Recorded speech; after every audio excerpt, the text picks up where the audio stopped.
piano. I swear there's some piano there in the back. With other fishies. I came from virtual fish to no fish to real fish. The circle is complete. Also starting this quite a bit earlier.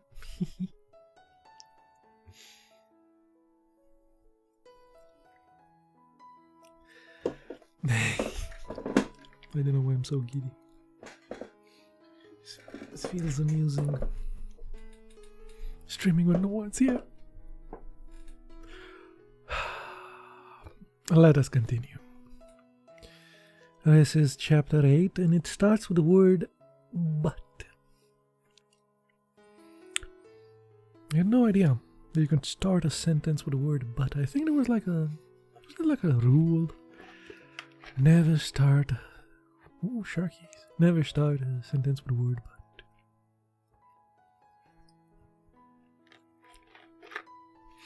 Gonna be seeing some sharks. Nice. VIII. Alright. But it was a quality of courage in Mr. Garstin which in itself was admirable. Awesome. Oh, Mrs.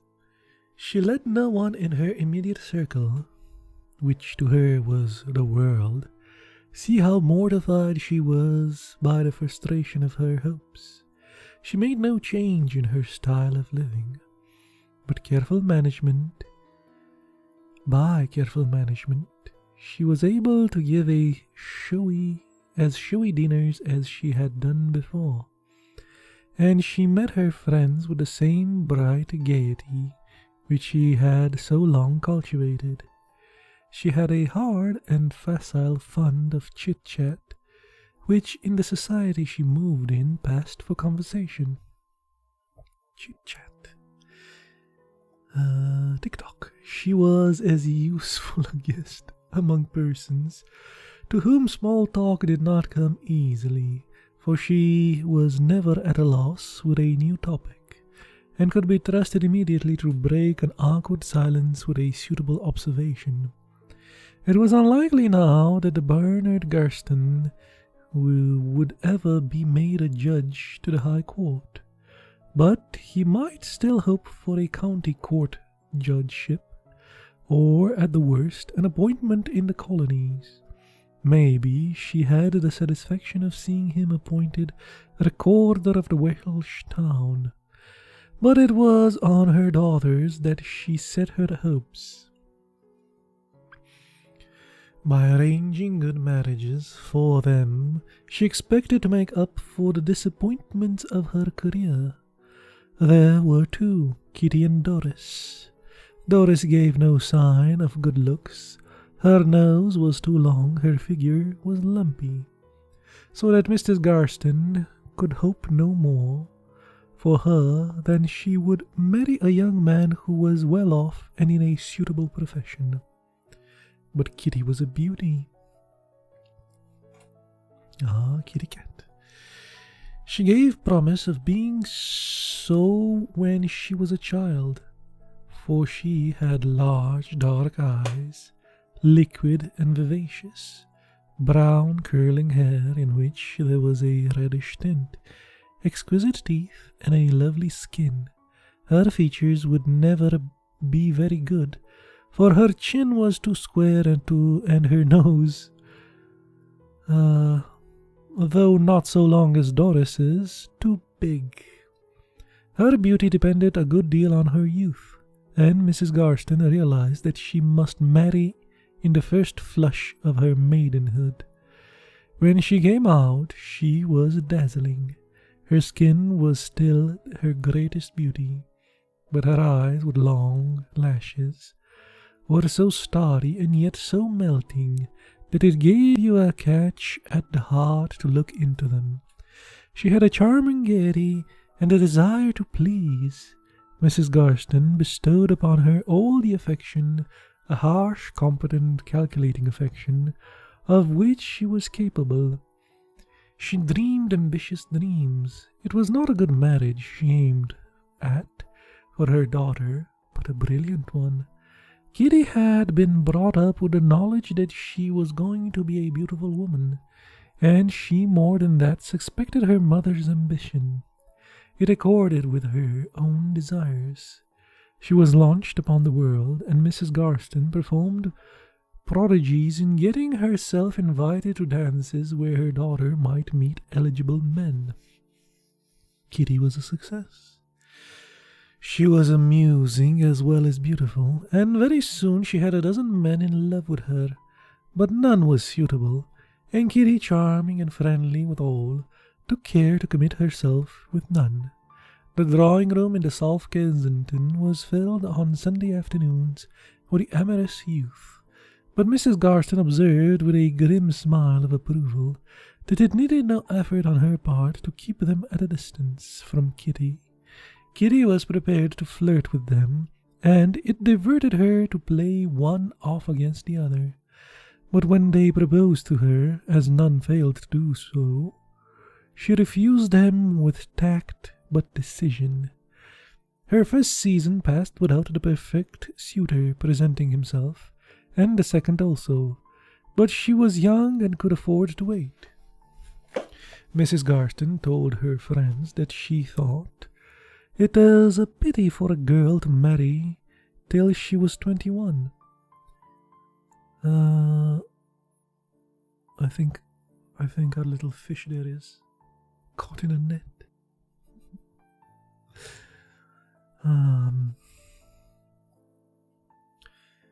But a third year passed, and then a fourth. 2 or 3 of her old admirers proposed again, but they were still penniless. 1 or 2 boys younger than herself proposed. A retired Indian civilian, a KCIA, did the same. He was 53. Oh, Jesus. Kitty still danced a great deal. She went on Wimbledon and Lord's to Ascot and Henley. She was thoroughly enjoying herself, but still no one whose position and income were satisfactory asked her to marry him.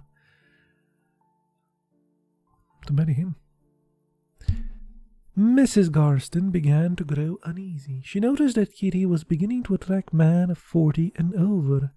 She reminded her that she would not be any longer so pretty in a year or 2, and that young girls were coming out all the time. Mrs. Garstin did not mince her words in the domestic circle, and she wanted her daughter tartly that she would miss her market. Tartly.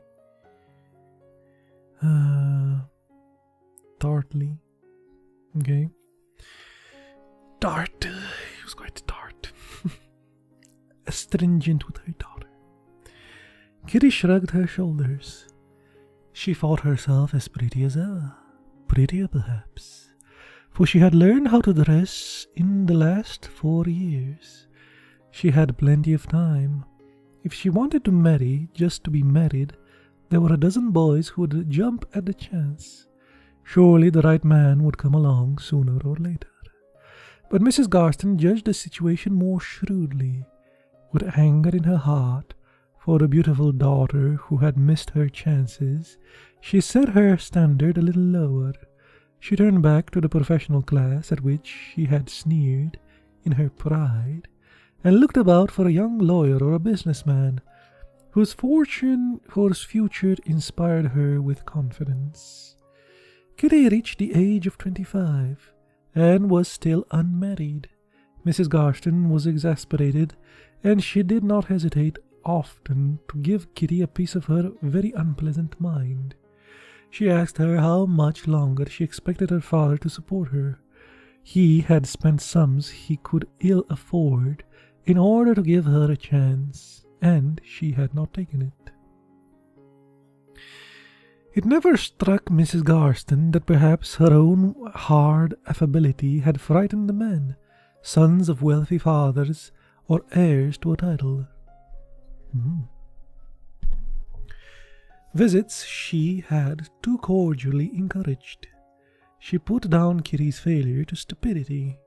When Doris came out, she had a long nose still, and a poor figure, and she danced badly. In her first season she became engaged to Geoffrey Denison. He was the only son of a prosperous sergeant, who had been given a baronetcy during the war. Geoffrey would inherit the title. It is not very grand to be a medical baronet, but a title, thank God. It's still a title, and a very comfortable future. Kitty, in a panic, married Walter Fane.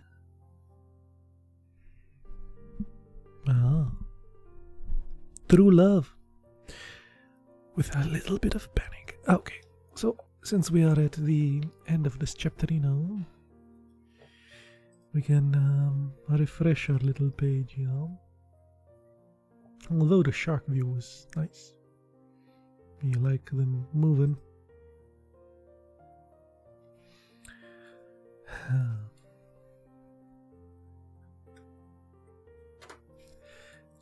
IX9. She had known him for but a while, and had never taken much notice of him. She had no idea when or where they had first met, till after their engagement he told her that it was at a dance to which some friends had brought him. She certainly paid no attention to him then, and if she danced with him, it was because she was too good-natured, and was glad to dance with anyone who asked her. She did not know him from Adam when a day or two later, at another dance, she came up and spoke to her. Then she remarked that he was at every dance she went to. I've danced with you at least a dozen times now, and you must tell me your name, she said to him, at last in her laughing way. He was obviously taken aback. Do you mean to say you don't know it? I was introduced to you. Oh, but people always mumble. I shouldn't be at all surprised if you hadn't the ghost of an idea what mine was. He smiled at her. His face was grace and a trifle stern, but his smile was very sweet. Of course I know it. He was silent for a moment or two. Have you no curiosity? He asked then. As much as most women. It did not occur to you to ask someone or other what my name was? She was faintly amused.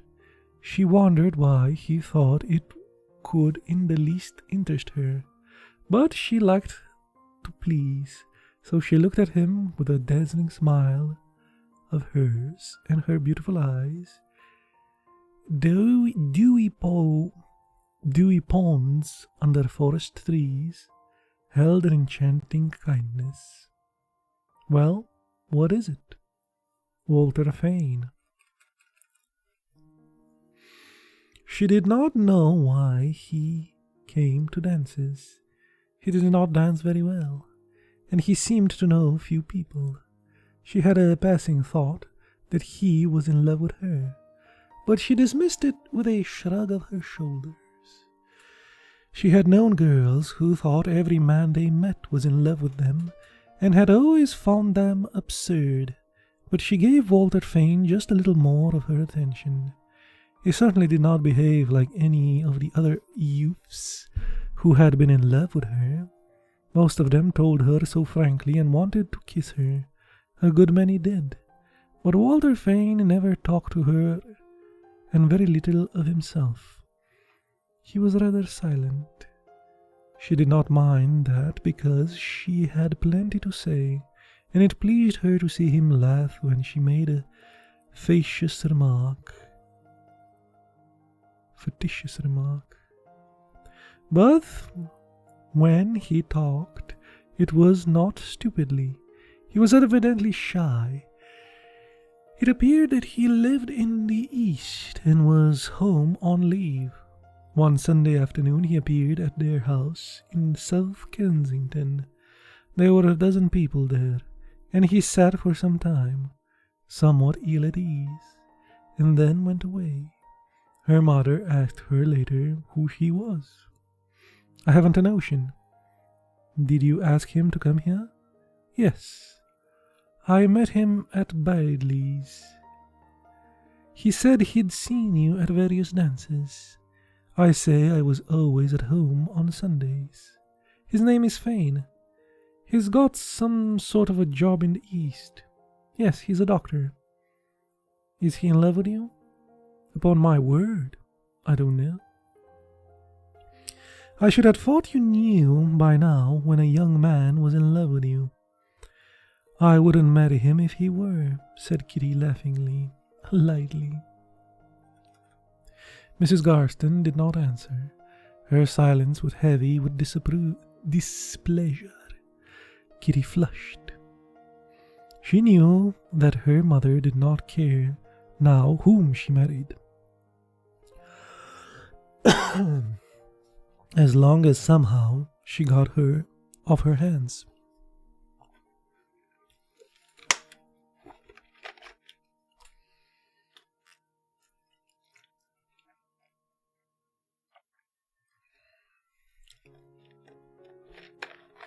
X. Gamerinno X.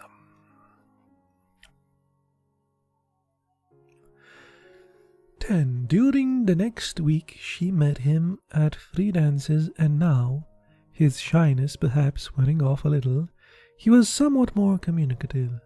He was a doctor, certainly, but he did not practice. He was a bacteriologist. Kitty had only a very vague idea what that meant. And something with bacteria. Reminds me of those videos I did. Bacteria versus fungi. And he had a job at Chinyen. He was going back in the autumn. He talked a good deal about China. She made it a practice to appear interested in whatever people talked to her of, but indeed the life in Chinyen sounded quite jolly. There were clubs, and tennis, and racing, and polo, and golf.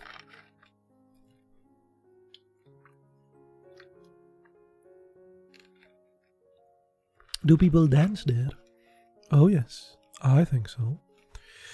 She wondered whether he told her these things with a motive. He seemed to like her society, but never by a pressure of the hand. By a glance or by a word did he give the smallest indication that he looked upon her as anything but a girl whom you meet and dance with. On the following Sunday he came along again to their house.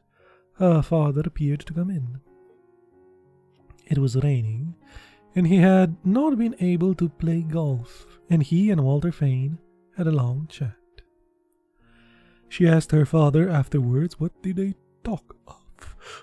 What do you think? Marriage, love, and marriage go together like a horse and carriage. It appears he is stationed in Chinyen. The Chief Justice is an old friend of mine at the bar. He seems an unusually intelligent young fellow. She knew that her father was as rude bored to death by the young people whom, for her sake and now her sister's, he had been forced for years to entertain. "It's not often you like any of my young men, father," she said. His kind and tired eyes rested upon her. "Are you going to marry him by any chance?" "Certainly not." "Is he in love with you?" "He shows no signs of it." "Do you like him?" "I don't think I do very much. He irritates me a little." He was not her type at all. He was short, but not thick-set, slight rather and thin, dark and clean-shaven, with very regular clear-cut features. His eyes were almost black, but not large. They were not very mobile. They rested on objects with a singular persistence. They were curious, but not very pleasant eyes. With a straight, delicate nose, his fine brow and well-shaped mouth, he ought to have been good-looking, but surprisingly enough, he was not. When Kitty began to think of him at all, she was surprised that he could have such good features when you took them one by one and yet be so far from handsome. His face was cold. His expression was slightly sarcastic, and now that Kitty knew him better, she realized that she... Oh, excuse me. It's almost... I'm boring myself to sleep. His face was cold, his expression was slightly sarcastic, and now that Kitty knew him better, she realized that she was not quite at ease with him. He had no gaiety. By the time the season drew its end, they had seen a good deal of one another, but he had remained as aloft and impenetrable as ever. He was not exactly shy with her, but embarrassed. His conversation remained strangely impersonal. Kitty came to the conclusion that he was not in the least in love with her. He liked her and found her easy to talk to. But when he returned to Ching Yen in November, he would not think of her again. She thought it not impossible that he was engaged all the time to some nurse in a hospital in Tianjin, the daughter of a clergyman, dull, plain, flat-footed, and strenuous. That was the wife that would exactly suit him. Then came the announcement of Doris's engagement to Geoffrey Dennison. Doris, at 18, was making quite a good marriage. She was 25 and single, supposing she did not marry at all. That season, the only person who had proposed to her was a boy of 20 who was still at Oxford. She couldn't marry a boy 5 years younger than herself. She had made a hash of things. Last year she had refused a widow knight of the Bath with 3 children. She almost wished she hadn't. Mother would be horrible now, and Doris, who had always been sacrificed because she, Kitty, was expected to make a brilliant match, would not fail to crown over her. Kitty's heart sank.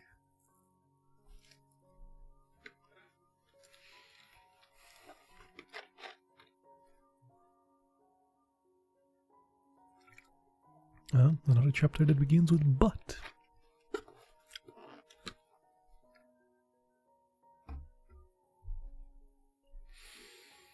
But, what in the but? One afternoon, when she was walking home from Nethereads, she chanced to meet Walter Fane in the Broom Road. She stopped and talked to her. Then casually he asked her if she would not take a turn with him in the park. She had no particular wish to go home. It was not just then a very agreeable place. They strolled along, talking as they always talked of casual things, and he asked her where she was going for the summer. "Oh, we always bury ourselves in the country, you see. Father is exhausted after the term's work, and we just go to the quietest place we can find."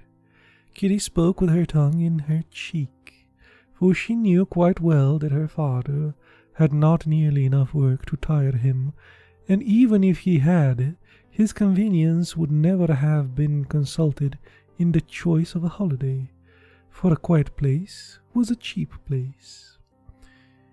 "Don't you think those chairs look rather inviting?" said Walter suddenly. She followed his eyes and saw 2 green chairs by themselves under a tree on the grass. "Let us sit in them," she said. But then they were seated, he seemed to grow strangely abstracted. He was an odd creature. She chattered on, however, gaily enough, and wondered why he had asked her to walk with him in the park. Perhaps he was going to confide in her his passion for the flat-footed nurse in Chingyen. Suddenly, he turned to her, interrupting her in the middle of a sentence, so that she could not but see that he had not been listening, and his face was chalk white. "I want to say something to you." She looked at him quickly, and she saw that his eyes were filled with a painful anxiety. His voice was strained, low, and not quite steady. But before she could ask herself what his agitation meant, he spoke again. "I want to ask you if you would marry me." "You could knock me down with a feather," she answered, so surprised that she looked at him blankly.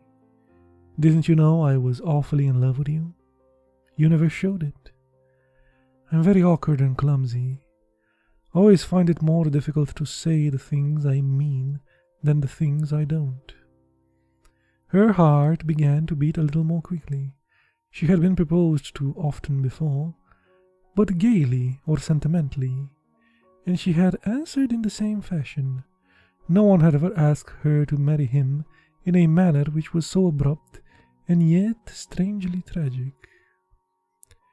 "It's very kind of you," she said, doubtfully.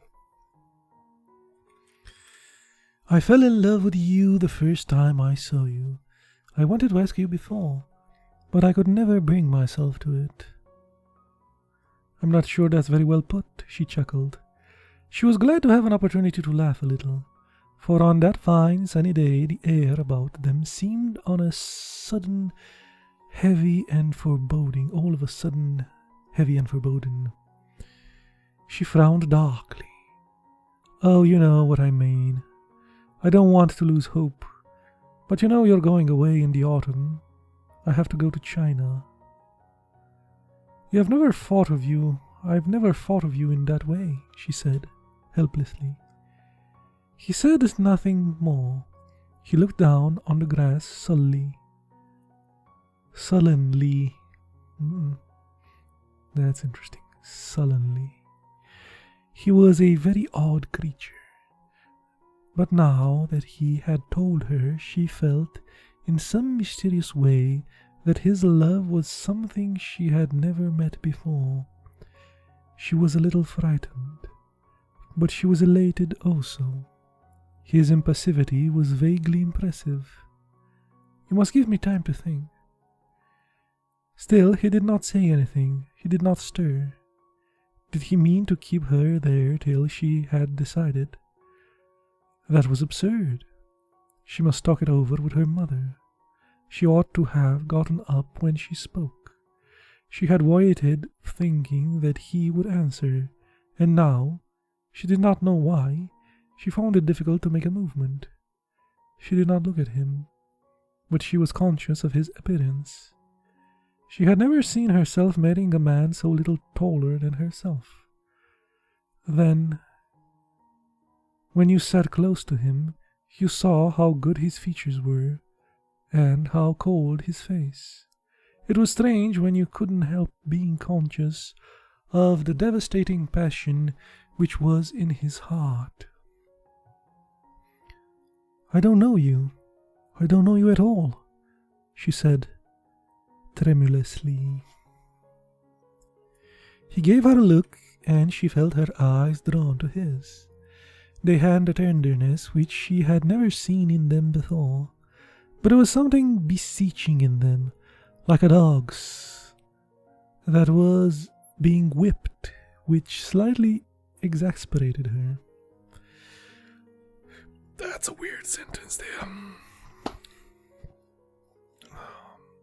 "I think I approve on acquaintance." "I think I approve on acquaintance," he said. "Of course you aren't shy, aren't you?"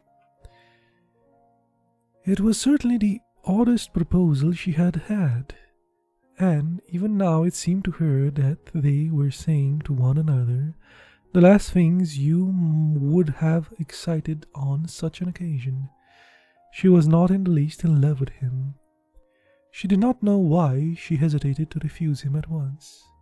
"I'm awfully stupid," he said. "I want to tell you that I love you more than anything in the world, but I find it so awfully difficult to say." Now that was odd too, for inexplicably enough it touched her. He wasn't really cold, of course. It was his manner that was unfortunate. She liked him at that moment better than she had liked him before. Doris was to be married in November. He would be on his way to China then, and if she married him, she would be with him. It wouldn't be very nice to be a bridesmaid to Doris's wedding. She would be glad to escape that. And when Doris, as a married woman and herself still single, everyone knew how young Doris was, and it would make her seem older. It would put her on the shelf. It wouldn't be a very good marriage for her. But it was a marriage, and the fact that she would live in China made it easier. She was afraid of her mother's bitter tongue. Why, all the girls who had come out of here were married long ago, and most of them had children. She was tired of going to see them and gushing over their babies. Walter Fane offered her a new life. She turned to him with a smile which she well knew the effect of. "If I were so rash as to say I'd marry you, then would you want to marry me?" He gave a sudden gasp of delight, and his white cheeks flushed. "Now, at once, as soon as possible. We'll go to Italy for our honeymoon, August and September." "Damn! 2 whole months. That's quite a lot."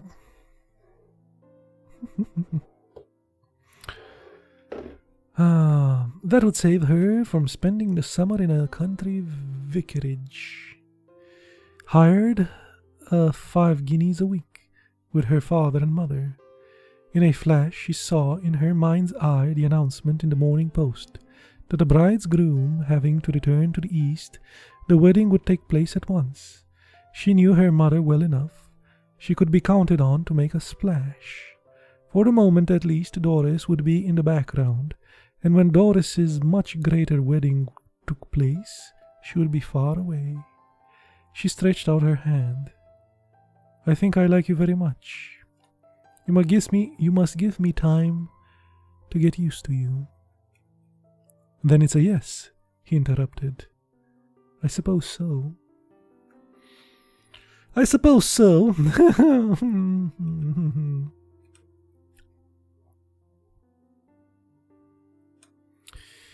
And let us go to chapter XII.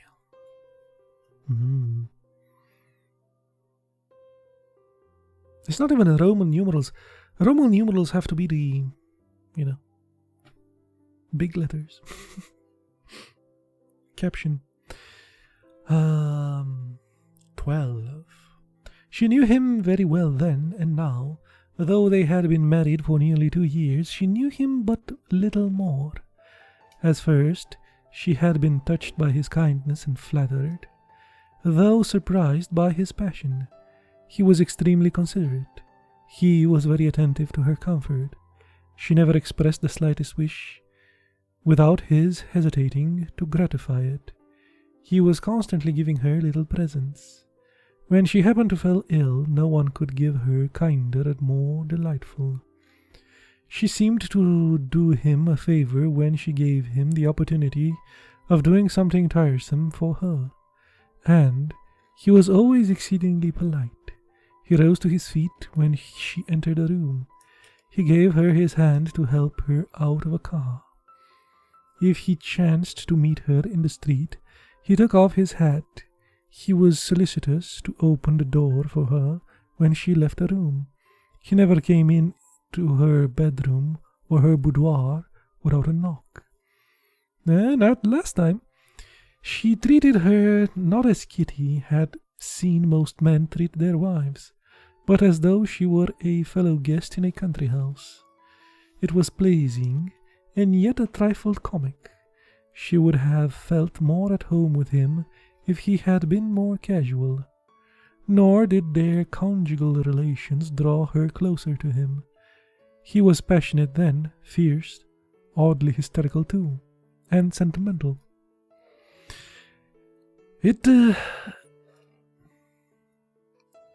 It disconcerted her to realize how emotional he really was. His self-control was due to shyness, or to long training. She did not know which. It seemed to her faintly comparable that she lay in his arms, his desire appeased. His desire appeased. He who was so timid of saying absurd things, who so feared to be ridiculous, should use baby talk. She had offended him bitterly once by laughing and telling him that he was talking the most fearful slush. She had felt his arm grow limp about her.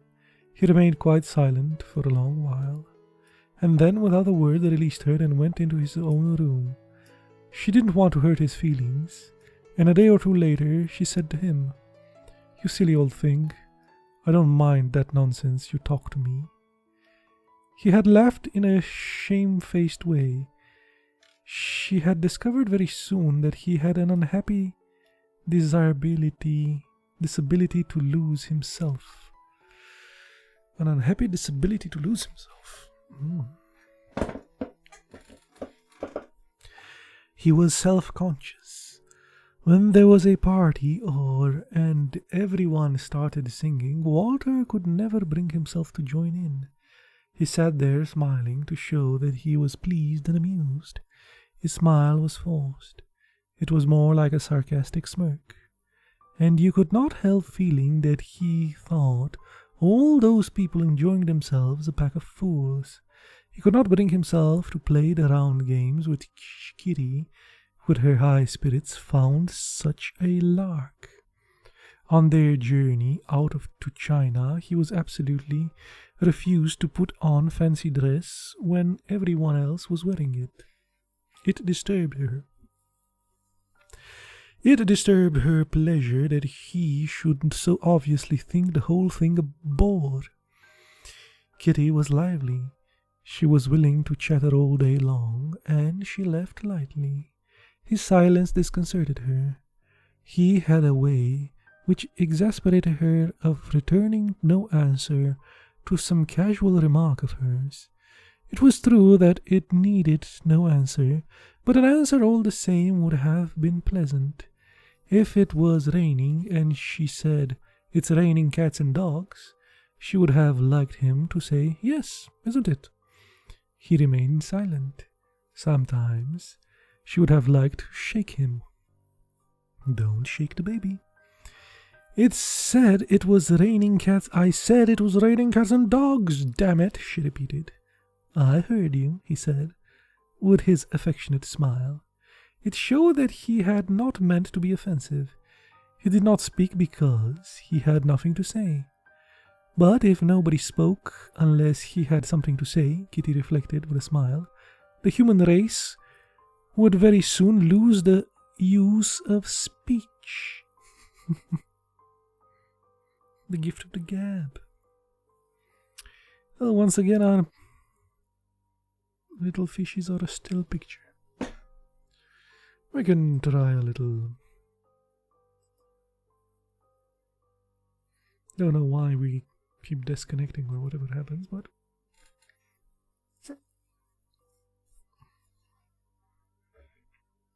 it happens.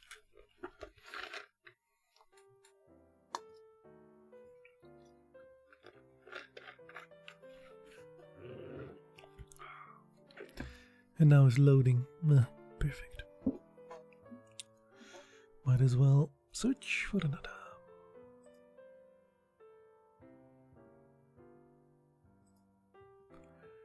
Bum, bum.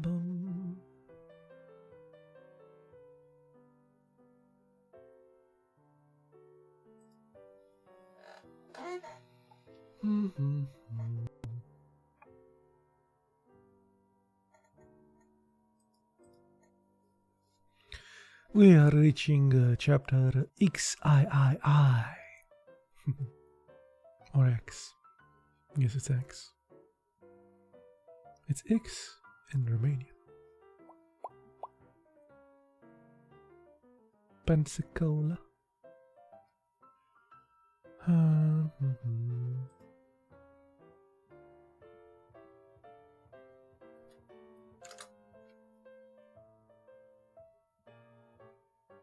Damn.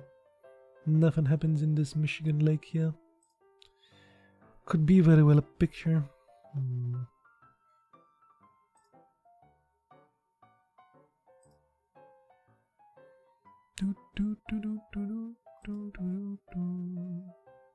About this one.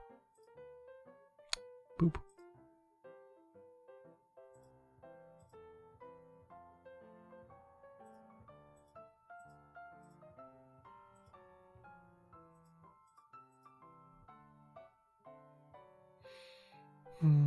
No.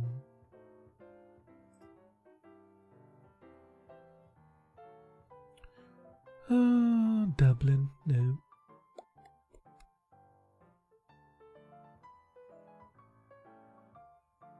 What was this one? Wheatley Field. Is that a baseball thing? Let's see if it loads something up.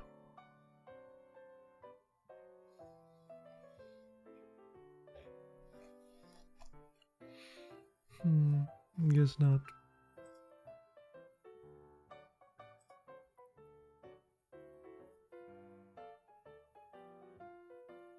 Kinda sad. Things. Let's try to find something. The US is a no.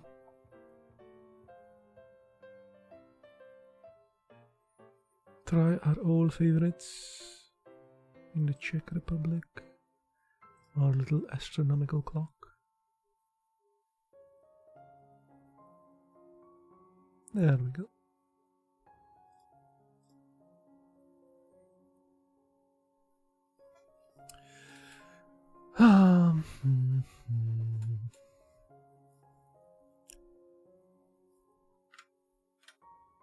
Okay. The fact was, of course, he had no charm. That was why he was not popular. And she had not been long in Qingyan before she discovered that he was not. She remained very vague about his work. It was enough for her to realize that she did his quite distinctly, and that to be the government bacteriologist was no great fry. He seemed to have no desire to discuss that part of his life with her. Because she was willing to be interested in anything at first, she had asked him about it, but he put her off with a jest. "It's very dull and technical," he said on another occasion, "and is grossly underpaid." He was very reserved. All she knew about his antecedents, his birth, his education, and his life before he met her, she had elicited by direct questioning. It was odd. The only thing that seemed to annoy him was a question. And then, in her natural curiosity, she fired a string of them at him. His answers became at every one more abrupt. She had the wit to see that he did not care to reply because he had anything to hide from her, but merely from a natural secretiveness. It bored him to talk about himself. It made him shy and uncomfortable. He did not know how to open. He was fond of reading, but he had read books which seemed to Kitty very dull. If he was not busy with some scientific treatise, he would read books about China or historical books. He never relaxed. He did not think he could. He was fond of games. He played tennis and bridge. He wondered why he had ever fallen in love with her.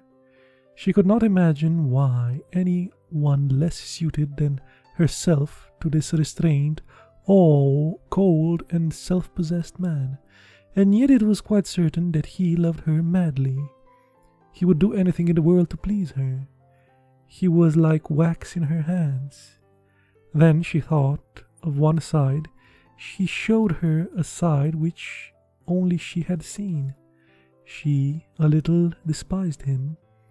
She wondered whether his sarcastic manner, with his contemptuous tolerance for so many persons and things she admired, was merely a facade to conceal a profound weakness.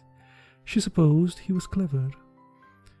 Everyone seemed to think he was, but except every occasionally, when he was with 2 or 3 people he liked and was in the mood, she had never found him entertaining. He did not precisely bore her, but he felt her indifferent.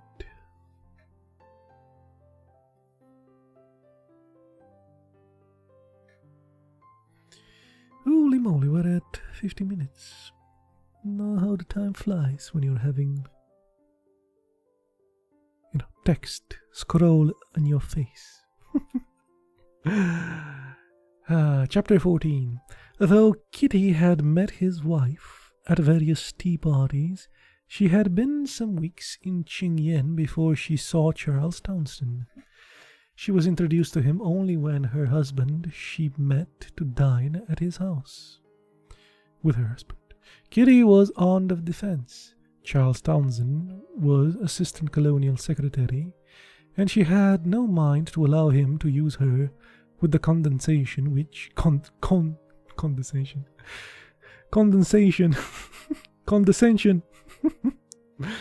notwithstanding her good manners, she discerned in Mrs. Townsend.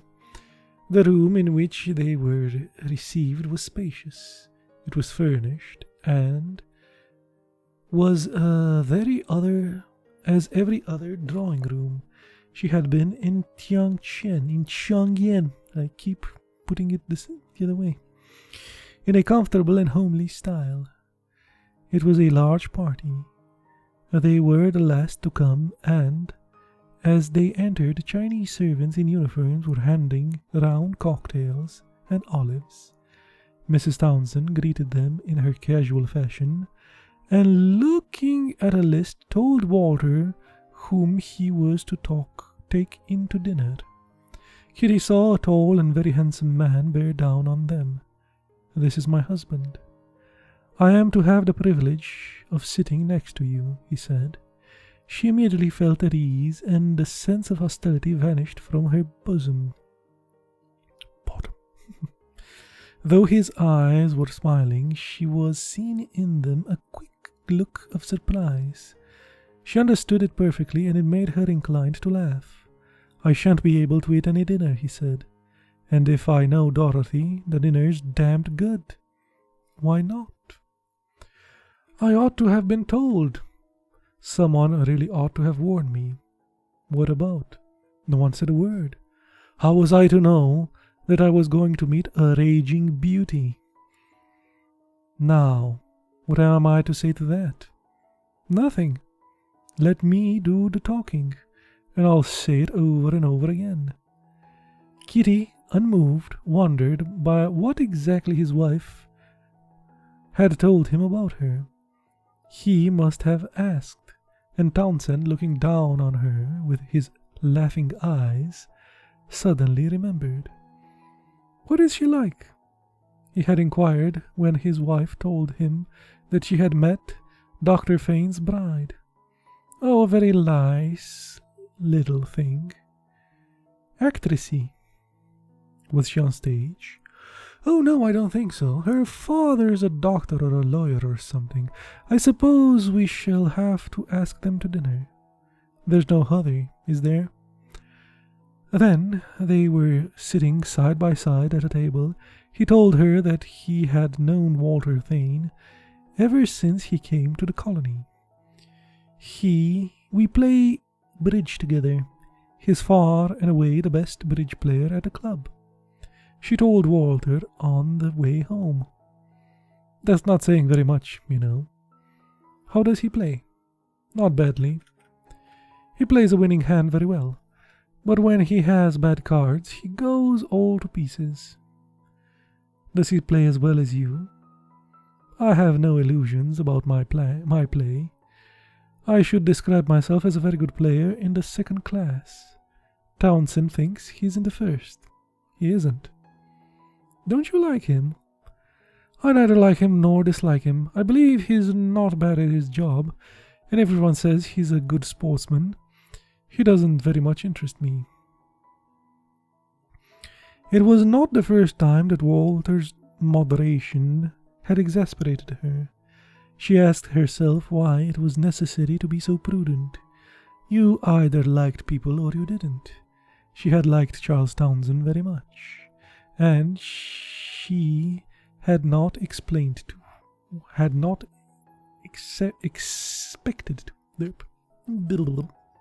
And she had not expected to. He was probably the most popular man in the colony.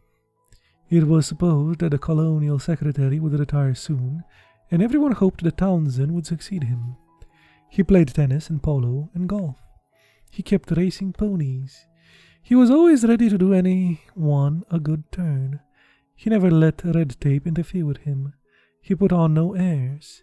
Kitty did not know why she had resented hearing him so well spoken of. She could not help thinking, he must be very conceited.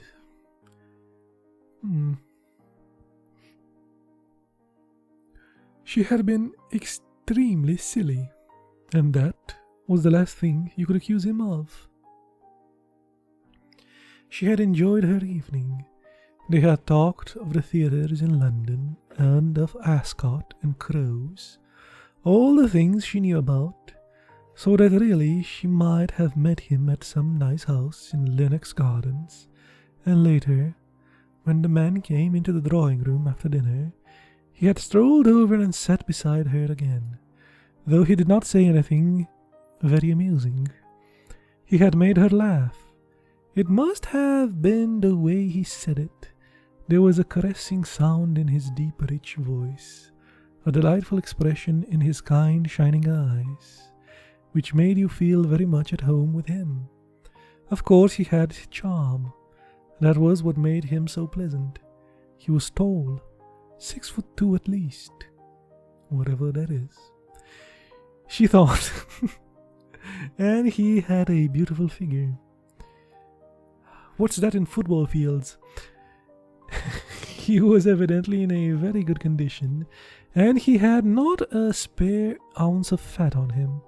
He was very well dressed, the best dressed man in the room, and wore his clothes well. She liked a man to be smart. Her eyes wandered to Walter. He really should try to be a better turned out. She noticed Townsend's cufflinks and waistcoat buttons. She had seen similar ones at Cartier's. Of course, the Townsends had private means. His face was deeply sunburned, but the sun had not taken the healthy color from his cheeks. She liked the little trim curly moustache, which did not conceal his full red lips. He had black hair, short and brushed, very sleek. But of course his eyes, under thick, bushy eyebrows, were his best feature. They were so very blue. They had a laughing tenderness which persuaded you of the sweetness of his disposition. No man who had those blue eyes could bear to hurt anyone. She could not but know that she had made an impression on him. If he had not said charming things to her, his eyes, warm with admiration, would have betrayed him. His ease was delightful. He had no self-consciousness. Kitty was at home in these circumstances, and she admired the way in which, amid the banter which was the staple of their conversation, he insinuated every now and then a pretty flattering speech. When she shook hands with him on leaving, he gave her hand a pressure she could not mistake.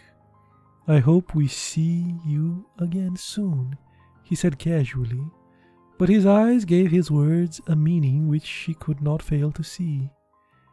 "Chingyen is very small, isn't it?" she said.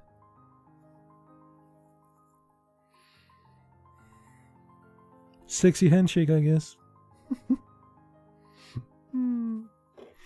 I guess you can do a sexy handshake. Anyway, it's been an hour. Can take a break now. And maybe play a gamerinno. How about that? Yes. Say goodbye to the piano. Say hello to the break music. It's not breakdancing, but man.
Back to the Americana stories.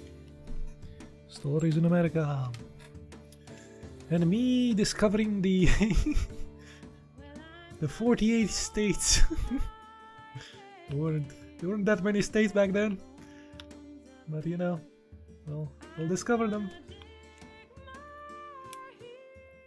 We're in this weird border with Texas that, I don't know. I guess it wasn't Texas back then, I guess it was Oklahoma. And we will be going to New Mexico, to the west. We need to talk to someone there, yes. Yep, west it is. Maybe we can catch a ride.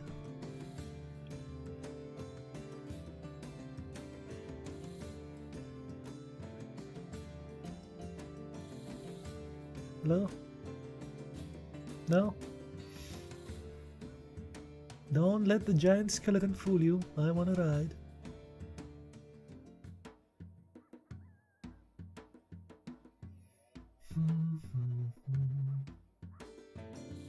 Amarillo. Okay, I'll go to Amarillo. Let's see what story there is here. The barn and silo have seen better days. One big storm might bring the whole structure down. A man hollers. Ken? Ken? I know you're here, boy. He sees you and lopes across the field toward you. You seen a boy around? About 14? I haven't. He sighs. My boy is missing.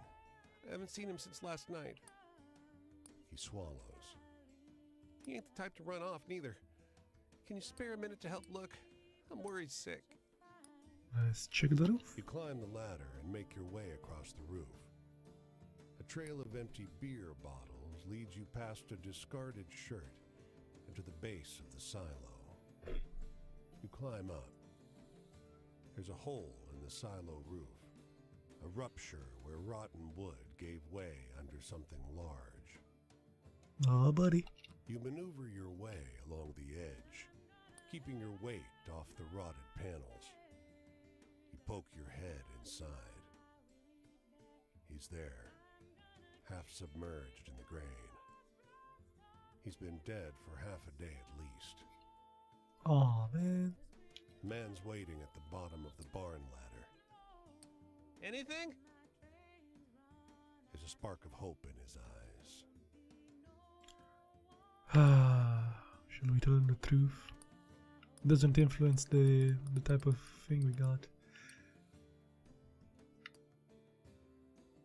I think it's more weird if we don't tell him. Let's not tell him. His face falls. I'm gonna make another pass through the fields. I'm sure he'll turn up. He shakes his head. Thanks for your help, stranger.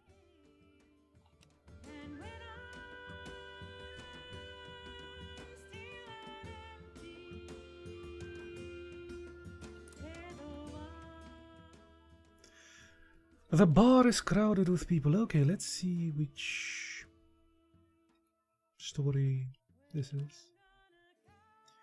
He launches into a wild story about a Confederate ghost who haunts and murders Yankees. Ah, it's pretty close. That ghost stabbed me.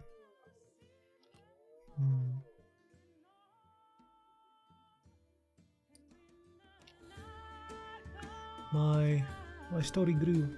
I think it's at the max now. Yep. I could, in my inventory of stories here, I could switch them about. The ones that are fully eye-opened and stuff, I guess. Ooh, these one are both wide open.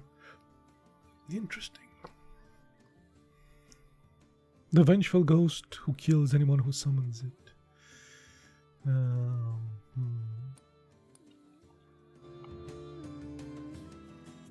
There's some mountains around here. Okay. And the music changed.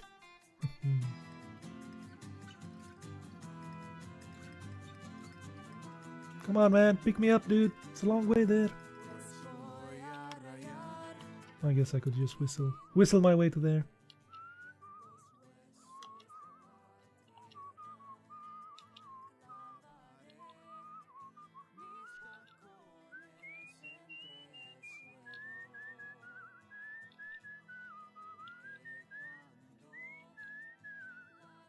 It goes a bit faster, it's true.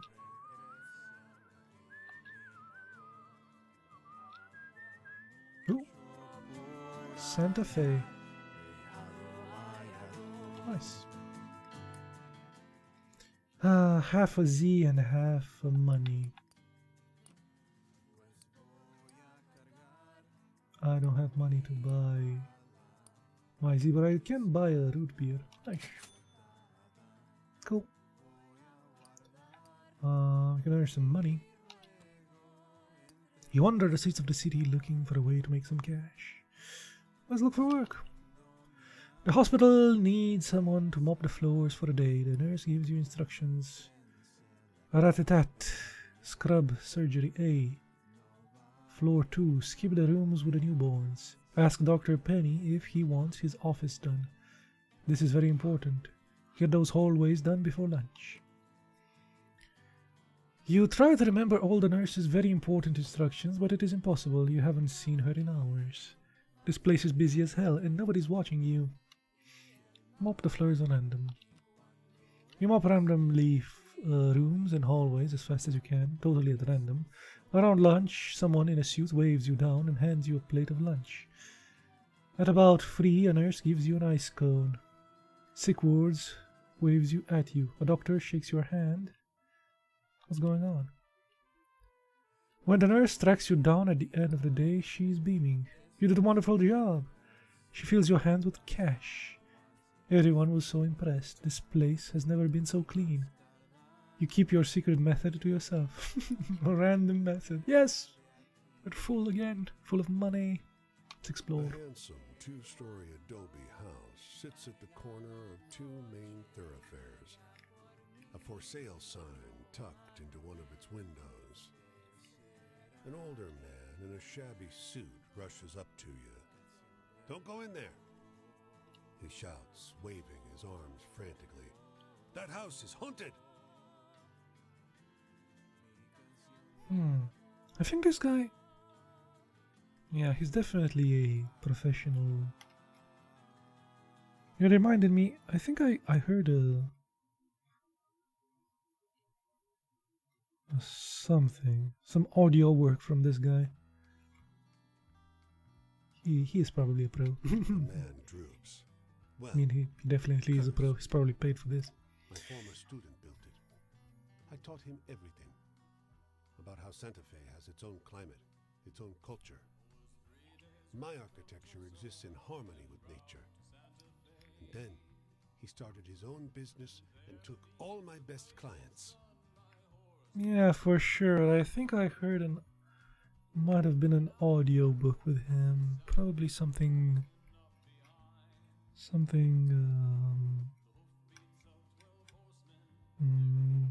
definitely an American author.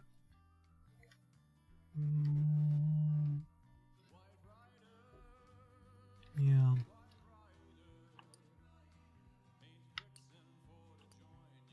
So it isn't haunted? Haunted by the injury of a venerable architect, as all his houses will be.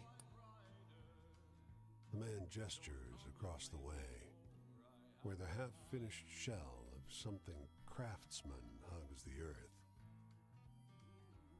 Already the town prefers him to me.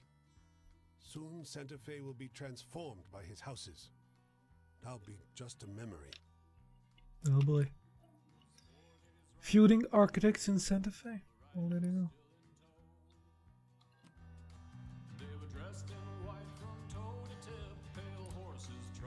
An excitable man in dirty suspenders waves you over to a cave mouth. Partner, do me a favor, friend. Can you, inspect that cave there? Got 2 bits with your name on them. The cave interior is nice and cool. There's a whole bear hide, treated and tanned, lying on the ground. It'll be a good spot to rest for a time. if not for the human skeleton. Back of the skull has a hole about the size of a quarter. You find a slip of journal paper inside the mouth. Normal bones, which Floyd the respectable prospector ain't touched nor seen much, merely stumbled upon during honest business. The man jumps out of his suspenders when he notices your return. Friend! Oh, gave me an awful scare. Making me think you got lost in there. Hey, you see those bones? How do you think that fella croaked? Plenty of bears around, natural causes. Plenty of bears The around. man cups your hands and screams in rapture. My sly friend, you didn't tell me you're a detective. I'd have never deduced that in a million years. Lord in heaven, I'm blessed. Blessed! After he pulls back, you feel something inside your hand. Oh, it's a shiny silver coin. Great. Shiny silver coiny. Let's see who we find here.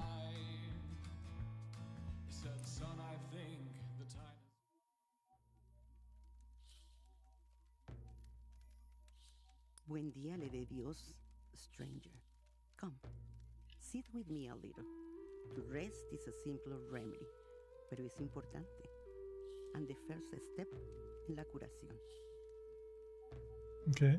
Everyone needs healing. It has always been this way. Sometimes it's a toothache, and sometimes more. Resting the mind is difícil. Walking or sitting, running or sleeping. Always the mind is working, pensando. But now, do you have a story about hope? About happiness? And the goodness in the world? I think we do. I think little brother thing is pretty, the one that everybody likes.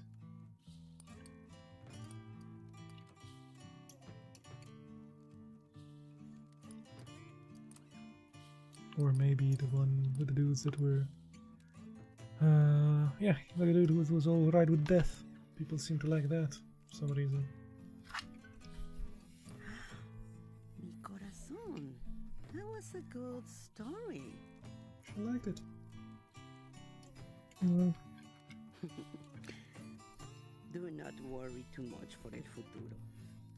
We work for it, sometimes too hard, and forget to cherish el presente. Easier to say than to do. Hmm? Oh, True. please, tell me a story sobre la esperanza and all the good in this world. All the good in the world.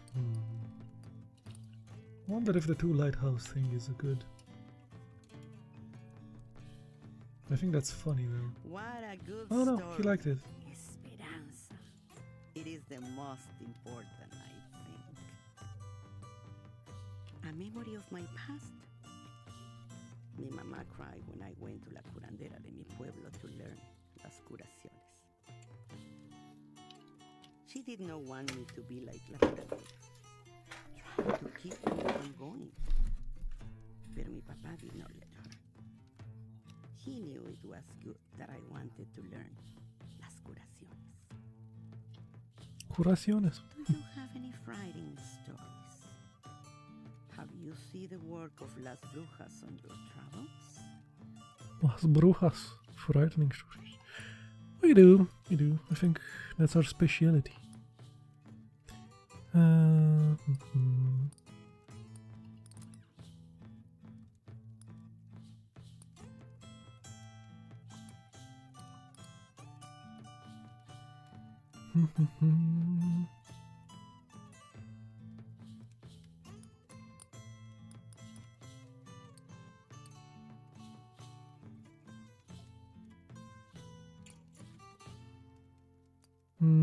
The story of the hotel where the travelers lie awake while cursed toddler ghost throws Satan's own tantrums. Sure. That story quite evolved there. What a story. Mira mis manos. They are shaking. Traps? Sickness is like a trap. Una prisión that damaged the body, spirit, and mind of a person. Sometimes there is no release from that prison. But tell me, what is the most frightening thing you have seen on your travels? That was pretty scary. I don't know about that. How about this one? Farmers who hid their murdering son from the law. Or maybe something. Revengeful ghost. Oh, that's also quite eye-opening.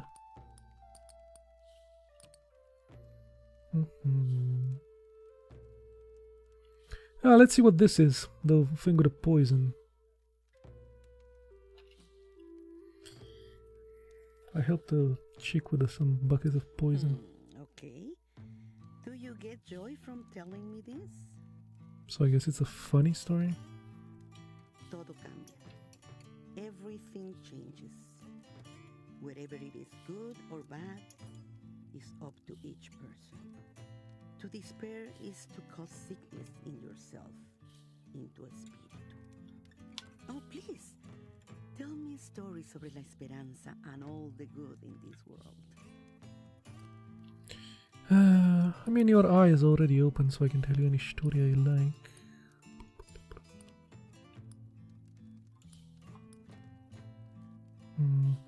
Or at least I can find out what type of story it is. Let's see what a pigeon thing is. You cannot scare me with this nonsense. I guess that was scary. I do not scare so easy. Do everything with love, especialmente when it is hard. Also, you must listen to who or what you love, or you will not understand and will cause harm. You're kind to listen to una vieja talk of nada. I have learned mucho en mi vida. Now, I wish to share more than ever. Perhaps you want to hear this old woman talk again? I hope so. The road takes me this way. If your journey takes you there. So she's back in Oklahoma. Okay.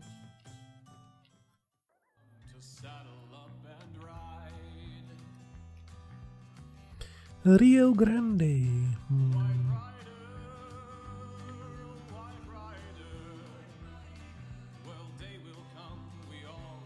Let's cross here.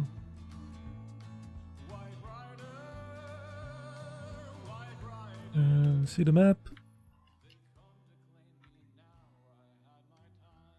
There's another dude there. Okay. Not. Oh, the stories are again hidden. Why does it hit them for me? Do not know. The only one that are. There we go. So we'll go south a bit and then we'll go north to that guy and then south to Arizona.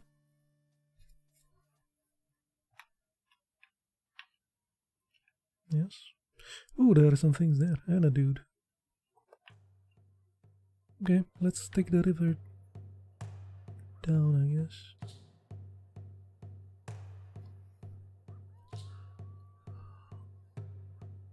No, not that.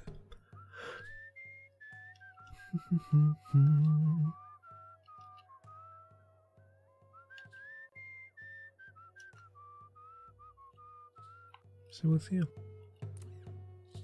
You fear your feet will sink into the dry emptiness of the Great Basin. Every step is a syncopated crack of dried ground and salt underfoot. Even the vultures avoid this wasteland. Was there a road you were supposed to be following?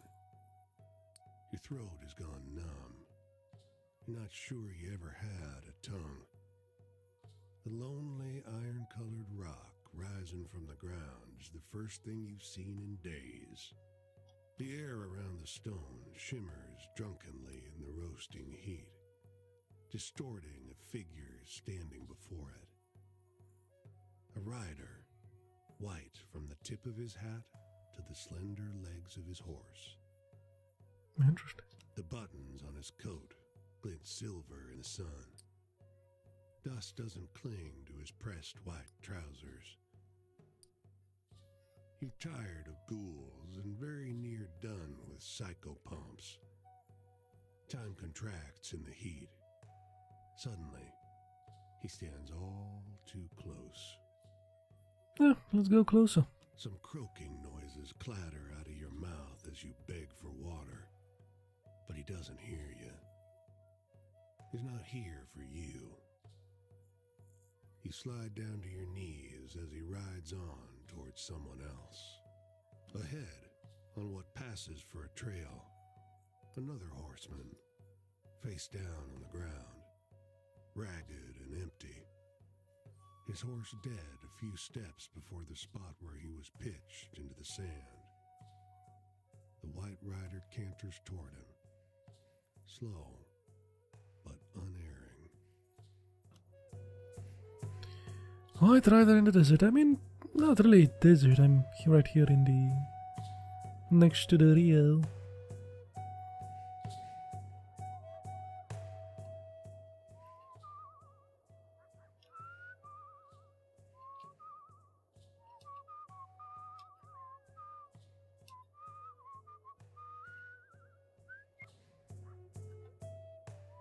I will have to cross back.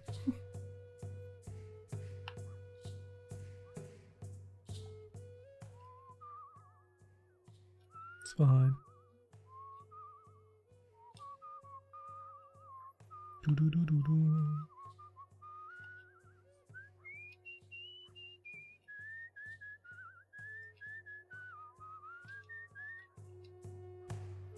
It's fine. Let's cross to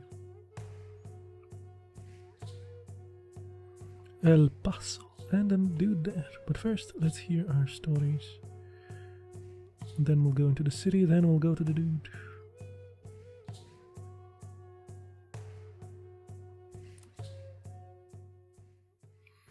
Listen to this. A long story about the legend of Casey Jones. You knew the story, Mr. Casey Jones, the fastest railroader in America, but wildly altered. Yep.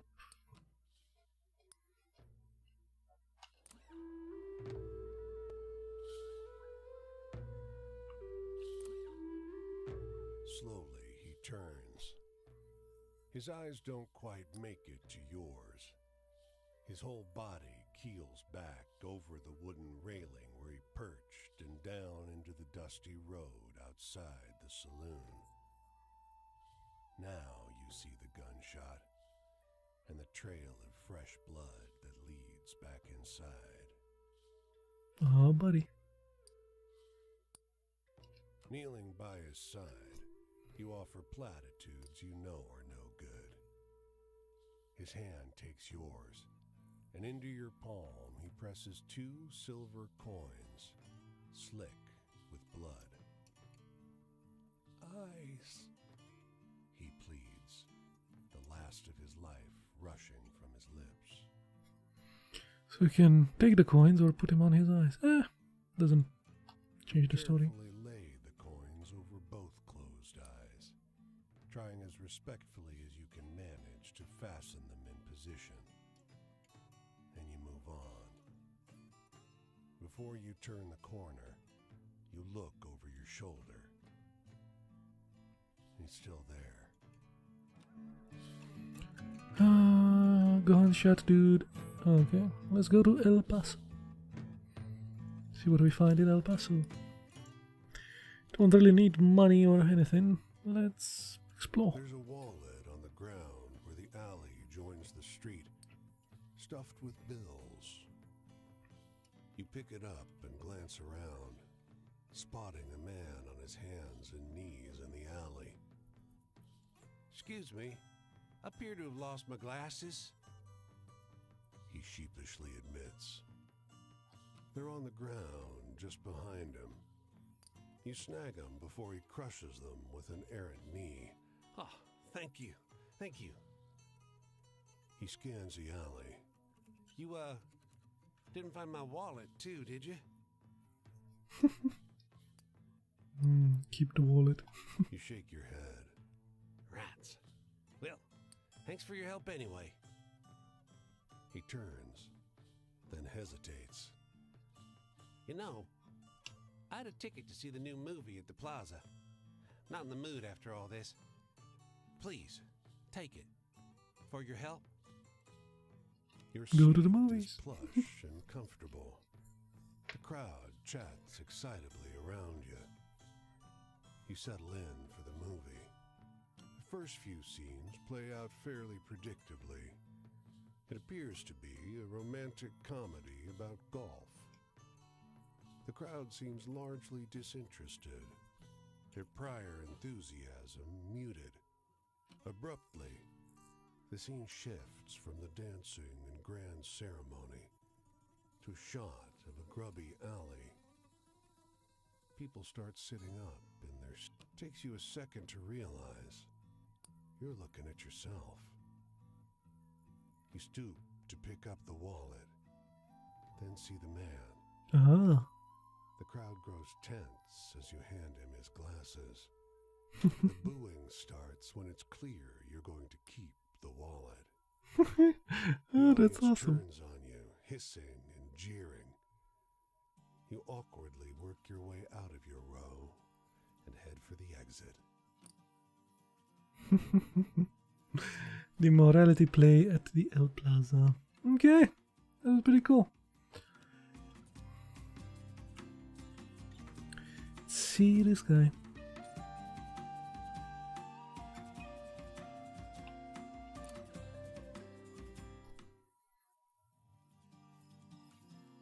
Roccio.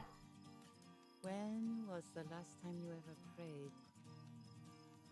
For me, it feels like a lifetime. My hands, I never thought I'd see my hands so warm, rough, yellow from the calluses. There's a sting like fiery needles like surging through my fingers. When my hands meet, the pain grows hotter, meaner. And my arm muscles contract as if they wish to rip through the skin. And yet, when these hands are picking fruit from the ground, the pain cruelly leaves. Un dolor y 20 centavos. $1.20 y the absence of a prayer. I never thought I'd see myself like this. Maybe you have a good, hopeful story to tell? Ah, the classic. The classic.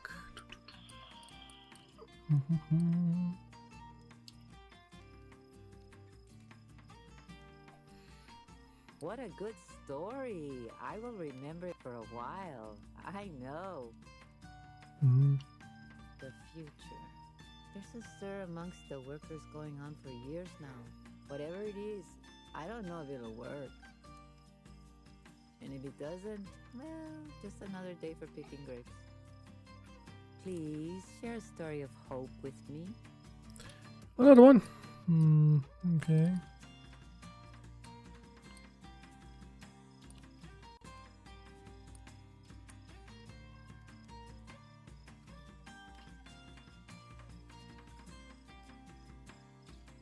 What a wonderful story. We need stories like this to give us strength. Family. Nice. There's my mother, my aunts and uncles from her family. We fully opened the eye. Now we can just Especially the cookouts. put the other ones into play. I learned to dance from my cousins, so young and filled with energía. I miss them all dearly. Energia. I think that's the Russian spaceship. Energia. Maybe you have a good, hopeful story to tell? Another one? I'm sorry. Don't think I do.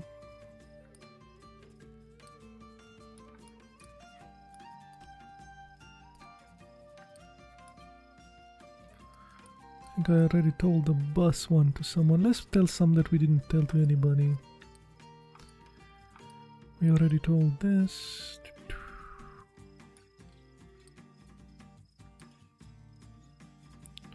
Thirsty cotton pickers. I don't think I told this one. Yeah, let's say this one. What a good story. That was remember hopeful. it for a while. Nice. I know. Heaven. When I held my child for the first time in my arms, I wept.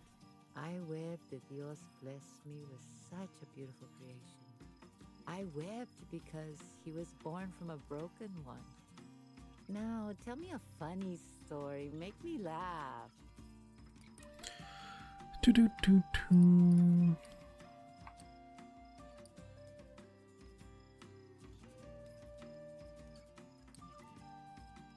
Oh, this one. Let's see if what type of story is this. The mysterious woman that wanted to go to church. Someone just grabbed me and we went to church. Life is not so easy, you know. I guess it's not funny. It is through my faith in him that I'm still here. Though there are times where I wonder if he sees that. Do you know anything funny? Anything I can write home about to Mijo? I don't know.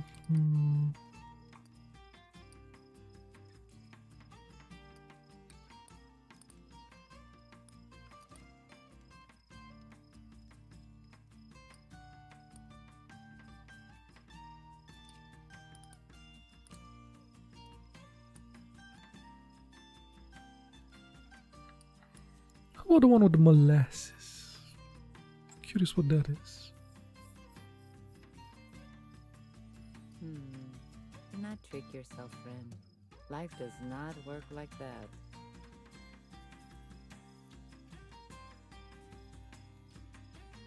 Joy, You're giving me nothing. Mijo, my son, or at least my memory of him, keeps me going.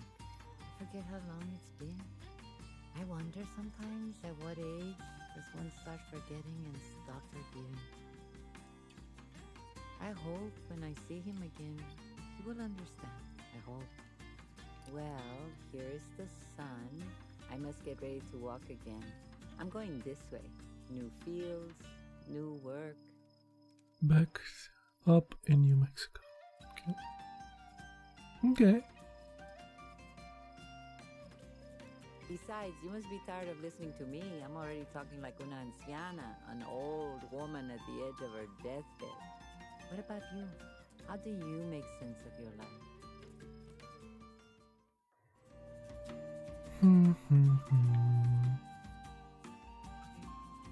New story here.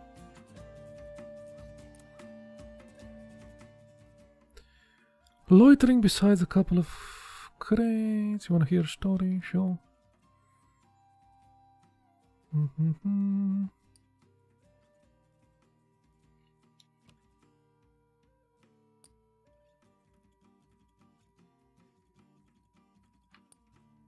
That story happened to me, leave him with his tail. Oh, the kid.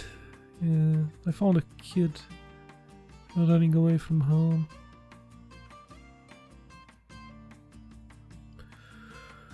Okay, where to next?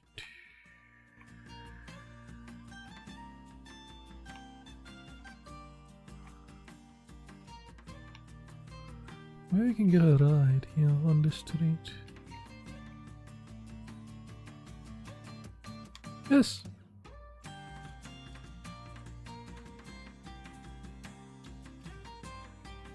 Nice.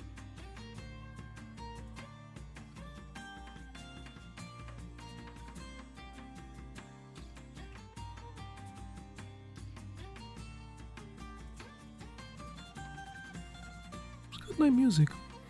It's nice music and it changes with where I'm at as well.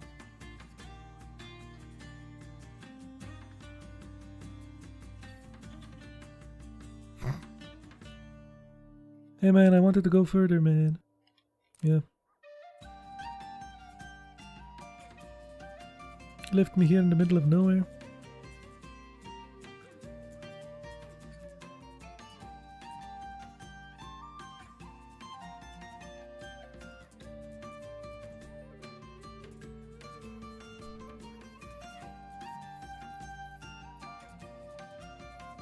Jesus. Rude people. They're going in the same direction I am as well.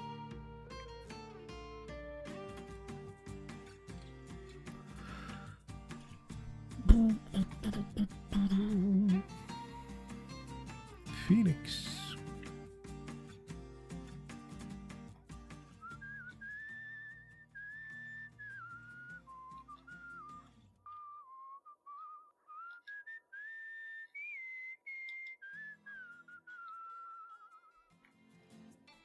Yeah. See what we find in Phoenix. You reckon he can make the time?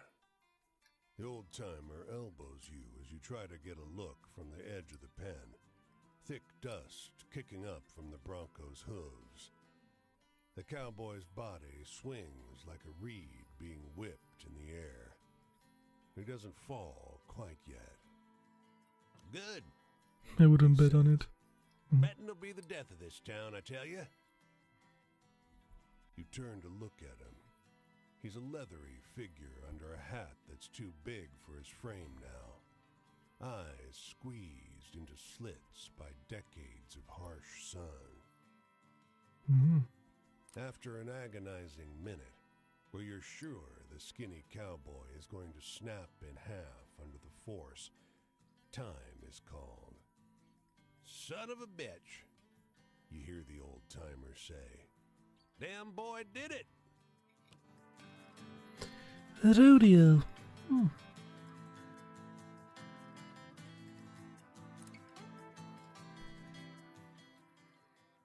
Oh, let's see what type of story was this. A grave robber at a burial ground. Cool.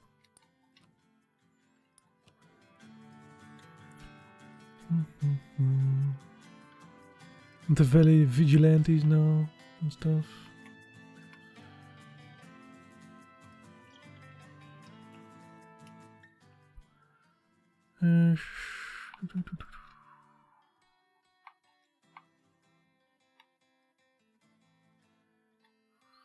We'll go down this way.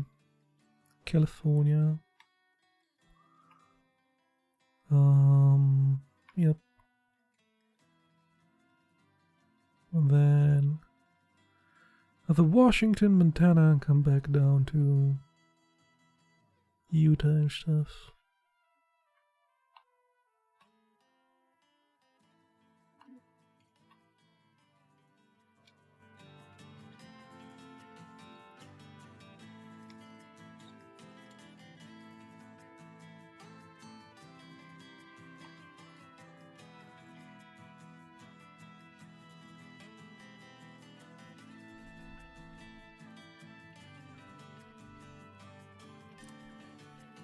They sheepishly, how else, approach the edge of the water and lap at it.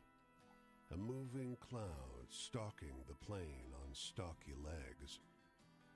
It's a huge flock, and for a long time you see no shepherd, until a figure on a horse crests over a ridge in the hilly terrain.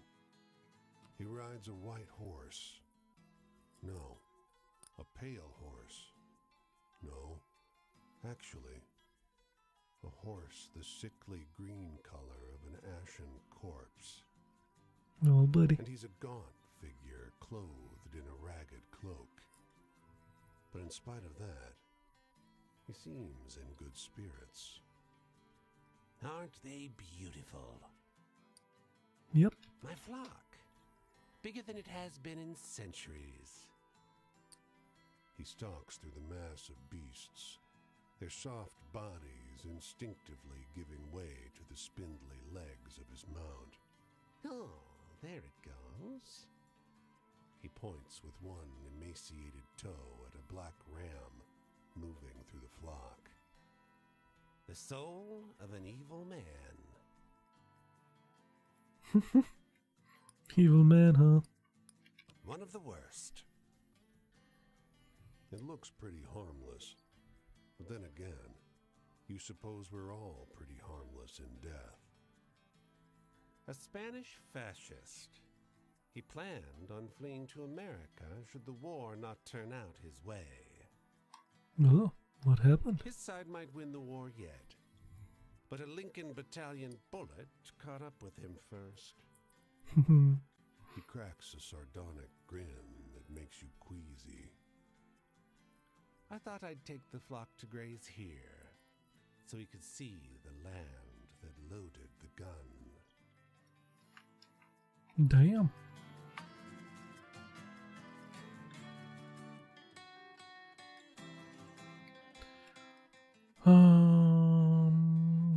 Okay.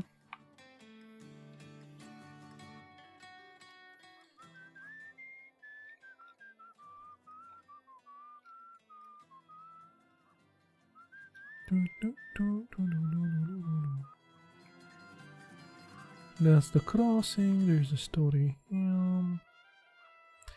Colorado River. Motor's running, and nobody's driving. Flies buzz the windshield. Beyond the van is a driveway, paved through cut green grass to the top of the hill. There you see a squat, rustic mansion. The sun turns your back damp. Let's go to the car. It's a newer model. You don't recognize it.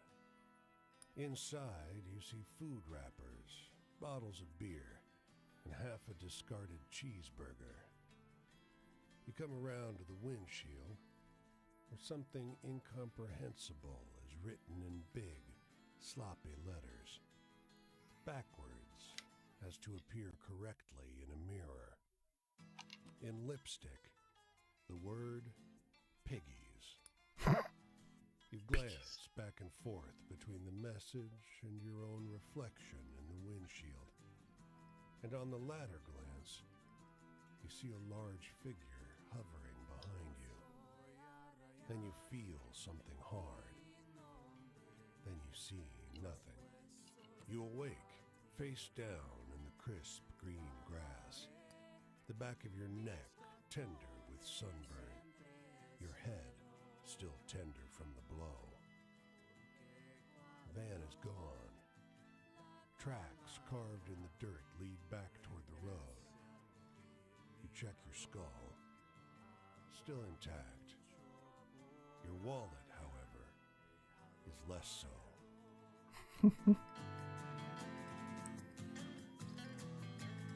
I guess they stole me money.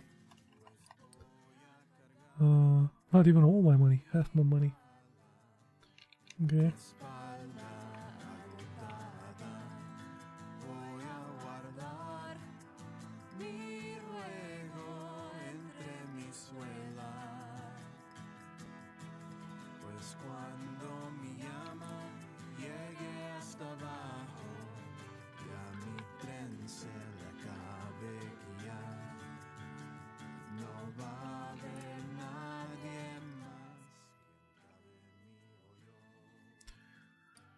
A car crammed with well-dressed vacationers pulls up to the gas pump. Fill me up, will you? The driver draws. A quick transatlantic effect. A thick transatlantic effect. You oblige, she tips well. Then roars off the road, fine leather bag bouncing and rattling on the roof. Did that get me back my money? It did. Cool. So, there.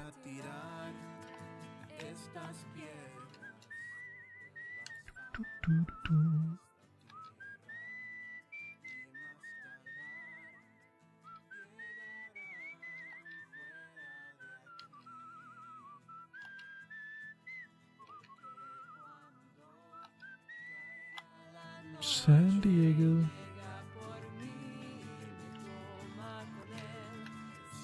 We reached the other ocean, fellas.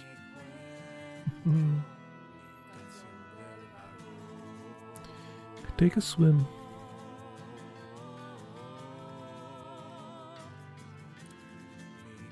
The steady spin of the lasso says the man. I've been hunting this horse a long time. Extra pair of hands will make sure she doesn't get the better of me. Sure. She belonged to someone who wronged me. Butch slipped out of this world before I could square things between us, but damn did he love this horse. He grins. If she bucks real hard, haul on the rope. Buy me some time. Sure. Flicks the lasso, roping her neatly with his first throw. He presses the end of the rope into your hands and runs for the horse, slipping smoothly onto her back before she's realized what's happening. She fights, though, bucking hard enough to jar him loose. Pulled it up. Keep her from throwing him off, and through your combined efforts, she starts to settle down. Thanks, friend. Shame, really. She's a good horse. I gotta send Butch's crew a message. He steers the horse carefully down to the road, hand resting on his knife. His dead enemy's horse. Yeesh.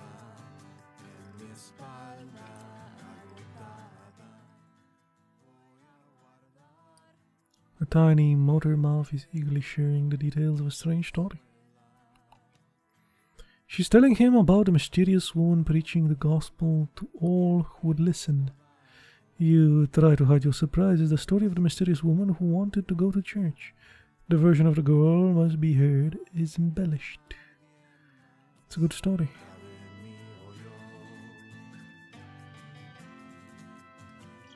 Okay. A Chevy sedan laden with suitcases chugs to a stop beside you. A woman leans out the window. An infant screaming, and two boys are punching each other in the back seat. Could you drive us for a while? I gotta feed the baby, but we need to keep moving. I could pay you. I actually have all the money I need. You grip the wheel tight as sounds of chaos fill the car. The boys have begun to wrestle in earnest on the Chevy's bench.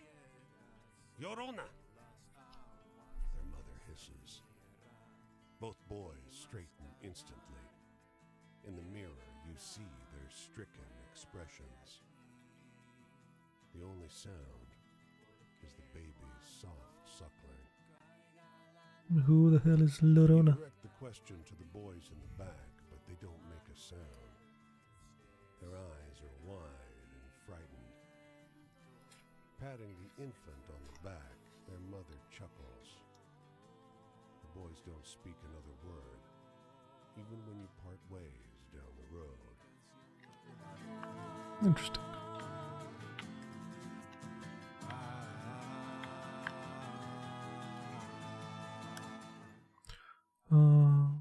Sure. Go by the sea to the next one.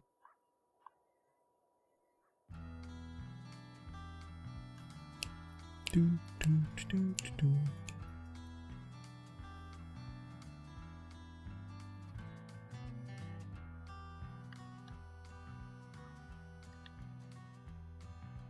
No, there isn't enough fire there, it's fine.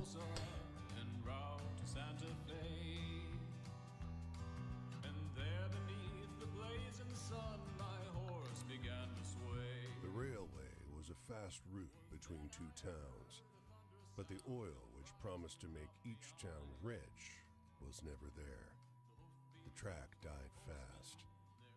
The citizens, like the bird, survive on pickings. The vulture gouges at a cow's jawbone, a piece of paper trapped under the skull. Your motion disturbs the bird, takes off with an air of disdain.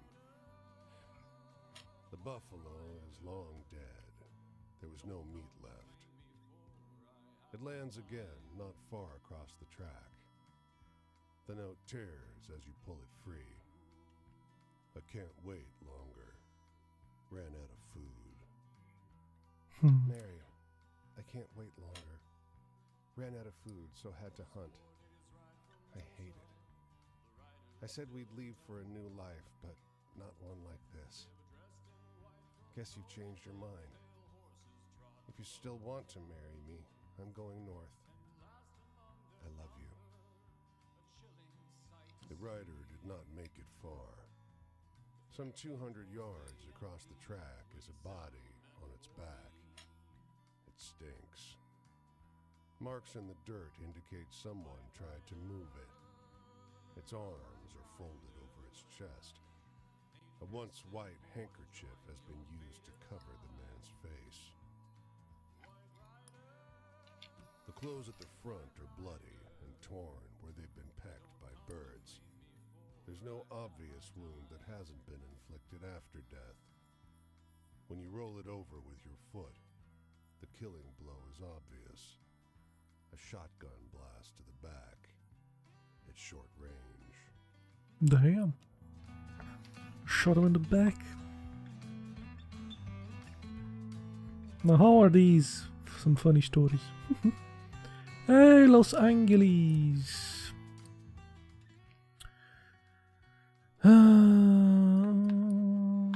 Let's explore. In this plaza, jacaranda trees nestle among adobe structures.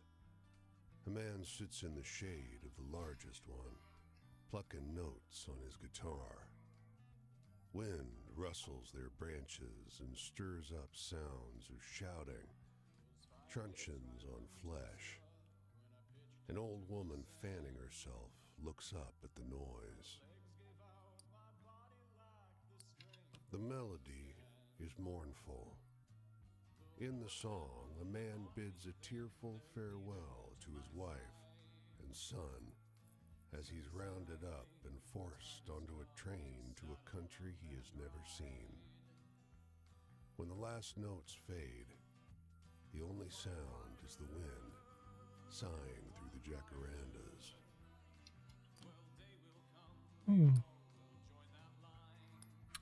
Okay, we can sleep when we talk to the dude here, so we don't need to buy sleeping aids and stuff. Let's see who this guy is, yeah.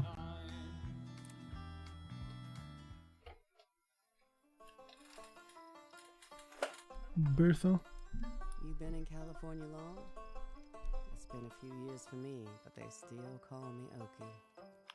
I came west when our farm stopped growing anything but a crop of dust. But when we got here, there were so many others here before us. Maybe you've got less need behind you. I hope so, for your sake. Anyway, know any good hopeful stories to share? I could sure use one. Most of them are scary stories and stuff. We do have some hopeful ones though, yeah. Have two classics. I wonder if this one is hopeful though. The lighthouse keeper things.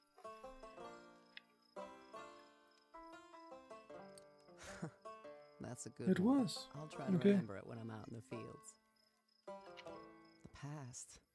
Well, we were dryland farmers. Even when things were good, you only got a full crop 2 years in every 4 or 5. The rest of the time it came up thin and patchy, and you had to scrape for enough seed to plant the next year. Been so long since I last chuckled, I'm not sure my mouth can do it anymore. Can you tell me a story that'll make me laugh?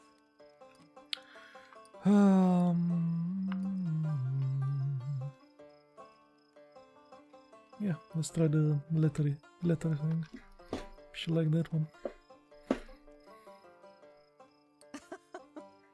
She did. Oh, my sides hurt. Nice. Choice?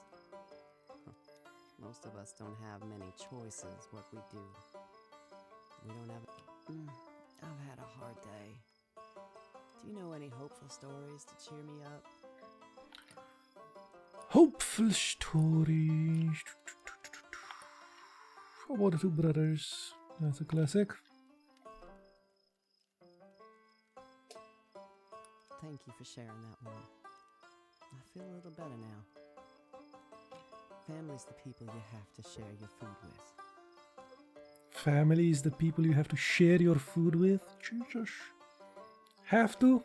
The ones you don't show to the door when supper is coming, no matter how little there is in the pot. Damn. Anyway, I'm looking for a good laugh. Do you know any funny stories? Not sure I have many more funny ones. Plus, investigate some others. Wonder what this is. The fisherman end of one. The clean tent city found near Columbus. That's just weird. Let's see what this is. Maybe she'll illuminate us. You can't spook me like that anymore. Oh, so it's a spooky one.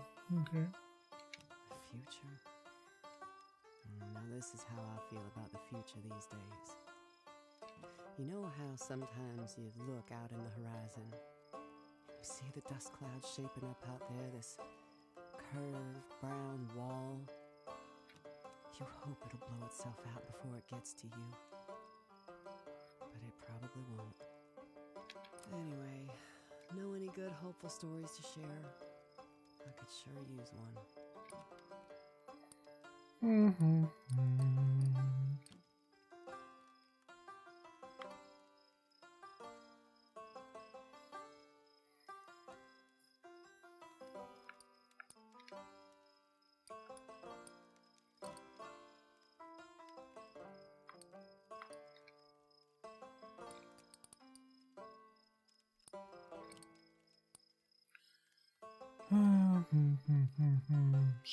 Something.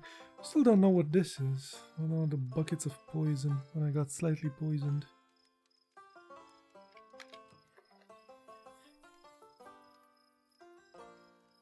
Huh.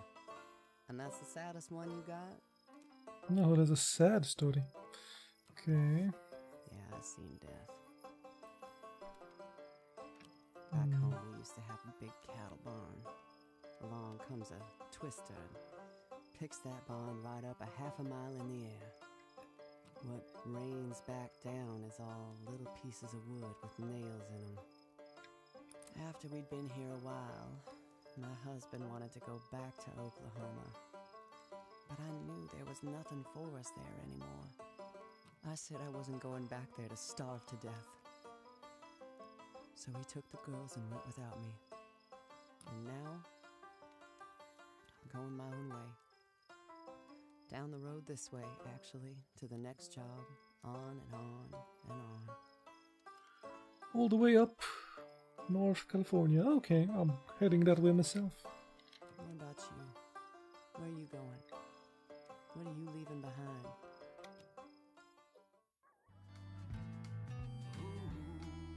Ooh.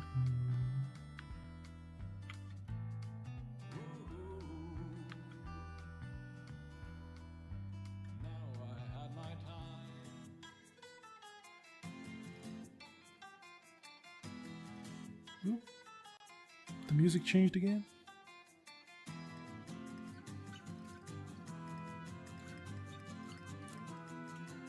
Beside this lonely campfire, a familiar, magnificent black horse rears at your presence.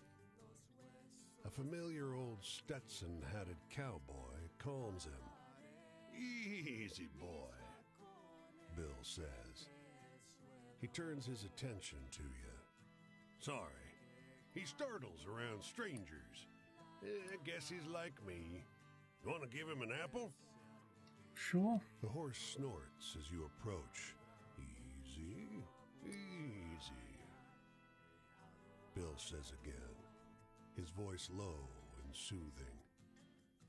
The horse eyes you warily, but lowers its head to your palm and begins to eat. The cowboy nods as he lifts a tin pot from the flames. "You want a cup of coffee, stranger?" Sure. Don't get company much, but I try to be hospitable. West's changed. Folks still need each other. A rattlesnake unwinds from his neck and slithers down his arm. "Oh, don't worry, he won't bite. There's no animal I can't tame." People, though. He trails off, stares into the fire. This guy had a rattlesnake for a friend.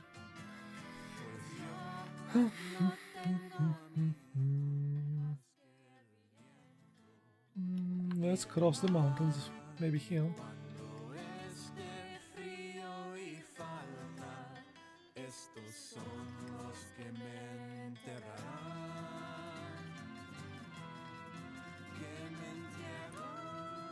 The strains of ragtime rise from an almost tuned piano.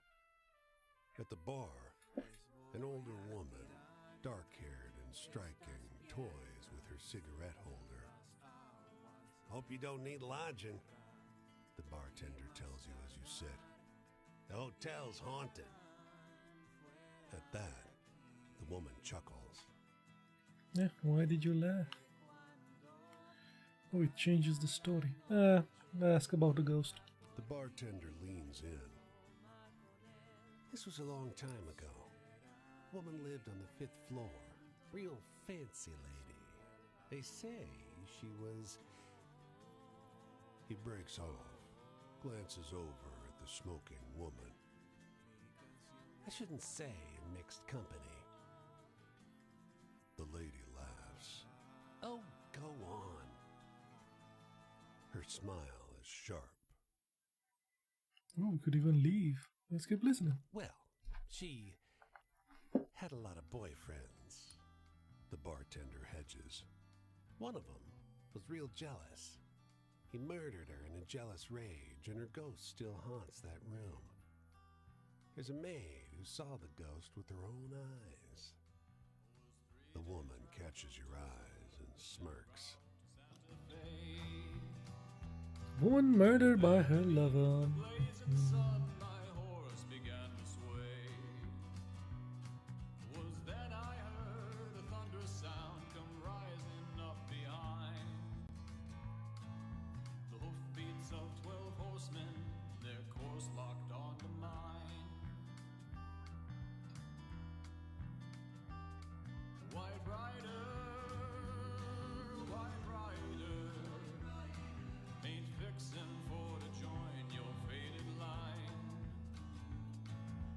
A story here.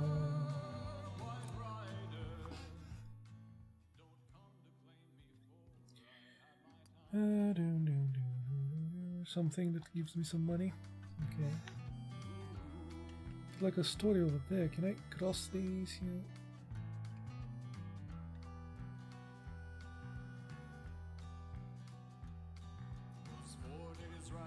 Oh, can do it. Nice. They were dressed in white from toe to tip, pale horses trot below. And last among their number, a chilling sight to see. The 13th horse they empty, with a saddle meant for me. The snake flicks its tongue. That's close enough. It is coiled atop a carved stone marked with faded flecks of paint. The snake laughs, its whole body convulsing. It's very special. A good luck charm. It tilts its head. I'm supposed to guard it, but I'm hungry. If you bring me some meat, you may have it. Kill the snake, scrounge up some meat. The heat has made a family of mice slow and easy to catch. You drop them before the snake, and it gulps them down without chewing. It slithers back, exposing the object. Take it, it hisses. I won't bite. Trust me. You let's take it. reach for the idol. The snake quivers as your hand gets close, but it stays put. It flicks its tongue. Don't be disturbed by how it looks. It'll bring you luck. The snake slithers off into the long grass. It's an idol, about the size of your clenched fist, carved into the shape of a human head. It's an ugly thing. The side that was pressed into the dirt is a face contorted in grotesque agony. Could this really be luck charm? Sure. Good things sometimes wear foul guises. Who are you to judge? You stow the idol, trying to ignore its unusual weight. They come to claim me now. I have my time. Yeah, I still don't have anything here in the inventory though.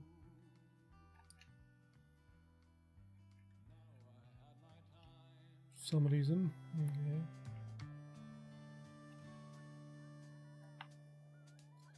Might need to cross the mountains again.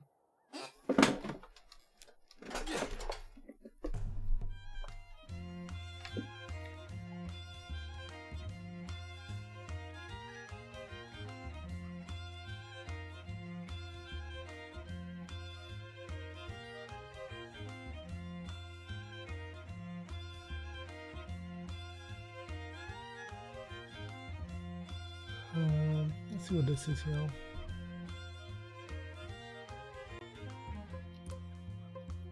The inn is the only respite from the rain outside.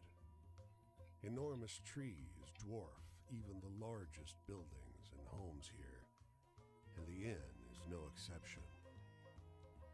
But you find its interior as dark as the forest outside. No one is behind the bar.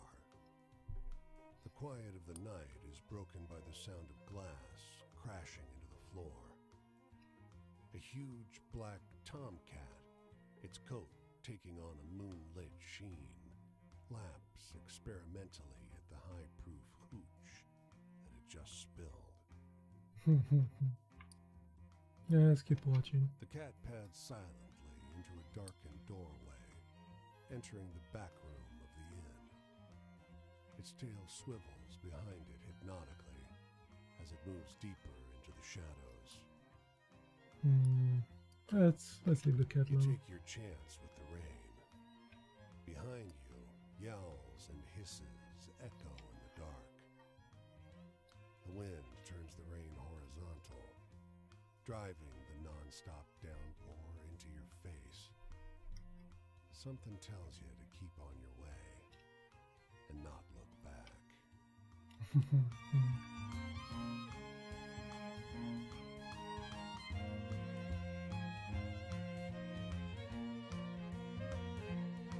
Hi, San Francisco. Is that the bridge, right? Golden Gate Bridge.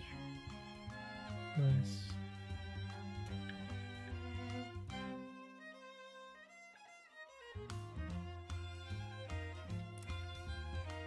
Bang! The screen door clangs in the wind. Downstairs, you hear low murmurs. The wind again? Or voices? You were sure this house was deserted. In the living room, two young women are entwined atop a sleeping bag. One has her hands tangled in the other's bright red hair. I can't believe we found another haunted house. The red-haired girl laughs. A floorboard creaks under your feet. Is it a ghost? One yells. I'm no ghost. The red-haired girl is jumped up between you and her companion, but relaxes her stance at your words. Well, if you're talking, you probably aren't a ghost. The blonde says. The red-haired girl looks to her, then back towards you. What are you doing here? What are you doing here? The other girl draws up straight, We emphasizing the word. are having an adventure. The red-haired girl squeezes her hand. She turns back to her companion, her eyes shining. Your presence goes unnoticed as the two resume their hushed conversation. Let's move on. Two girls in a haunted house.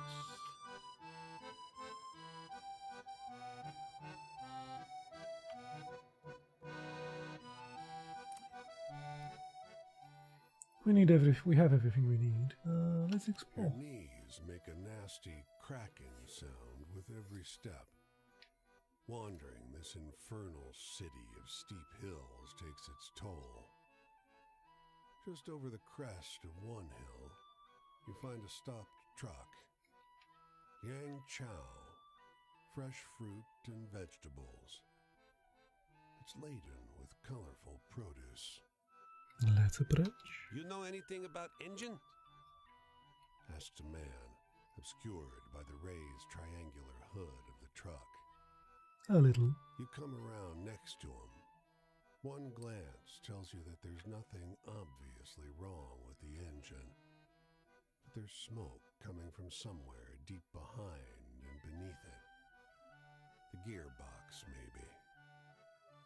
Ah, never mind. He just slams down the hood of the truck, wisps of smoke leaking out of it. He sits on the edge of the truck bed, and you get a good look at him. He's tall, well-built, fans himself with his Panama hat. Sent my brother over to get a real mechanic, but... well, I can barely keep this running as it is. Wish I still had a farm. He sighs theatrically, surprising himself with his own easy honesty. Sam Liang, landless, broke truck driver. Dad would have been proud. What happened My to your old man father? well, he was old. Guys like him didn't get a lot of chances to start a family. He glances around the upwards parabola of the hill, at the placid row houses around you. I was just a kid when it happened. The '06 quake. I can still remember. Barely.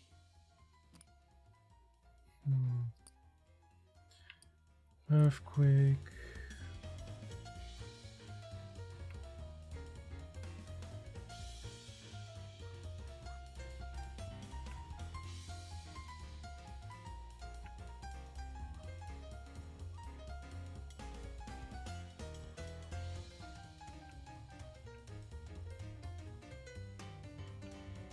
Things took a jazzy turn.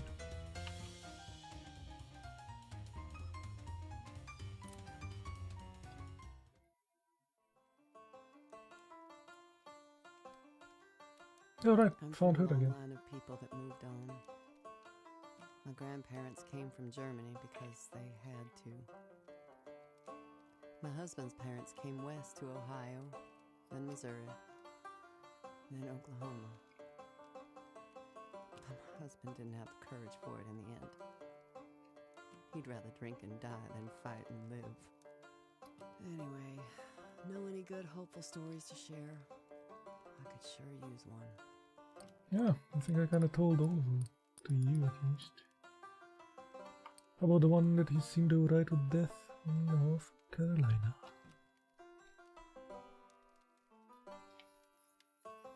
Thank you for sharing that one. I feel a little better now. The future. Do I look like I'm gonna be here in a few years' time? Every year it gets harder picking, and someday I won't be good for it at all. I'll have to find something else. But I will, because I have to. Anyway, I'm looking for a good laugh. Funny stories, funny stories. She already knows that one.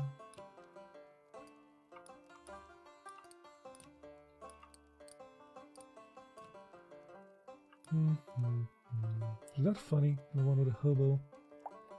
Can't remember.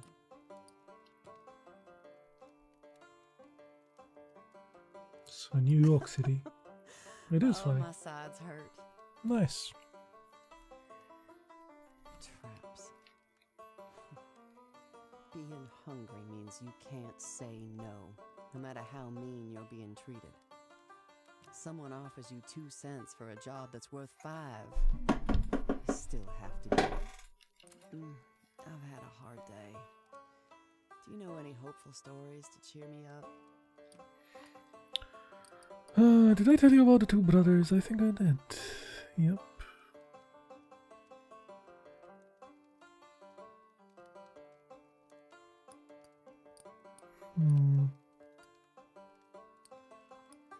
That one's creepy, I think. Most of them are creepy or strange, weird, scary ones.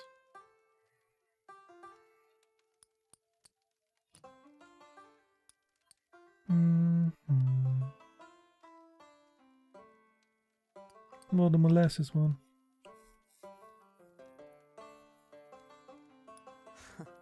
That's a good one. I'll try to remember it when I'm out in the fields. Good. Hopeful. Joy. Well, my husband's mother, Vivia, was a cuss. She told me once, it feels like a pretty good vengeance just being alive still when the world wants you dead.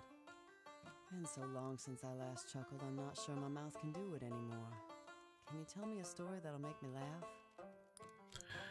I don't know.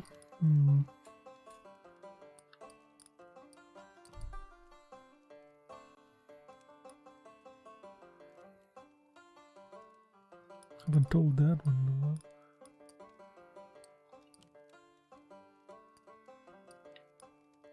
Oh, that one, the pig farmers. That was funny, right?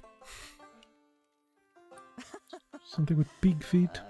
Give me a moment just to catch my breath. Trust. The only thing I can rely on is me.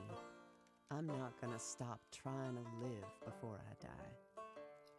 Some people give up, but they're dud seed. Been so long since I last chuckled, I'm not sure my mouth can do it anymore. Can you... Ah, another laughy. Don't have one.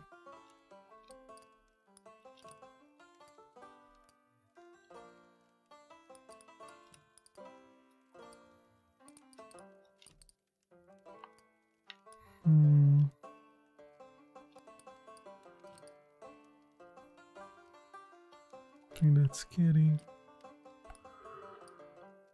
Murdering twins. Sure. Let's get that one out in the world. Are you trying to spook me with that? I haven't heard from my family since they headed back to Oklahoma. The way I see it, my husband killed them, heading back into the dust the way he did.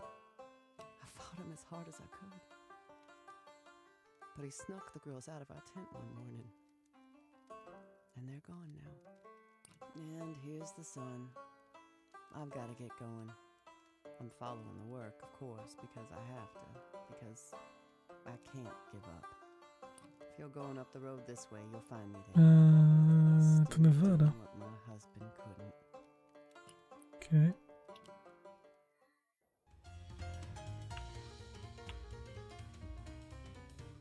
Going towards Washington, I think.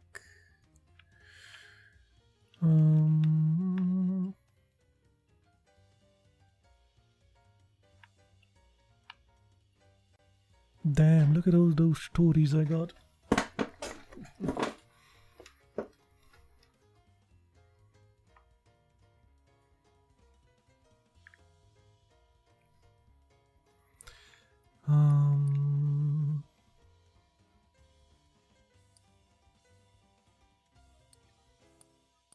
Let's start switching some of them.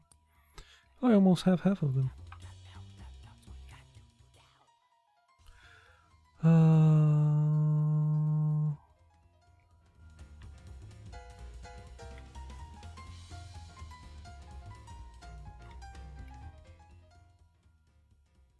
What's with that line? I don't know what it is.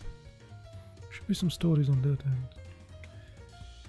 Is that like the road I should take or something? No, there's one here.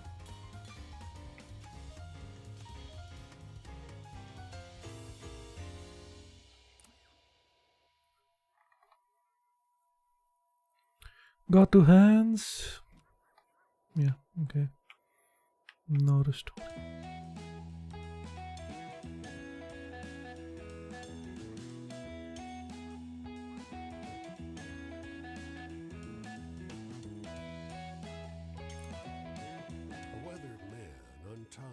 fishing boat from its mooring. You heading out to fish? Can rent you a boat if you like. The lake's well stocked, but He isn't smiling anymore. there's a monster in the lake. Locals say it's the biggest trout ever to live. But they're wrong. Not a fish. Something else. And I'm gonna be the one to catch it.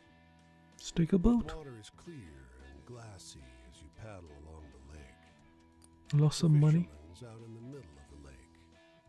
The throng is gathered on the dock. The breeze carries snatches of their conversation towards you. Punctuation against the rhythmic slosh of ripples against the wood. Let's fish. You reel in several fish quite quickly. Fat, glistening trout flop around in the bottom of your boat. A sharp tug on the line threatens to topple your boat. But whatever's nibbling lets go almost immediately. Suddenly, you hear a splash and a burst of laughter from the dock.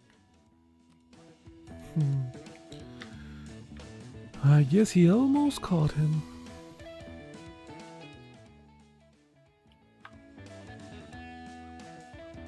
Oh, those are some tall mountains.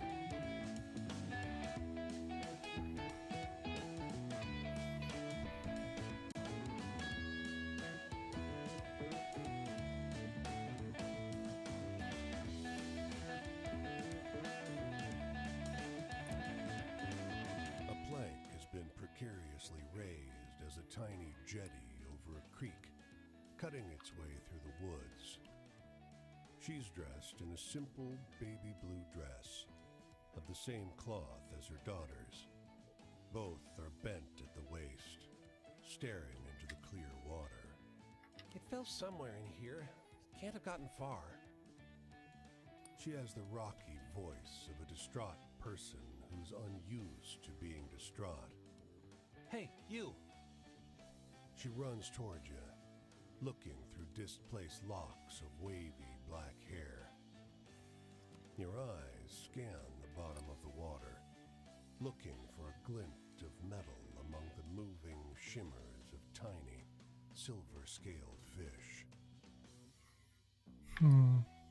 Sure, You found reach it. down into the water, gingerly grasping the narrow band of gold.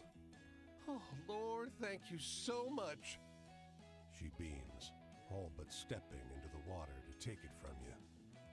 If you hadn't come around, I'd have lost my grandmother's ring. The ring's magical.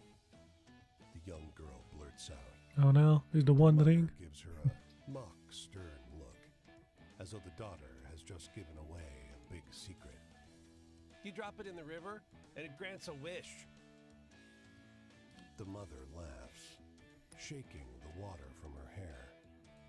Why, I wished a stranger would roll into town with some stories. Well, your wish has been granted.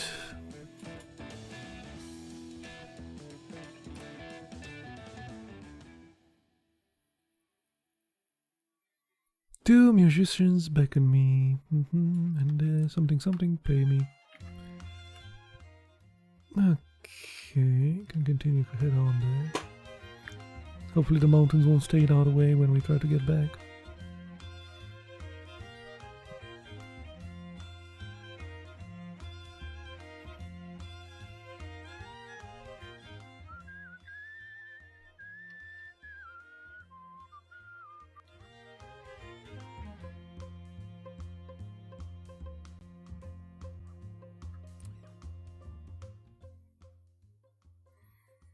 Downed tree in front of a thing. At least I can sell it for firewood.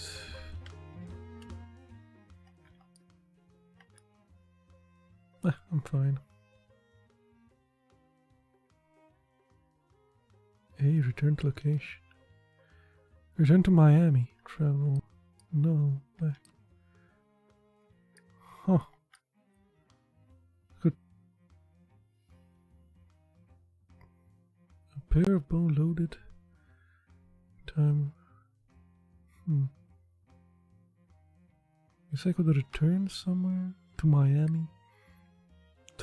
Traveling with a dice or something. Should have a look at my stories. Plenty of scary stories. That's a good one, apparently. That's a true one. We have lots of these. Mischievous Ghosts of Cincinnati Music Hall. Might be a funny one. That's spooky. That's hopeful, I guess. And that's a real one. Let's put a funny one there.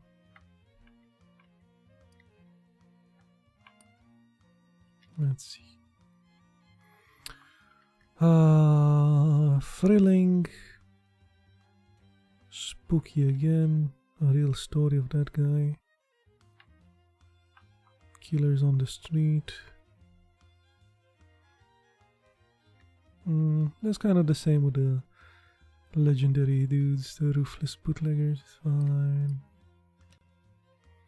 The Confederate Ghost. Still don't know what these two Lightkeeper things were. It's a spooky story there.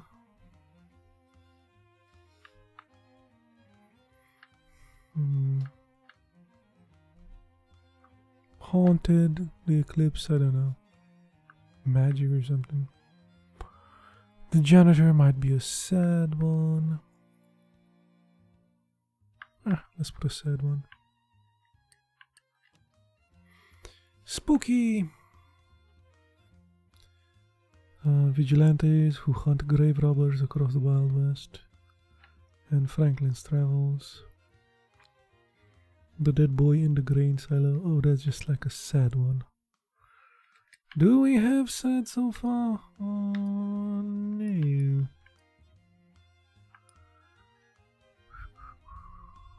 Quinn's is sad, but that's a true story. The boy left there. It was also kind of sad, I guess.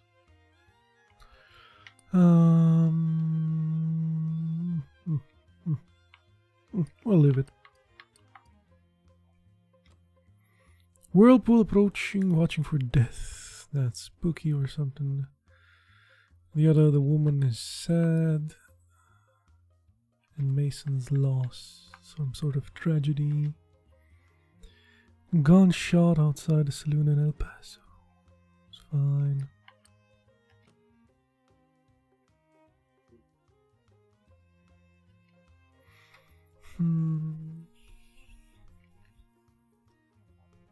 The black hole thing is also spooky. Trickster who lures humans with magic tricks should be also spooky. Storm generated by gigantic bird. Also spooky.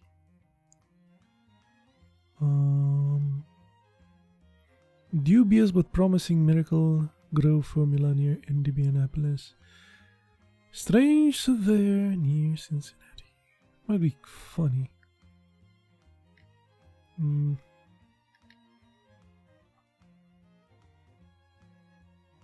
The man who could soothe animals in California. That might be something hopeful or something. Man obsessed with fish in North. That might be funny.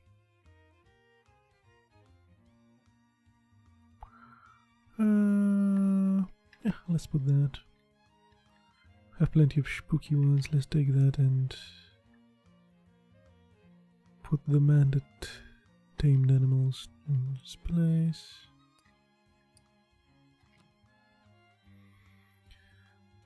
The boy whose shiftless father left him alone in the woods. That was sad.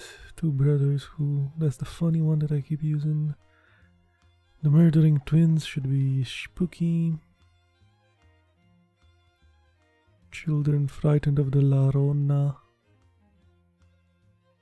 Okay.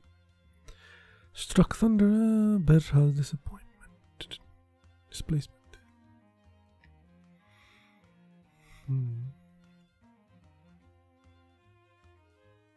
I guess each one of these, so that's why I have 16 heroes, get their stories. There will be 16 tarot cards. I just don't know that much about tarot cards.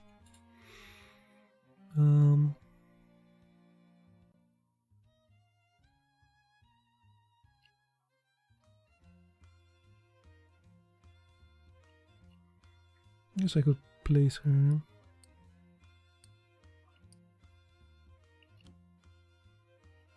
And put all of them, all the tarot cards, people.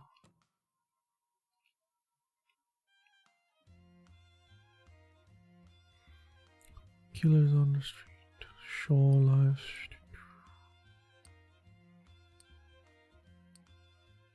Franklin, Quinn, Bertha, and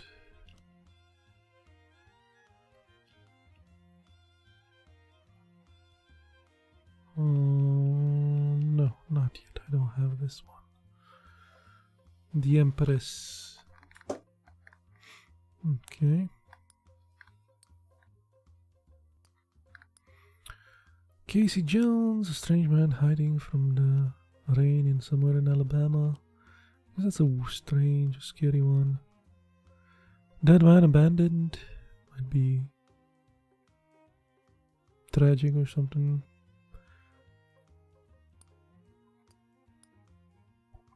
Probably they're color graded or something. I don't know. The deer spooky, I guess. The bridge builders in the thing. In the northeast. Could change it with that. That one is sad. And the strange bus, that's just strange.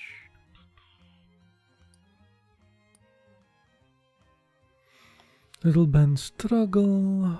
Sugarcane who took criminals from jail and worked them in the fields. The mysterious woman with a letter delivery from Savannah. It's supposed to be funny, but weird.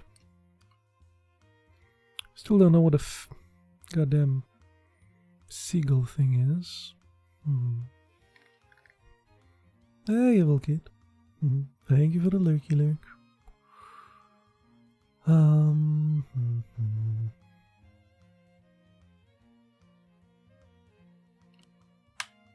So that's a hopeful one. The guy with the death thing. It just hasn't spread yet for some reason.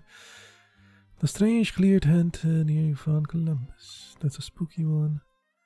Feuding architects. That should be funny or something, maybe. Or sad or angry. Or slow moving cart.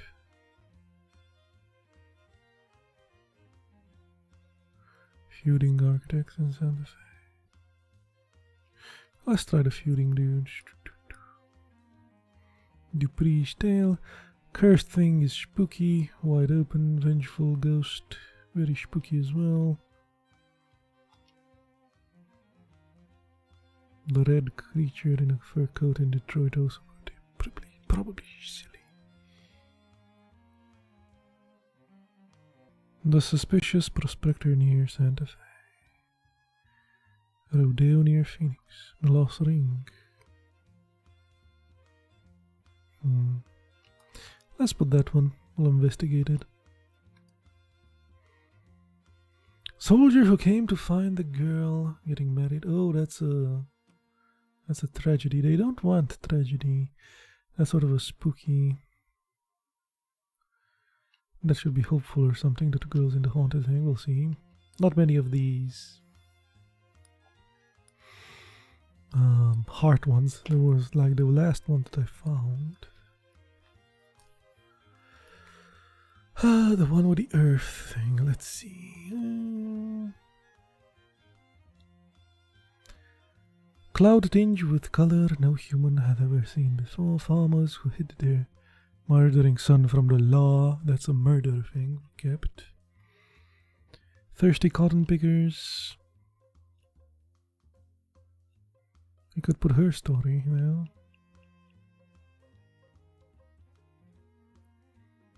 As a true story.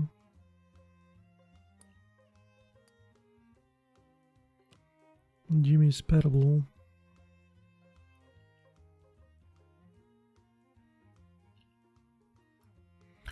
Mysterious woman approaching the gospel, so you could listen.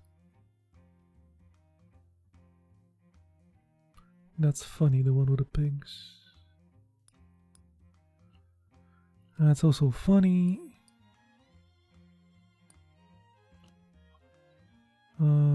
Girl with her family of kittens should be funny as well. Man who made molasses in some sort of hopeful or something. Okay. Can continue. Sorting them out a bit.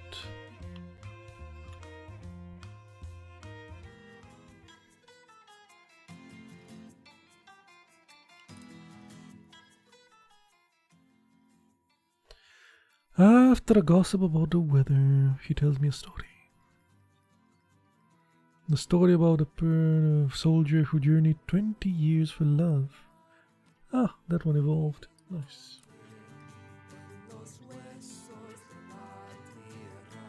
Now it's 20 years, it used to be 10. He's parked his car by the side of the road. A luxurious black thing, waxed so that it mirrors the stars in the sky overhead. The desert dust doesn't seem to stick to it. You find the driver, alone, retrieving something from the trunk. He's a surveyor or something? Well, what's it look like I'm doing? He asks, as though it's obvious. He doesn't sound like the Okies driving on the road west. He has the cold tones of an educated New Englander. The pointed feet of a tripod dig into the coarse sand, hoisting his telescope heavenward. Heavenward? Thought one of those surveyor dudes. Not the stars, friend. His tone is outwardly irritated, but unable to mask his glee at correcting your misapprehension. Looking for a planet. There's a ninth one, orbiting far beyond Neptune. Ah, the guy that discovers Pluto. Nothing yet, but we all know it's out there, waiting for someone to prove it exists. Once you can prove something exists, you get to name it. Can you imagine naming a thing that every generation hence for all time will remember you for? Yeah, but it will be demoted from planetary status. Sorry, buddy.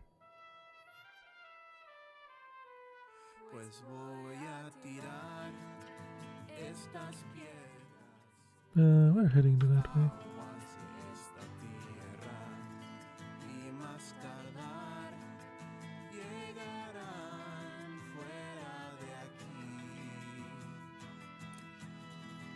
They've taken over a booth at the roadside diner, tables strewn with papers and forms. He's in shirt sleeves, revolver hanging loosely off his chest. She's in a moss green dress from 2 seasons ago, and a felt hat that's begun to warp. Bonnie and Clyde. You slip into the booth next to him. Tell me again where you saw him last? He asks. He was in the car with me. We were just driving down the road. So where did you stop the car? He asks. She sounds exasperated. I told you, I never did.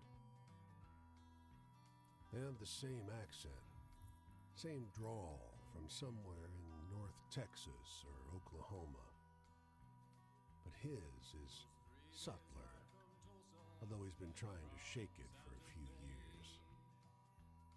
You notice, for the first time, how handsome they are together. How much like a detective movie. But her face is broken by distress. We were going 40 miles an hour when he vanished. All I saw were those damn lights. In the baffled silence that follows, you find your cue to leave. Strange lights in the sky. Aliens in Nevada.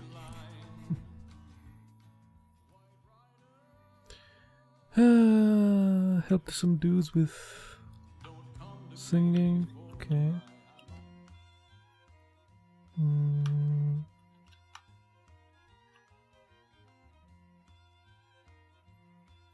Okay, get to that one.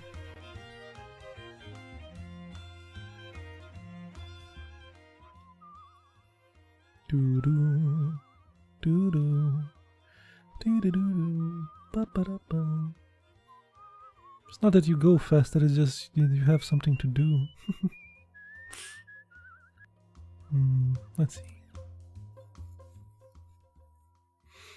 Something. I think he paid me off for some work. Well, okay. Full of cash. I could cash my coin. I like those. It's just a coin. That's it. Let's see here. Oh, death. Hello, death.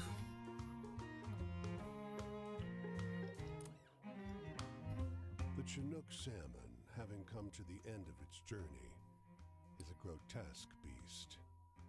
A great curved hump on its back, and that deformed hook of a jaw. The raven perched on it is unusually large, with a fat tuft of black feathers wrapped round its neck like a mane. With one practiced peck, it strikes at the salmon's blurred eye and pops it like a grape snapping open under your teeth. After What? tasting the fluid inside, it turns toward you, beady black eyes glinting in dying sunlight. You want some? I can't eat this all by myself. Why do they peck out the eyes? Are the eyes so goddamn delicious? Suit yourself. It steadies itself on the carcass, and some of the uric smell wafts over to you. Don't look a gift eyeball in the mouth's what I always say. Its voice is throaty and rough, fittingly. What are you here for? Not the salmon. I collect people's stories. Huh? It tries to preen a stray feather back into place, but it only ends up more crooked. What's so great about people? You should collect raven stories. Much better. Tell me one. Well, this one's a secret. It flaps its wings and flies towards you, perching on your shoulder. You see, there once was this raven who liked to... And then, instead of finishing his thought, he just snaps at your eye with that sharp needle of a beak. He's going after my goddamn eyes. You hear good things about eyes? I don't know, man. I know you can eat them as well. I mean, we. Not you. We. The humans can eat eyes as well, but... You flinch and close your eyes instinctively, losing your balance and taking an ungainly fall onto the soft sand of the riverbed. Ha! Cries the raven, once again perched on the dead salmon. People always fall for it. You should have seen your face.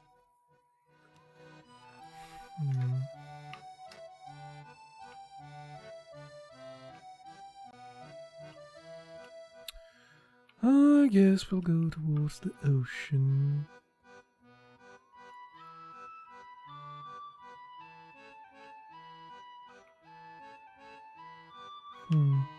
Should be here. This way, west.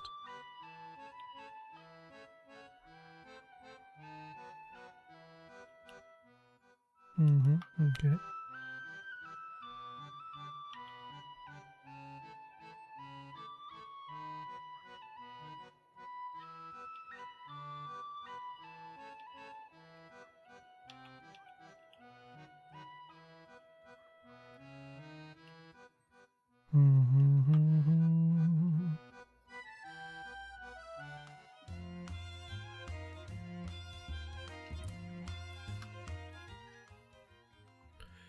These folks are setting up a cooking tent in the corner of the fairgrounds. Hot day of serving, I'll help them serve, get paid. Cool.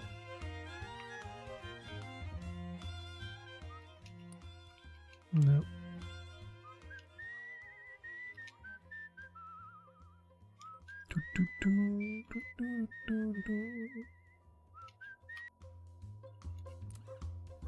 The creature looms in an evergreen clearing, blood spattered around its maw, one enormous paw still buried in the flesh of the man sprawled beneath it.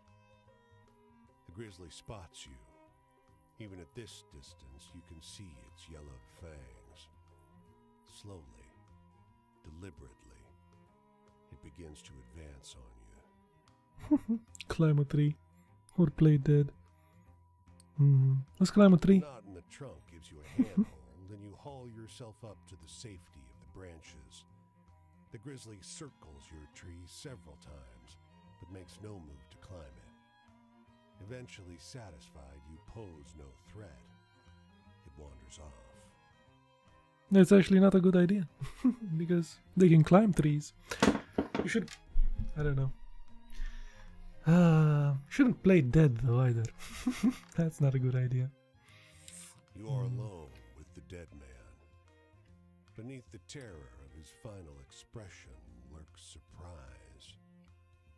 The bear will return, or else the crows will take him. He belongs to the earth now. A branch snaps. Your pulse jumps. The forest does not want you here. Forest doesn't want me here, bro.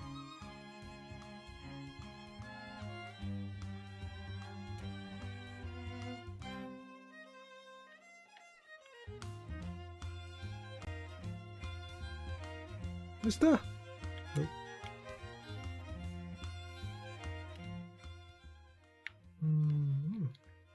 Should be one more story there. Haven't seen it though. Oh, in the lighthouse. Okay.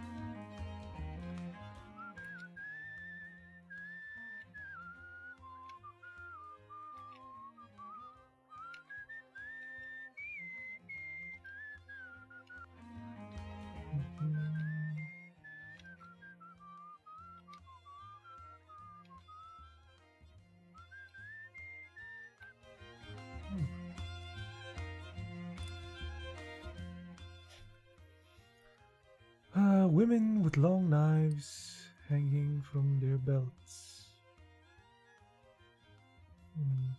Okay. Can I have the rest there? Oh, nice. Cool. Timber! You hear the splintering crack of old growth breaking. A tall, broad man looms in the clearing. He casts a shadow almost as long as the trees. A handful of other men gaze at him with admiration. A slate-blue bull stands to the side, slowly chewing on a patch of grass. "God damn!" shouts the second largest man, scratches his beard. "Come on, stranger, give it a shot. Try your arm against old Paul here." He gestures to an axe lying atop a jagged stump. A couple laughs flow through the crowd. Chop? Chop chop? You strike out at a reedy spruce. The axe thwacks into the trunk and roots there. You wrench it out and swing again. Your rhythm is shattered by wood splintering. Your opponent has just cut through two thick evergreens growing close together in one fluid movement. Oh, Jesus. Let's keep chopping. Thwack, thunk, thwack. The huge lumberjack is cutting a circle around you, barely stopping to let one tree fall before he strikes another. The bearded man shakes his head, watching with amusement. Another lumberjack claps him on the shoulder. Well, you can't give up now. At last, your tree falls. The bearded man steps forward and shakes your hand. Don't feel bad. No one can match him. I'm not even sure he's human. He looks at the woodcutter, now scratching the ox's ears. You gave it your best. That counts for something. Meh. Fair enough.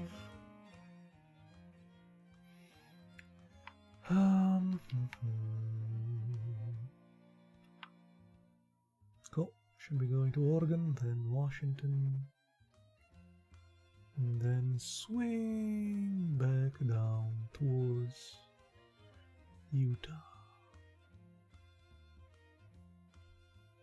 And that's more stories have appeared here in the middle.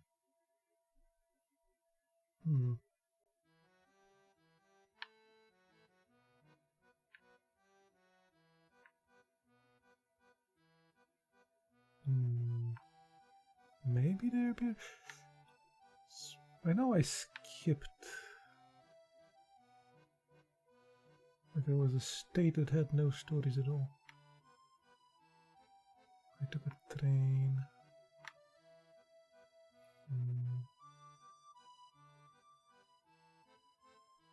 Anyway, gotta go get myself a drink. I'll be back. Just like Arnold in Terminator. I'll be back.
Okay, so we should get back.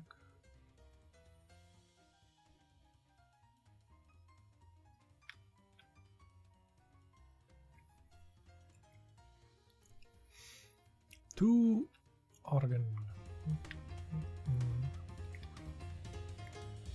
English ride maybe.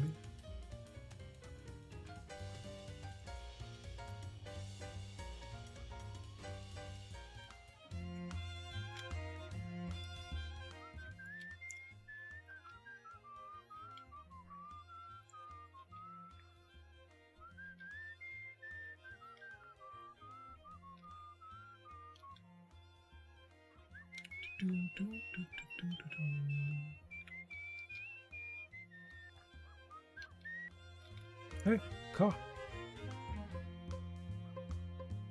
Nah, guess that's no.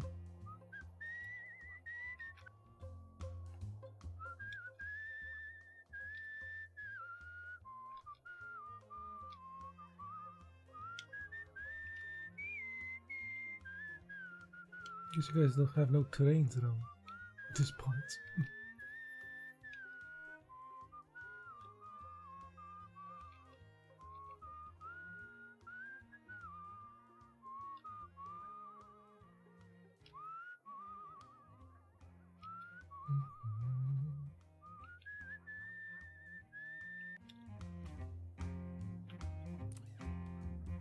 Fog fills the margins of redwoods, vanishing their high crowns.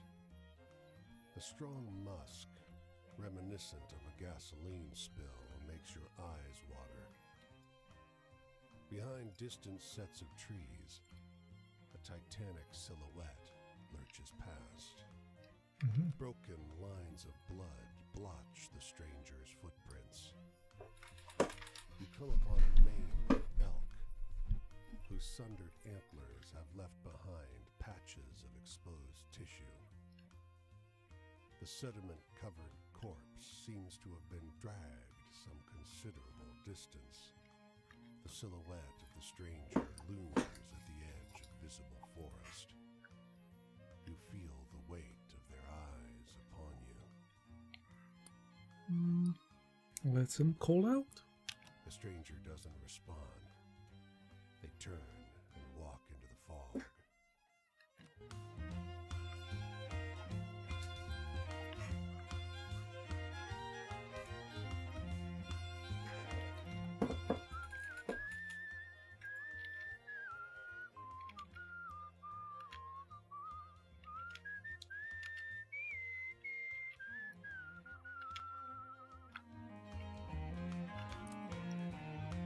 For hours now, you've seen it circling overhead. Its wings cutting across the sliver of sky you can see framed by the crowns of vast redwoods. But it's gotten closer. The cry that echoed from afar now seems dangerously near. And suddenly, the eagle swoops down, claws splayed before it, wings spreading into a crescent of knife-sharp feathers. We could run for cover. Keep watching. Let's run. You scramble away from the road, seeking shelter under one of the large trees. The eagle recedes from sight, but then, as the noise of its cry dims, you hear another noise. Some dandy's sleek automobile blazing down the road. It nearly clips you. Were you still standing there, you'd be a goner. The eagle, as if expecting thanks, lands nearby, just for a moment.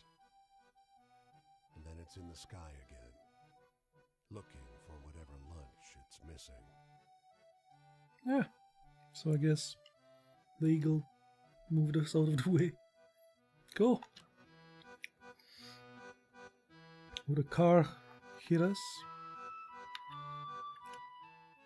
Probably.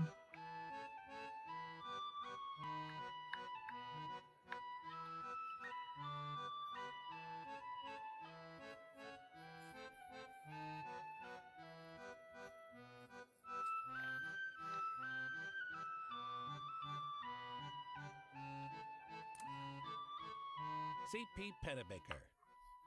The dandy approaches seconds after you enter the saloon and extends his hand. Syndicated in 16 papers. Trying to find out what life is honestly like for folks like you out here. Trade you a drink for your story? Sure. C.P. Pennebaker takes down your tail in a frenzy. This is precisely what folks want to hear. He cries. He pumps your hand vigorously on his way out the door, leaving you with the bill. Goddamn asshole, man.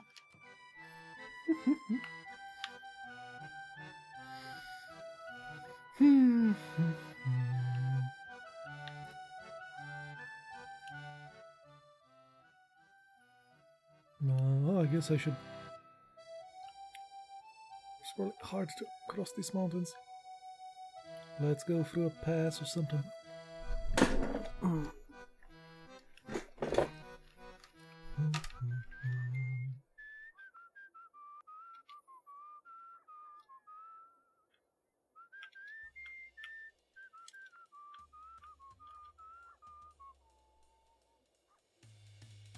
Ooh, there is a train here. I was just going this way.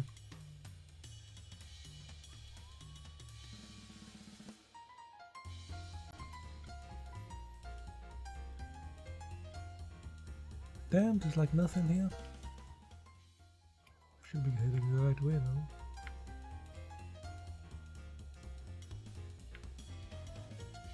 Oh, something there and there. But with green.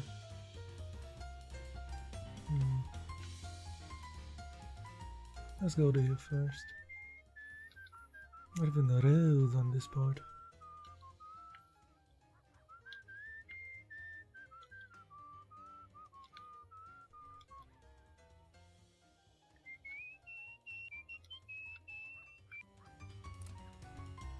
You didn't think the musician would even notice you.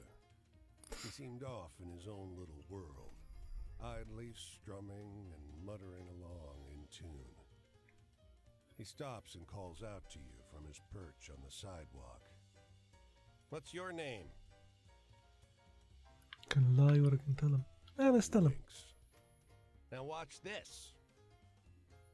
He sings "Baby, Won't You Please Come Home," but with your name in the lyrics. Now, he says, If you found that meant something to you, and you want to show some of that appreciation, I sure would be obliged. Can't afford a tip. he clenches his jaw. You've taken my art without recompense for the labor. Now, the god I pray to ain't a violent one, but I curse you for that. And you believe me, artists wherever you go will know you ain't a friend of him. As No. you leave, he loudly sings a song about the devil. You don't know whether he's referring to the god he prays to, or you.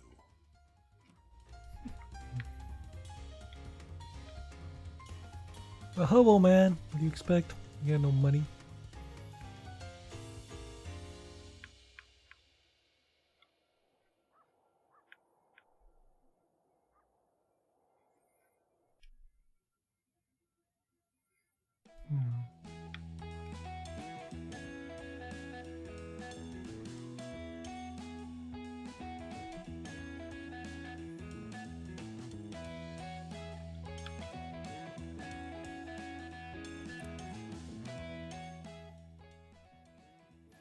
Oh, this guy gave me some money. Thank you.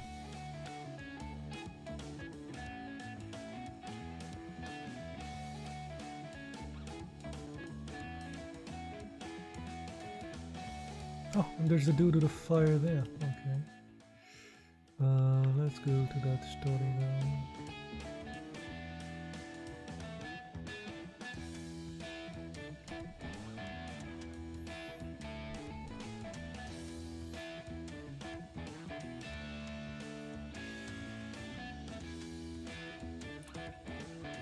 I say, you there.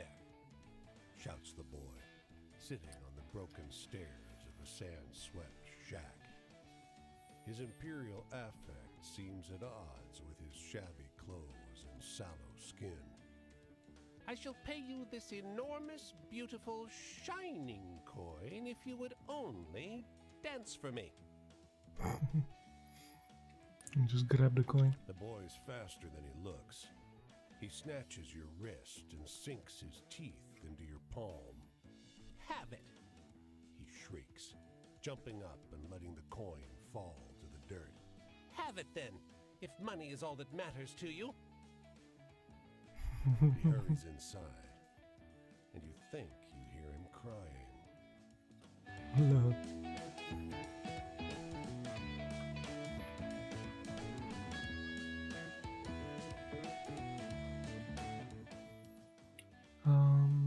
thought there was a city nearby now.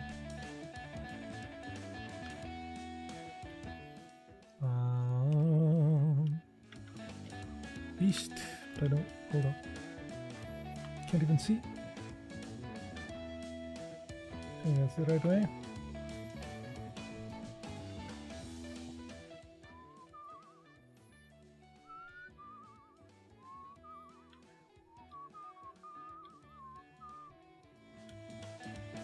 Oh, there it is.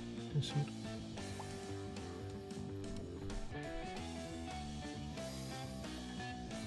Boise?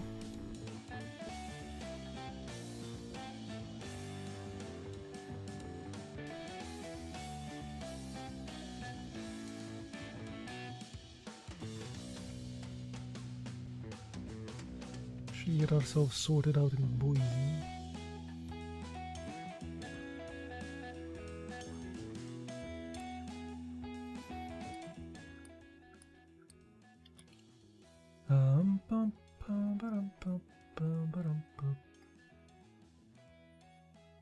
Oh, we don't have anything for sleep. We can get a bird now.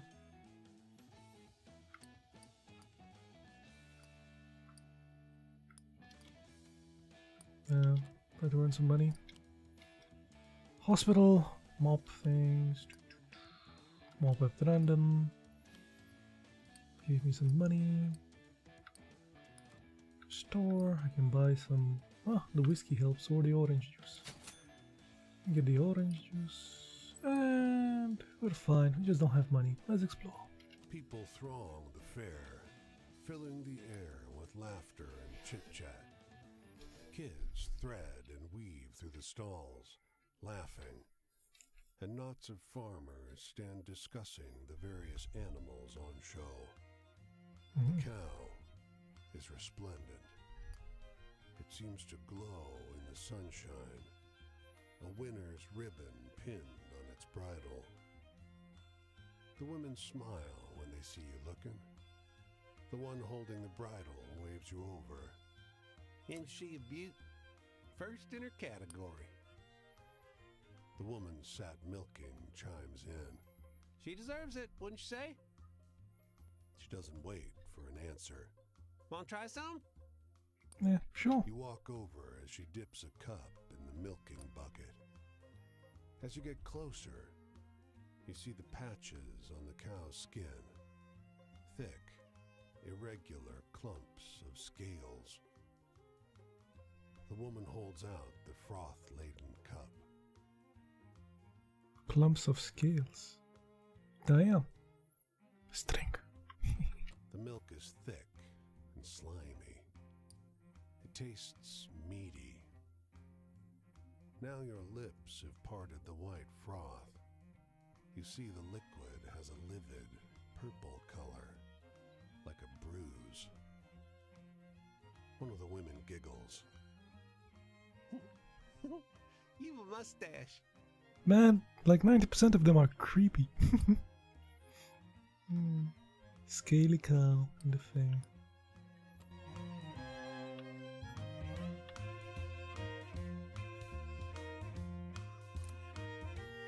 You walk along the tracks for an hour, toward the smell of the coal baking in the sun. The train is idling at the station, sputtering, exhausted. A child paces up and down the line of black carriages, clutching a bundle of rags to her chest. She cranes her neck, figuring the height of the cars. Hello? You've scared her half to death. She stares, absolutely petrified as you approach. It was an accident. All you can see in the heap of blankets she carries in her arms is the infant's tiny leg, Oh, Jesus. pale and blue. Damn, all of them are like that, man. And when you talk to them, tell me something thrilling. Tell me something exciting.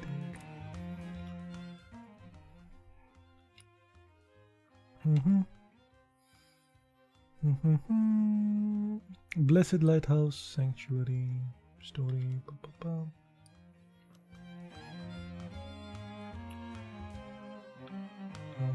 Souls in love. Okay, that's fair. It's a love story now. You glance up, and the sky is suddenly filled with monarchs. Billions of them rising out of the fields and streaming across the road. Monarchs. I guess those are the names of butterflies. They fly past for hours. Random southbound flight at first, then patterns, kaleidoscoping, spiraling in a tower from your eye straight into space. Then, abruptly, you wake. The butterflies are all gone, except for the dead ones scattered in the grass around you.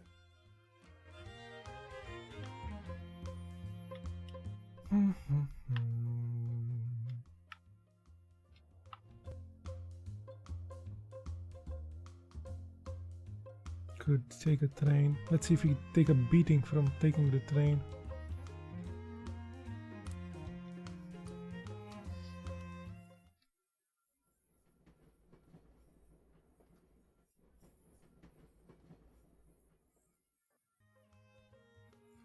Successfully sneaked. Nice. The hell are we? Ah! Perfect. Focus. There are people shouting and laughing inside this restaurant, and a man sitting alone on the porch like a statue. When you sit beside him, he gives you a weak grin. Look at us. Tired? I get so tired. Can't even celebrate a job done. WPA, planting trees. He tells you about the hours he spends digging holes in the sun. Collapse has been hard on folks, but I didn't have a job before all this. Now I'm doing good. Kinda glad things went to shit. He hesitates. Is that wrong, do you think? His head sinks onto his chest. I'm never sure, though, he says. Never completely sure. Then he glances up, forces a smile. In awkward apology, he makes you a gift of half his sandwich. Jesus, I'm really pulling down the mood. Convicted WPA worker. Okay.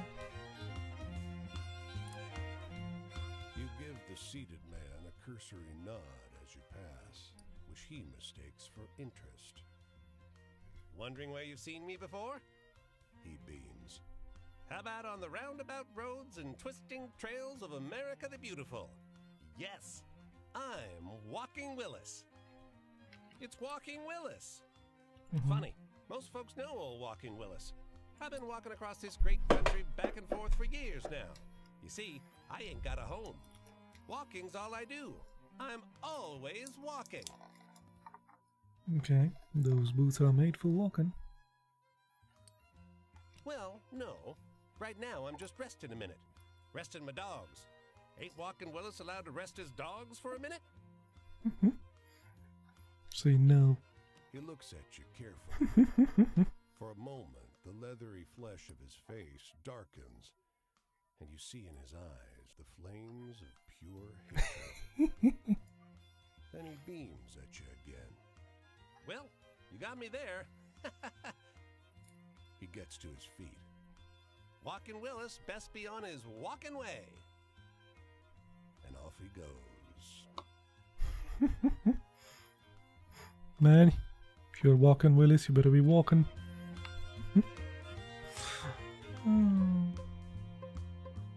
Let's see who's here.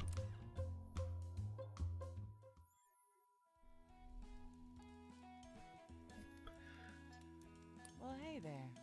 What's happening, stranger? Pull up a seat if you want to share. I guess my deal is pretty clear. You probably see 100 long-haired, bangle-wearing freaks on the road every day. We're the only ones still hitching around, I guess. Bummer, because this is a beautiful place when you take the time to smell the flowers, huh? So, she's a hippie? I don't think they had those in the 20s. So anyway, got any good ghost stories? Anything scary or weird? Let's see.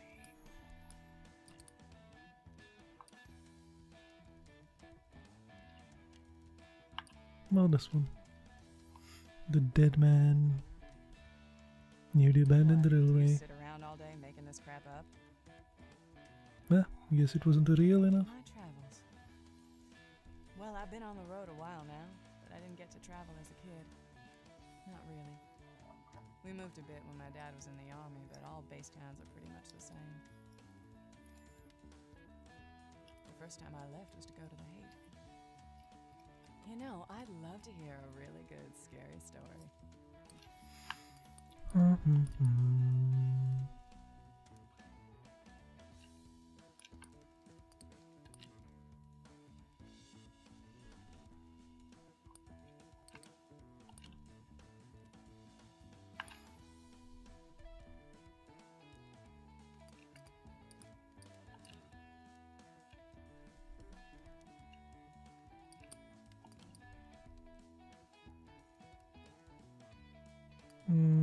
Oh, this one. Whirlpool watching for death. This is the guy I killed. Come on, don't be a drag. That's not true. So I guess she only wants true stories. My brother died. They didn't even tell me. I read in the newspaper. He got blown up by a Viet Cong mine, it said. Viet Cong mine. Oh, she's definitely in the wrong century here. You know, I'd love to hear a really good, scary story. But the true stories aren't really scary.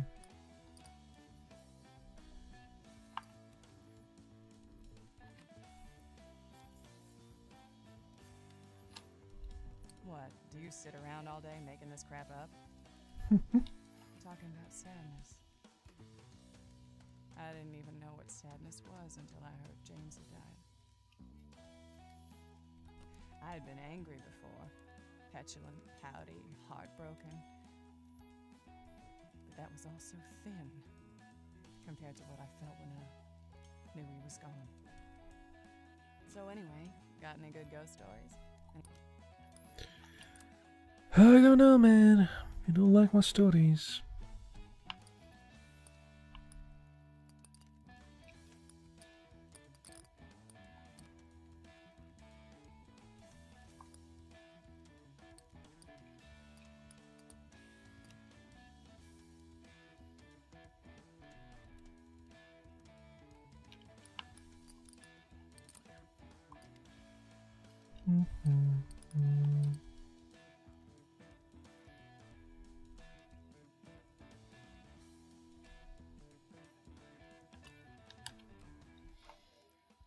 Maybe the Confederate dude, stabby. Oh, wow, that's scary stuff. You are Oh, really boy. good at telling these. Yes, that one worked. My past. Well, my parents didn't abuse me or anything. We just disagreed. We still do. I mean, I assume. But anyway, let's keep it grooving. Tell me something funny. Groovy.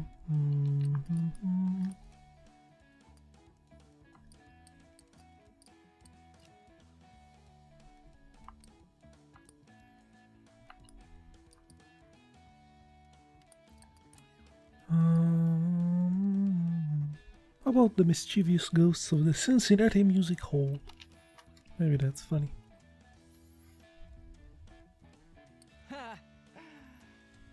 You got a groovy sense of humor, stranger. Yeah. Traps. Yeah, I felt trapped, stifled, unable to grow or blossom at home.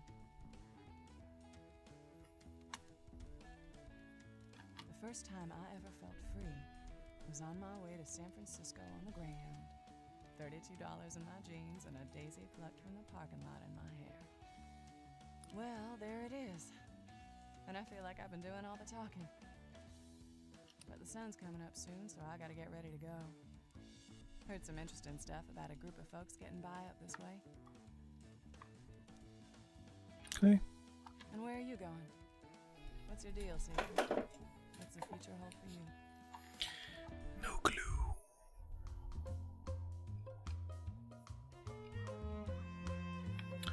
Let's cross the river here.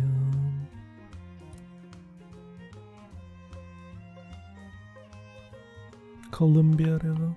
Okay.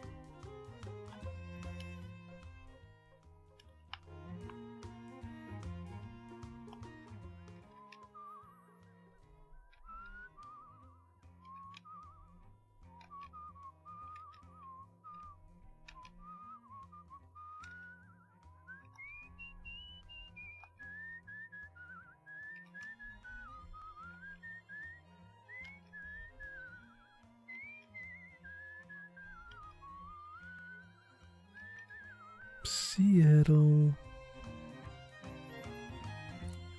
Hello, Seattle. Have no cash. Can I?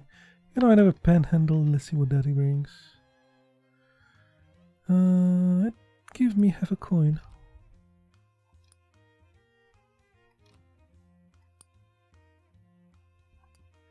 Sure, thank you.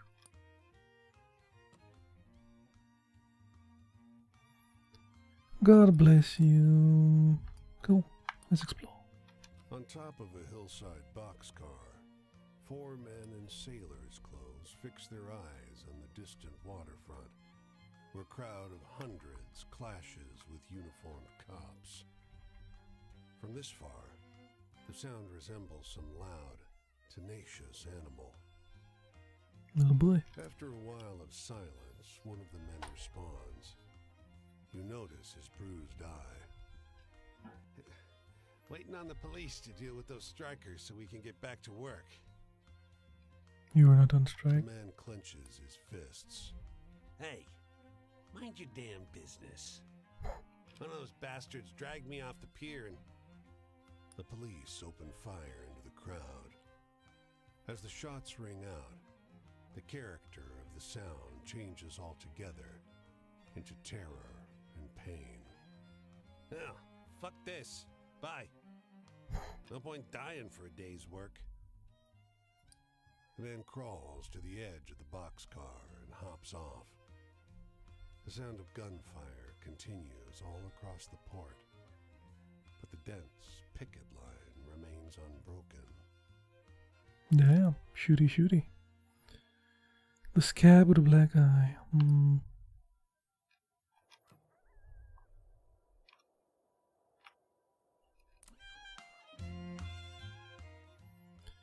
Waitress in a diner. Which story is this? The story about the boy and his dog, but is highly embellished.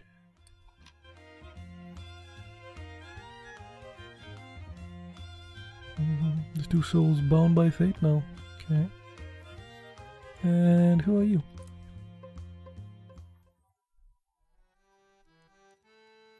August. You see me here? You think you know me? No. I didn't start out in the gutter. I was raised right. Mama taught me to read off the Bible. But I'd save up my nickels for the collection plate and buy story rags instead. That smell of wood and paper. But you tell me, what's the wildest thing you've seen on the roads out here? Anything good and exciting? Good and exciting.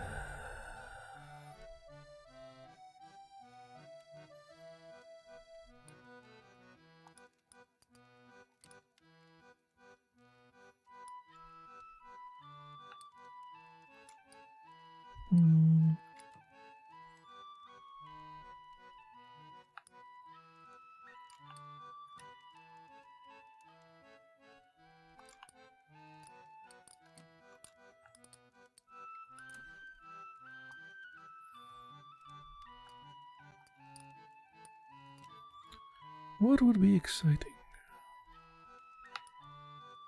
But on the fish. Nothing's funny just 'cause you call it a joke. Yeah, okay, so that's a funny one. Our home. We lived in a little house in town, but the fields were never too far away. When my daddy'd run me out of the house, I'd beat it out to those fields and play cowboys and Injuns, or jump from a tree like a flyboy. Anyhow, you got any stories that end looking up? I miss those hopeful ones. Hopeful ones.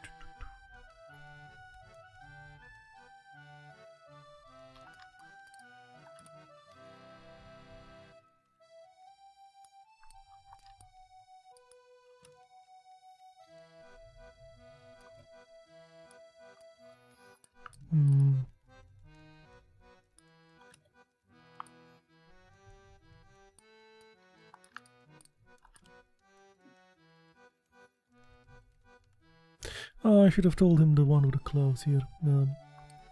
Okay.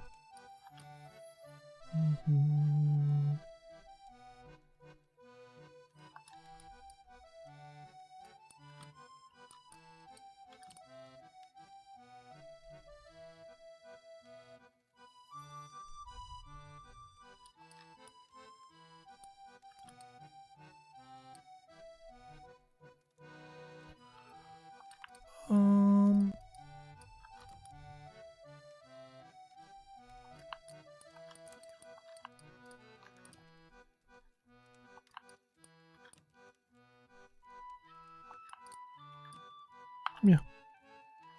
About a two brothers thing. That's a hopeful one. Leaves a warm feeling in your chest, huh? Family wasn't all hard. My mama caught me reading once, but she just told my daddy I was out playing. She did. She caught me reading once. So I miss them blood-pounding adventure stories. You got any like that? Blood pumping, pounding.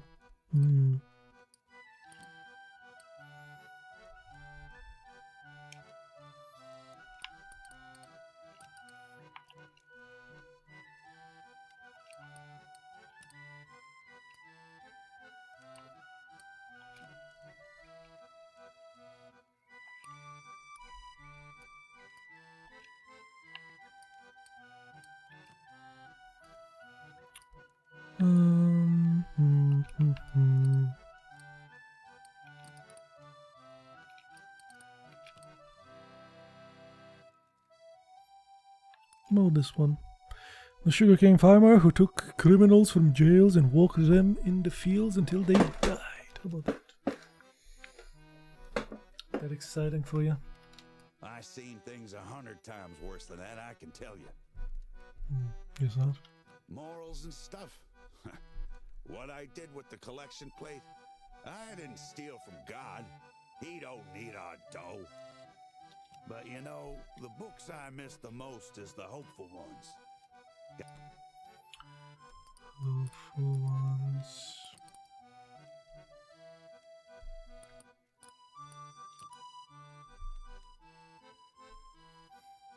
What the one with the ring? Is that hopeful? Let's find out. Well, that one sure makes me smile. It was. My fate was cast the moment I first read those story rags. First time I bought one, I used an extra nickel I found on the ground. If I hadn't, I'd have wasted my nickel on hard candy. But you know, the books I miss the most is the hopeful ones. Your eyes open. It's fine. Can use this to find something else.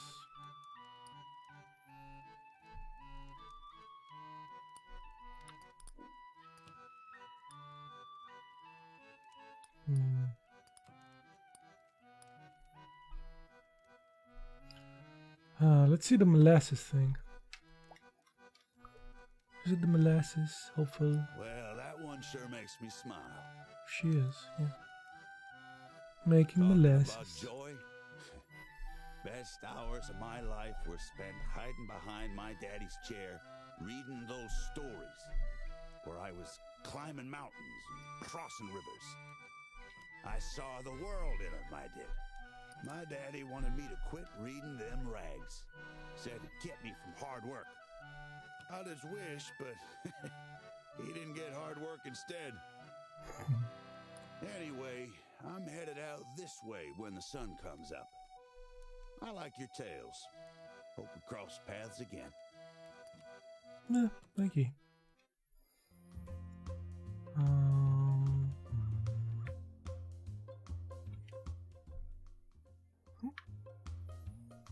Should be some stories here.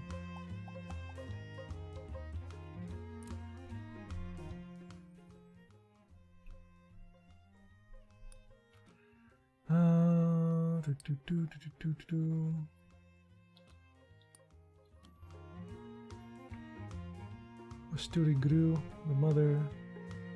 Insecticide. Oh yeah, the one that the insecticide thing grew. Side.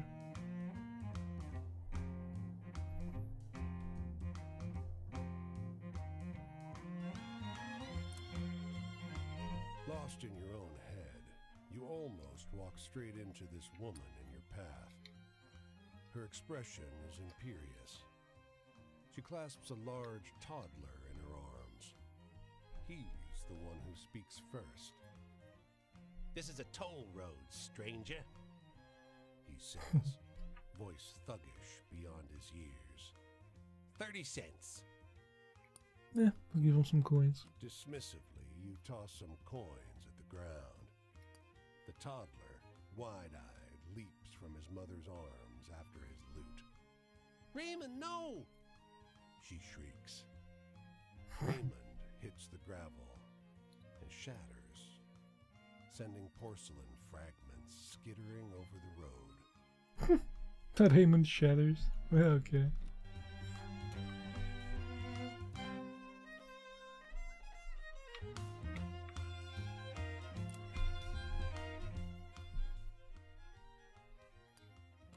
Cool. This guy, I think, gave me some money back.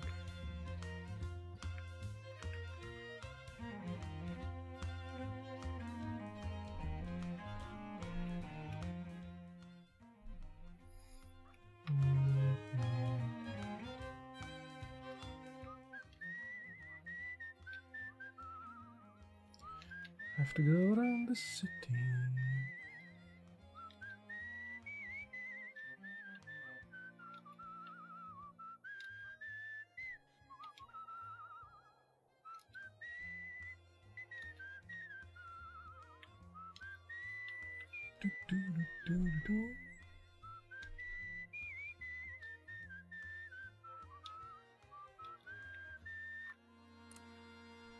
This office is trashed.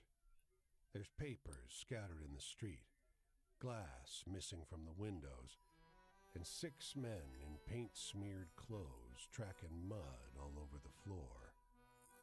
One calls out, Hey, you looking for Baker? No. Well, let us know if you see him. He says he's too broke to pay us for the last job, so we're too tired to leave his office. The thought strikes him. He holds up $1. You got time to get us lunch?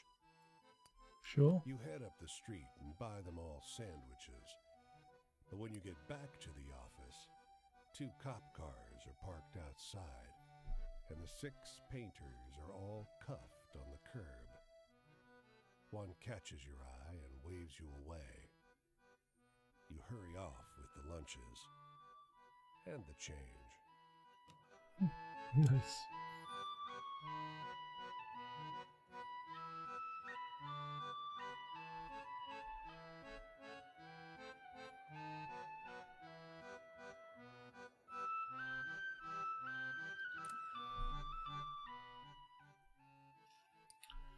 Pum pum pum, he pays me something. Okay.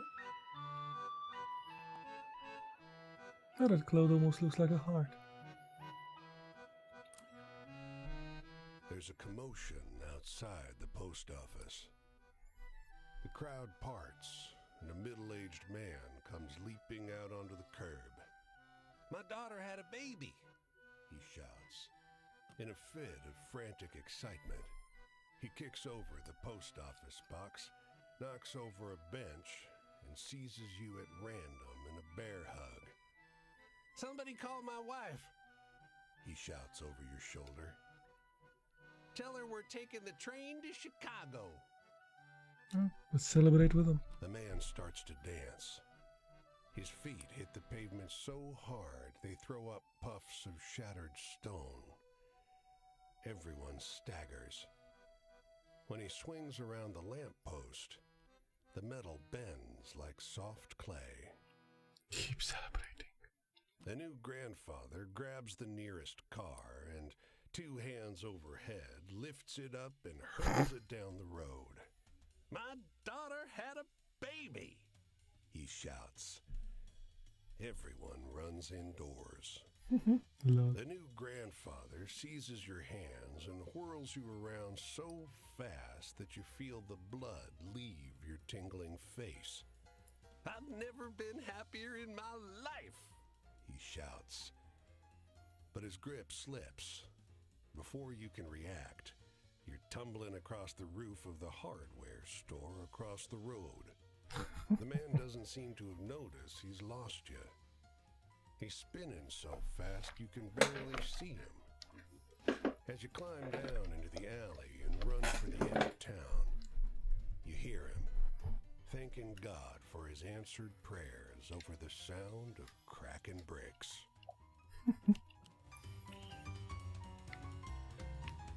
It's one happy dude. Let's get back, I guess.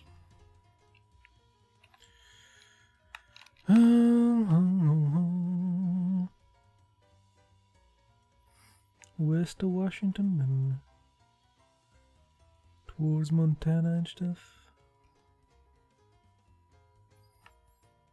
Look at the road we took, dude.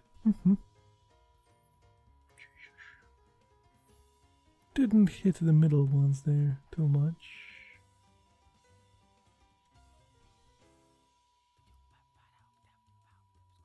That's I'm gonna be filling in them in.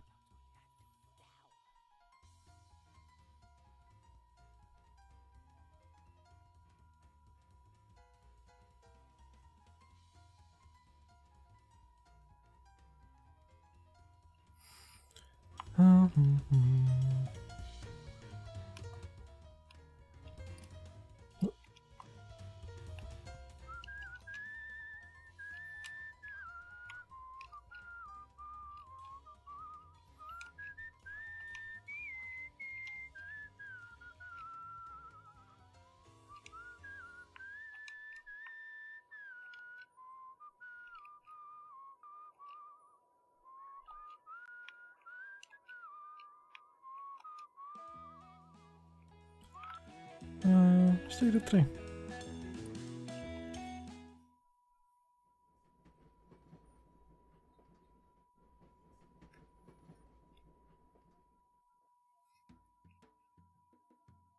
Yeah, someone caught us.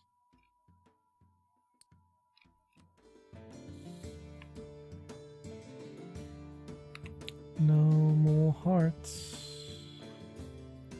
But we are in Minneapolis, and we can get some hearts back. The hot dish. There we go. Let's earn some money. Can panhandle. Let her try.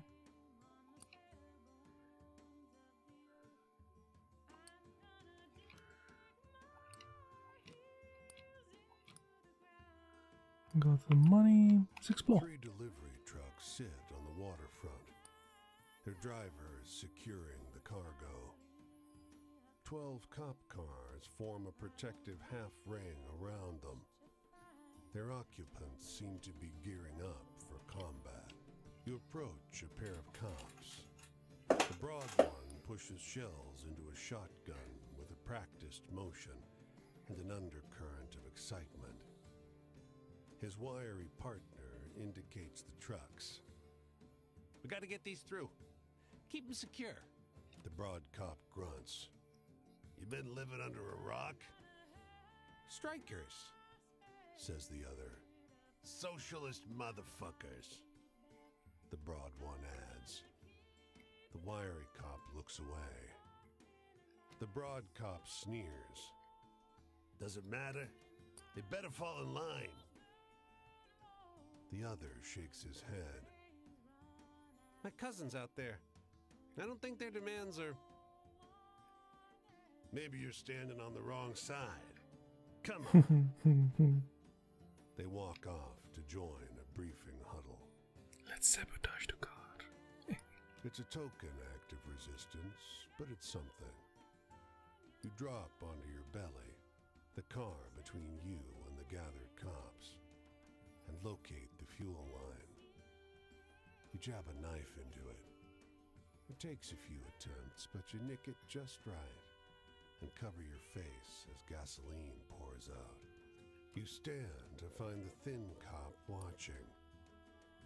He looks between you and the fuel leaking over the asphalt. The two of you lock eyes for a long second.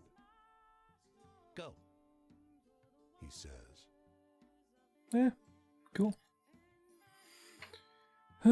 Cops aiming to take the strike on, okay.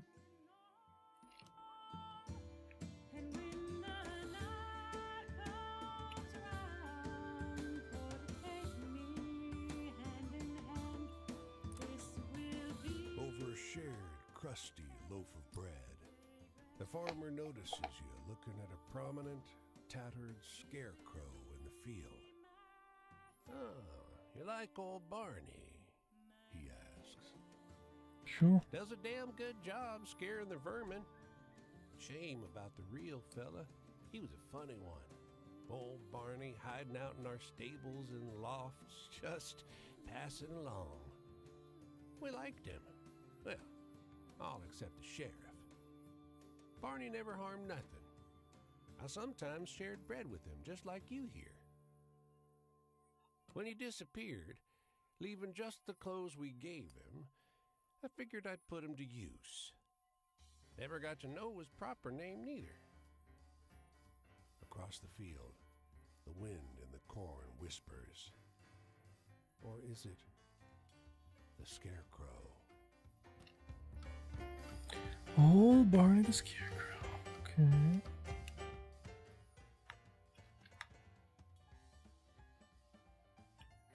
Holy moly, we moved quite a lot.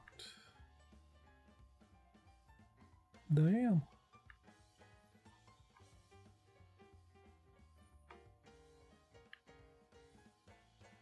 Jumped more than half a continent this train ride. Okay.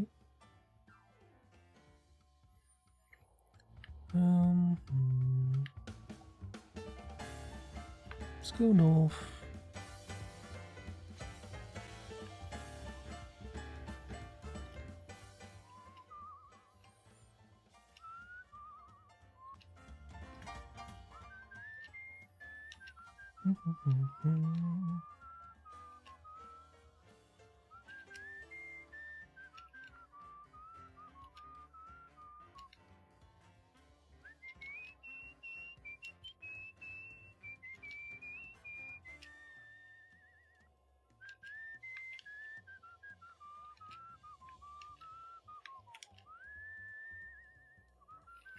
Duluth.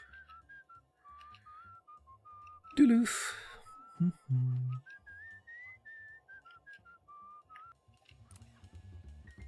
Stacks of suitcases grind the parked Model A deeper into the dirt. An extended family inside defies the carrying capacity of the vehicle. The driver leans out the window. Want this? He swings a violin around by its neck. 10 bits. We need it for gas. You hear a muffled pounding from somewhere within the car. Yeah, I don't have that much. 6 bits then. We need it for gas. The pounding becomes frantic. Sure. The violin is yours, and the car shudders down the road. It's not quite out of sight when the back door pops open and you hear a girl's voice scream at you. That violin belongs to Louise Ames, you dumb fuck. The door and the girl are wrestled back into place, and the car fades into the blur of the horizon. Keep the Its violin. weight feels like a comfort as you walk. After all, who knows when you'll need Louise Ames' violin? Indeed.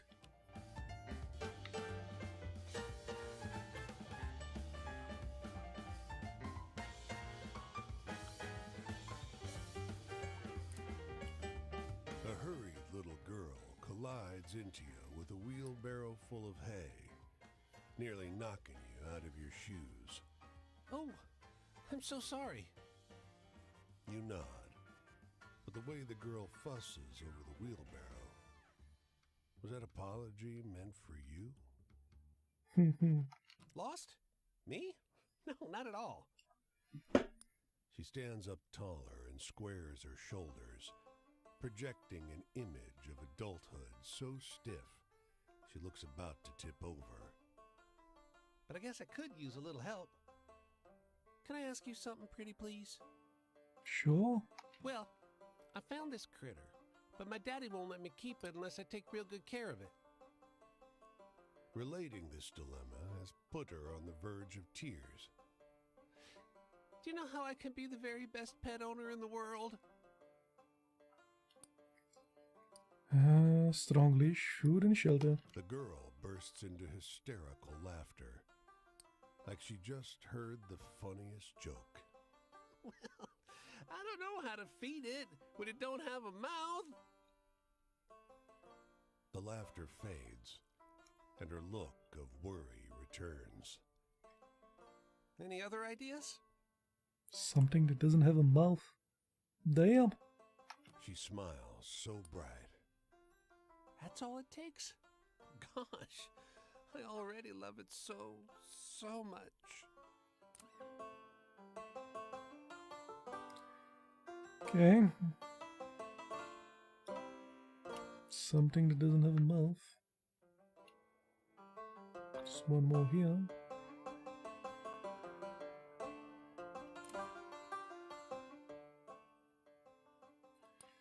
La-di-da-di-da. Good story.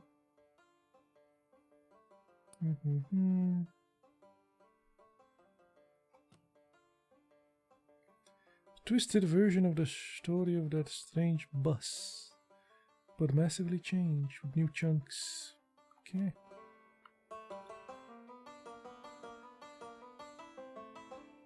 A bus that only lost souls can see now. Cool.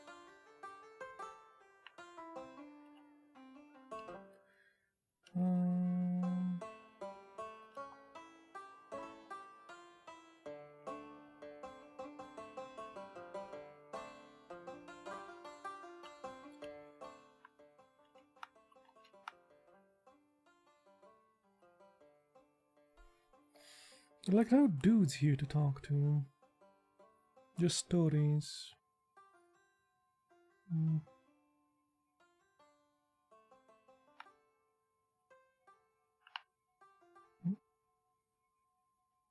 There's a dude here in Colorado. Pretty far from him. There's another guy here.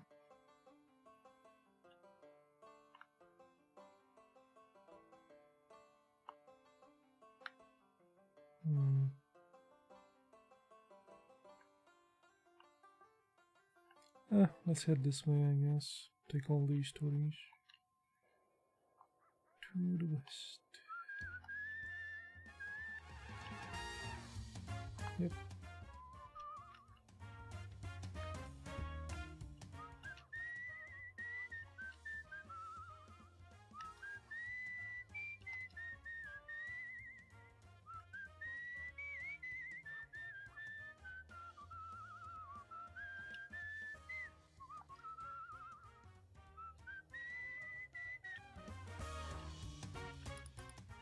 Oh.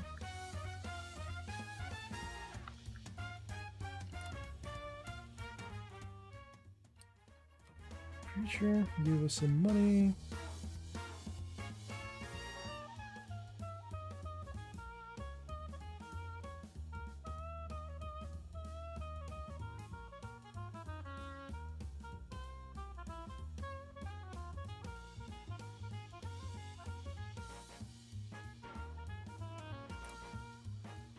Deep in the fields, you come across a group of young men clearing weeds and sod from a roadside plot. Pitchforks flying, weeds dying. You almost don't notice that the dark lump beside them is a dozing boy, lying smack dab in the middle of their work. There's an odd frenzy to the way these boys are ripping the sod apart. When they notice you approaching, they jog over and stand silently between you and their sleeping comrade. The youths share nervous looks. The oldest steps forward. Get going, he blurts, leveling a pitchfork at your gut. His hands are shaking. He seems serious. You hurry off, but the boys don't check to see if you've really left.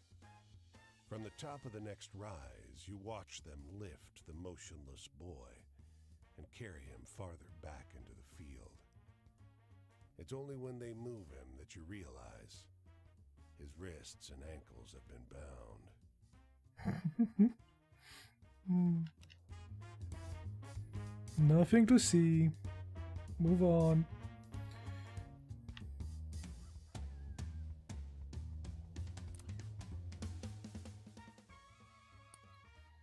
And some money.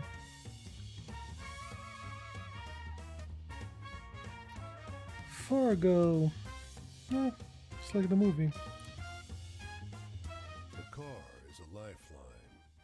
Your one hope to escape the encroaching storm. It rattles along a few yards ahead of the storm front, jouncing and juddering, one pothole away from being swallowed by the choking dust. A figure clings to support straps mounted on the back. You grab the straps and haul yourself up. Oh, Shouts the woman on the back. a fellow observer. She's wrapped in a scarf and aviation goggles, juggling a pen and a notebook while hanging onto the unsteady car. Dust scours your face and rips at your clothes. We're not done with our observations. She threads one arm through the straps and makes another attempt to write, but it comes out illegible. Blast it. Get inside and take dictation, will you? Sure. You clamber through the open back window, and she hands you pen and notebook. You scribble furiously while she dictates the finer qualities of the dust and wind assaulting the car until her voice is hoarse. That'll do. She bangs on the roof. Judith, let's go. The women who studied dust storms.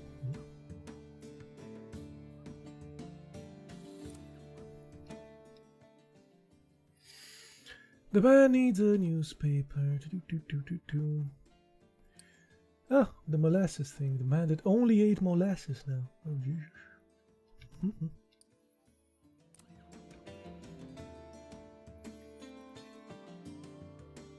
From making molasses, now he's only eaten molasses. Molasses. Let's continue west. Yep, that way.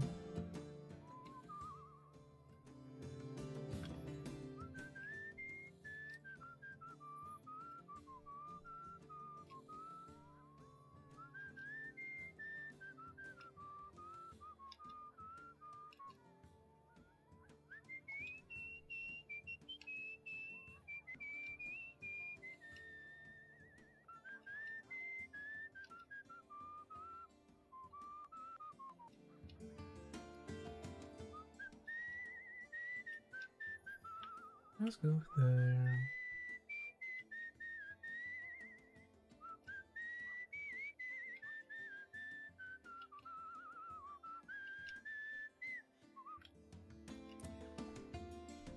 Just a moment there, he says, shaking your hand. I'm Paul Dalhart from the Republican Herald. You may have heard of it. Syndicated in 6 counties.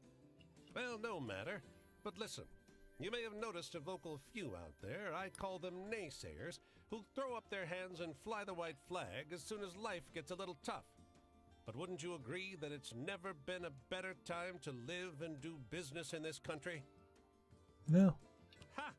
Pessimism, negativity, faint-heartedness. He claps his notebook shut. If there is to be an end to the great American experiment, it'll be your attitude that writes it, not mine.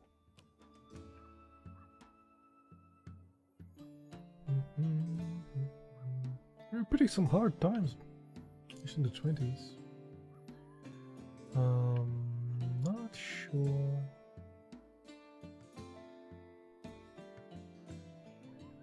Time period though, because that lady was surely post Vietnam or around Vietnam, because her brother was in Vietnam. The baby buffalo lies tangled by a fence, wire biting into its flesh. Please, it says, I must reach the sanctuary before they find me. The light here has a thin quality. Colors are oddly muted. There's a taste of something old in the air. They were hunters of my kind. I am the last born. Every year it repeats. I must run. They must chase. It is the cycle that lets my people survive. You hear hoofbeats. A ways back down the road, a cloud of dust rises. The buffalo struggles. Please, help me. Sure, let's free the buffalo. Cuts into your hands, but you untangle the animal. The buffalo charges off as soon as it's free. Come on. You glance behind. A trio of riders emerges at the head of the dust cloud. You run alongside the buffalo. Not far. It grunts. Just ahead. You see the boundary, a line of rocks that mark the border, but the hoofbeats sound close. The ground dips, and the beast stumbles and falls. They'll be on you any second. Yeah, can't carry a goddamn buffalo. Maybe you can distract the riders. You stand defiant in the path of the riders. They're coming in fast, wreathed in dust, but you hold your nerve. The lead rider veers at the last moment. The other two haul on the reins, sending their horses sliding. You're thrown into the dirt. The buffalo crosses the line and turns with a defiant bellow. A primal sound that far outstrips its size.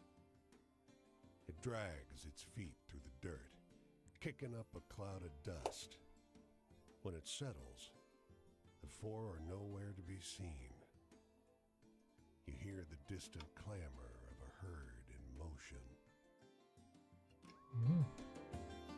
The last born buffalo. I lost some health there. Protecting the buffalo.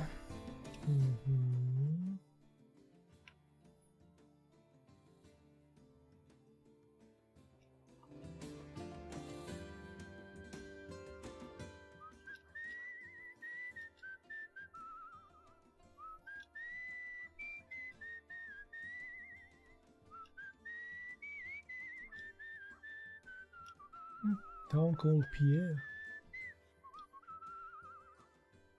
Oh, there we go.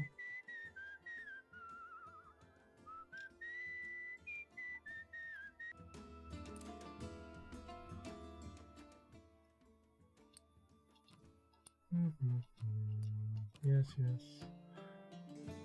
The man with the fishing. Tried to catch the fish for 30 years now. Surrounded by fields of corn and rye, a small farm lies fallow. Its tiny stable crumbles into disrepair, and foxtails sprout from its fields. Inside, the sunlight filtering in through two small windows turns to hazy gray shafts in the thick dust that blankets the interior. There's not much in the way of furniture, but on a rustic kitchen table, a handwritten note catches your eye. Never opened. It's addressed to Martha and unsigned. Her name is written in the stiff letters of a man for whom literacy is more a formality than habit. If you find this, I'm already gone. Don't come looking for me. Rest is scratchy spirals and circles of halfway readable writing about the noises from the cellar and the hunger in the darkness. The cellar door at the edge of the abandoned kitchen calls to your attention. Could go in the kitchen, go in the cellar, but we have only half a life. Might die there. Smoke You away. march on out of the place at a brisk pace, trying hard not to look behind your shoulder as the banging noise starts. Heavy, dry thumps against that cellar door that threaten to knock it off its hinges and into the kitchen. Yeah. 'Cause when that ferryman comes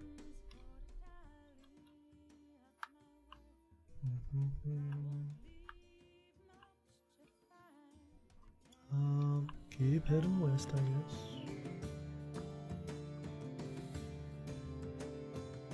Oh, only west is that way.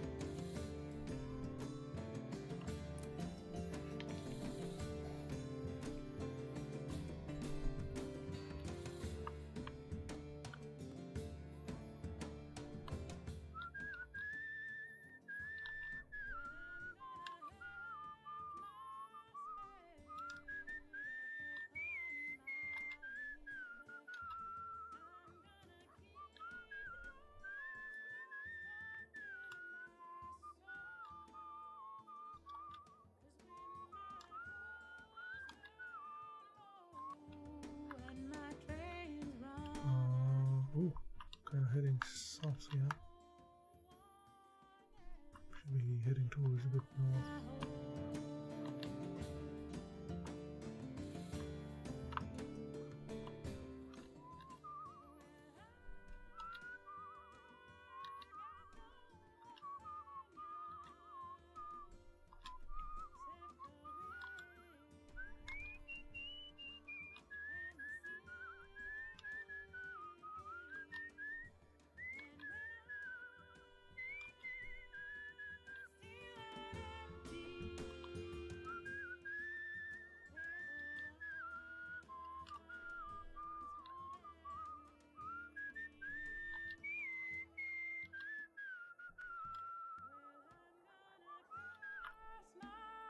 Oh, I need to sleep as well.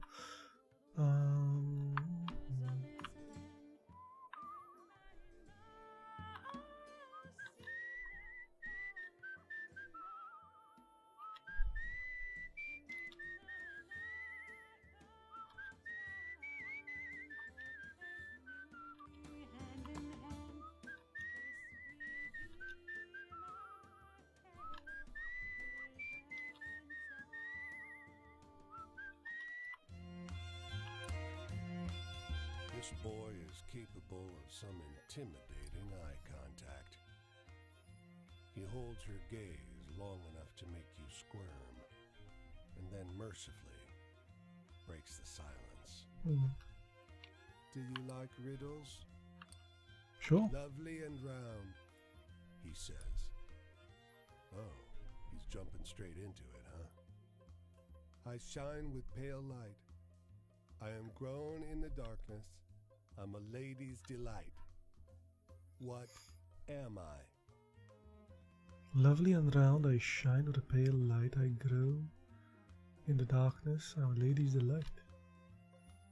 Grow in the darkness?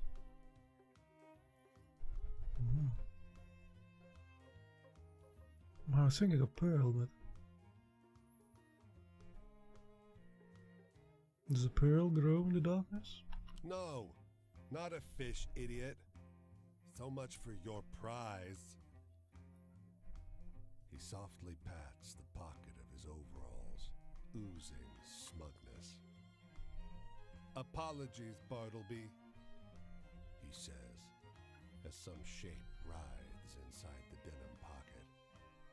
You have not bought your freedom today.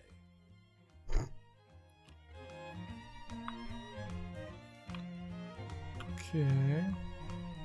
That wasn't weird at all.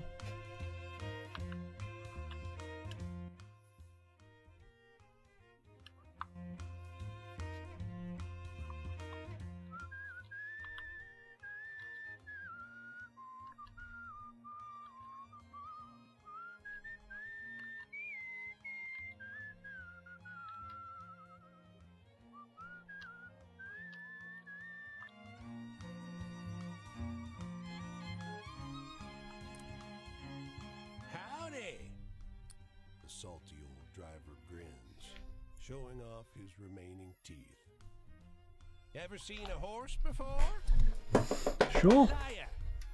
Else you'd have noticed that Scott here is a purebred spotted Appaloosa. Very rare. Scotty's great-granddaddies came to this country with El Conquistadors. My family's kept that bloodline pure ever since. Wipes away a tear. So now what do you have to say about my horse? Nice horse. Heck of an understatement. Go on. Give Scotty a scratch behind his ears. Hesitantly, you brush the horse's mane with your palm. Scott gives a satisfied whinny, and with his large horse eye, a wink. You glance at the driver. He winks at you too. Okay.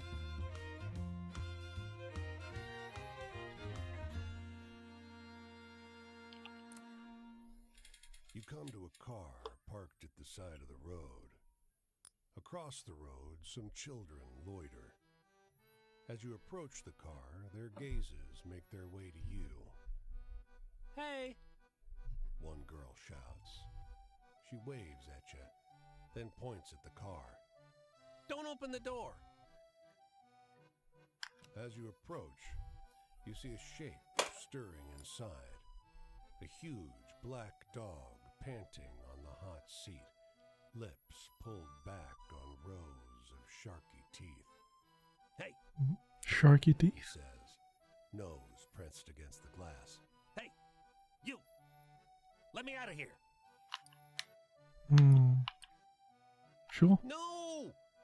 The kids scream. The dog vaults across the road.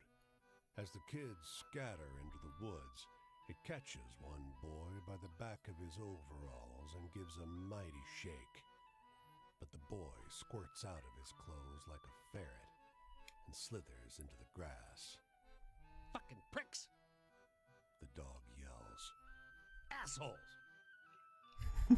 Here's a tip. The dog says. Don't sleep in these woods, okay? He jumps back into the car and goes nosing through the glove box. Oh, they took my money! He shouts. Oh, they took $100! Oh, damn! Took the doggy's money.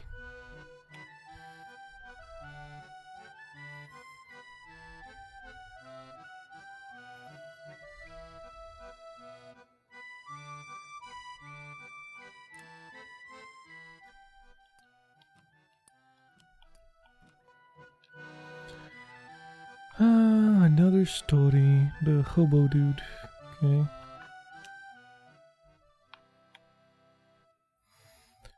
I should also west again. Oh, west way. Nice. Hello. Nope.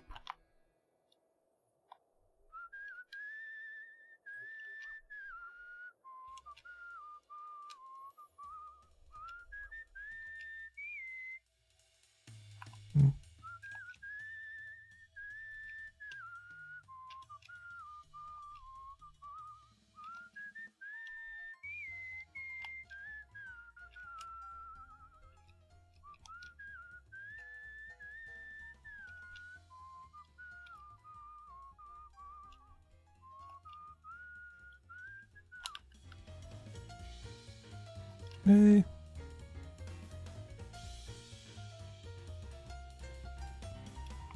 What? Couldn't get the ride. Guess I didn't click in time. Anyhow, we're in Helena.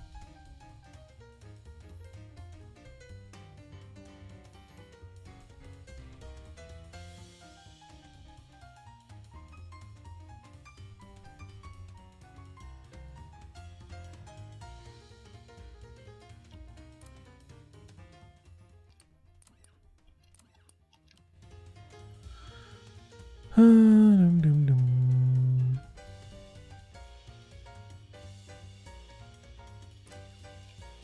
An older, portly man stands on the street corner, fixing a look of refined disdain on everyone who walks past.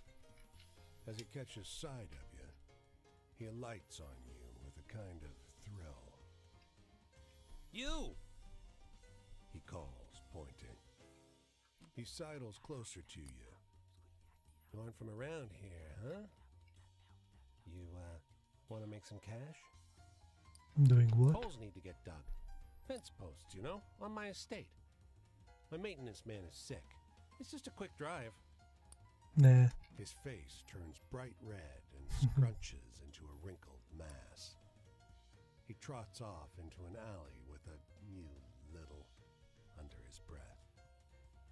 Moments later, a wreck of a car bolts out of the alley past you, close enough that you feel the fender brush past your leg. The gentleman scam artist. Ah, okay.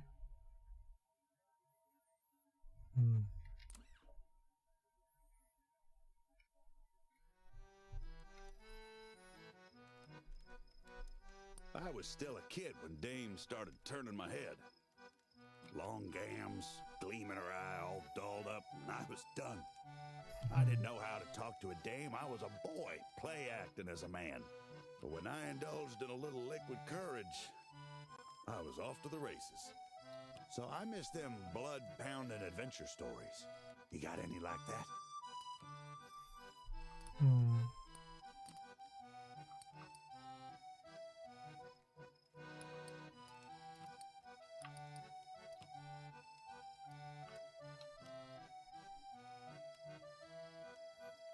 About the one with the... Well, fear is cheap. I used to read the scary ones, so I know. Ah, so that's a scary one. Yeah. My wishes? Thought I wanted a dame who kept quiet, wouldn't give me any lip if I stayed out too late. Instead, Louisa marched in with a sharp tongue and a wink, and I got everything I never knew I wanted. But you know, the books I miss the most is the hopeful ones. Got any of those?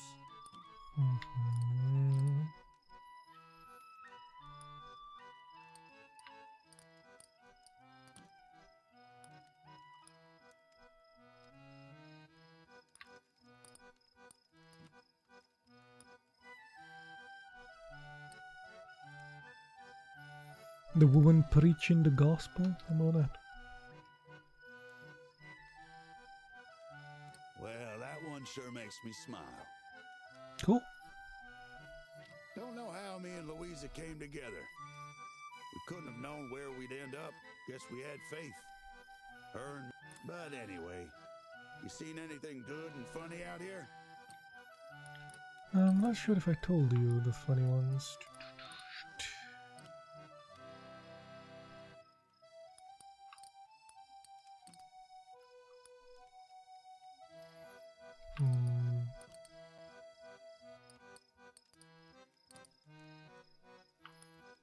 Maybe the ghosty ones. The ghosts trapped in a glass in the bottles. Ain't laughed like that in a while. Joy? Well, seeing a doll smile when she sees you? Not much better than that. Especially if that doll's Louisa. Anyhow, you got any stories that end looking up? I miss those hopeful ones.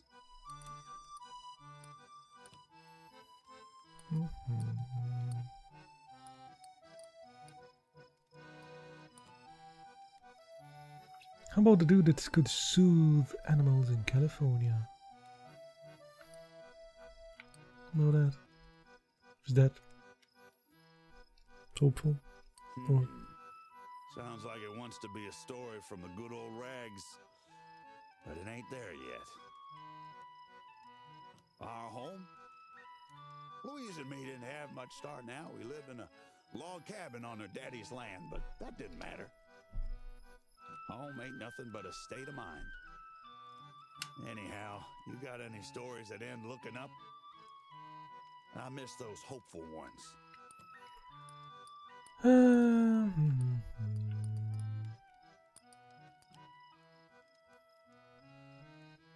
About this guy, the guy that knew the death.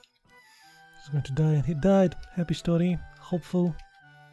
Leaves a warm feeling in your chest, huh? Of course, they all like it. Me? I never wanted to settle down, get married, think about the future, till I got stuck on Louisa. Then I couldn't help it. The future played on my mind, like Louisa played with my heart. Well, here's the sun. Gotta get going soon. South of Montana somewhere, okay. All this talk makes me think about my girl. Before our daughter, I never knew what it was like to have a life depend on mine. But once I held my baby girl in my arms, I finally learned my daddy's lesson. What about you? What lessons do you learn as your life goes twisting along?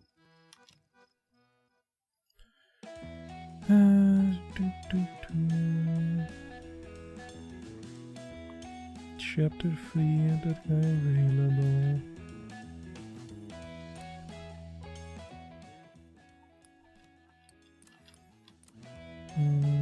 Strange man. A clan riding the hazel something. Okay. Something. Went a bit fast.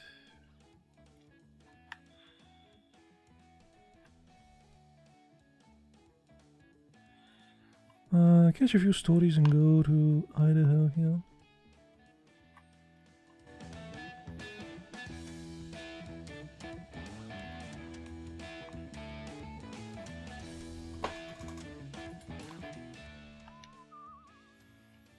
Doo-doo.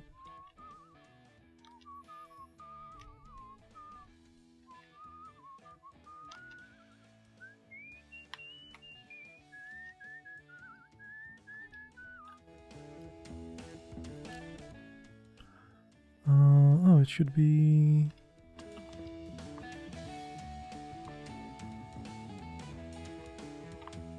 Oh, I see it.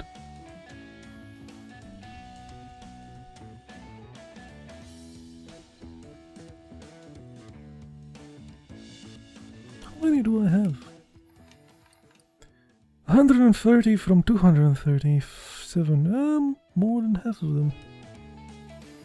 I guess I should start switching them when I meet people and stuff.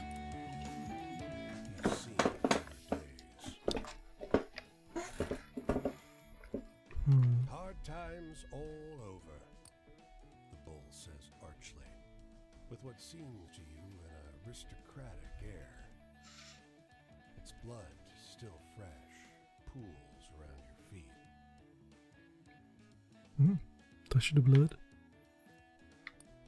You dip a finger in. Yes, go on, sighs the bull. Why? I healed up. It soaks through your skin as if you were made of tissue. And it strikes you all of a sudden. You've never felt this good in your life. Sensing your astonishment, the bull just rolls its eyes. Stabbed and bleeding bull, why the hell?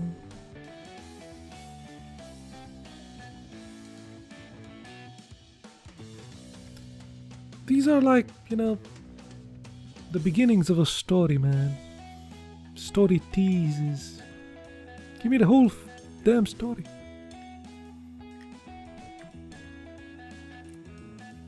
This club is quiet and cool. open 24 hours. So you slip into a booth near the back where it's too dark for people to see you haven't bought a drink. Up on, he utters a long, sustained series of low, loud notes. Dissonant, like a song stretched out and slowed down. Your heart races. Crowd murmurs and bristles. The walls seem to shift uncomfortably too. Sing something happy! Someone shouts. Let's see where this goes. Half the room bails, but you grip the edge of the table and lock eyes on the singer. His next song is even slower and deeper. Your eardrums ache and your eyes water. A waiter struggles unsteadily across the room. Someone in the back shouts, Stop it! Stay seated. Let's get for more. The singer continues, and you lose track of yourself between the notes. When he finishes his set, you startle awake and realize that your face is damp with tears. The room is empty. The singer's looking at you, smiling, arm extended, an invitation for a solo. Let's sing, baby. He sits in the front row. You sing. Well, something. You haven't heard it before, but you know the words. And as you sing, a radiant satisfaction This one turned into a love. grows at the center of your chest. Your eyes tear up, and you hit a triumphant final note. It's love, a song about But love. suddenly, the singer is gone. Your ears are ringing, and there's a waiter shouting for you to leave. Out on the sidewalk, everyone's losing their lunch. You feel strangely warm. Love. A song about love. Too bad you can't remember the words.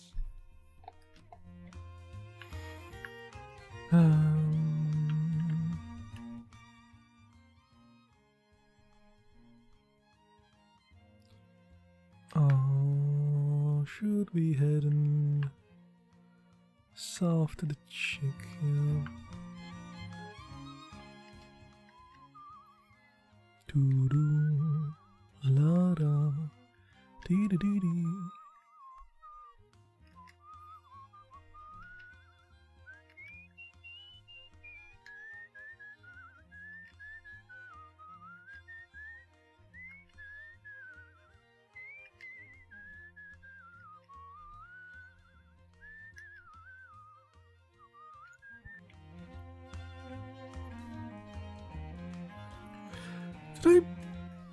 I think I've been in Boise before. I did, yeah. Another one of my stories getting bigger. The pigeon thing. Okay.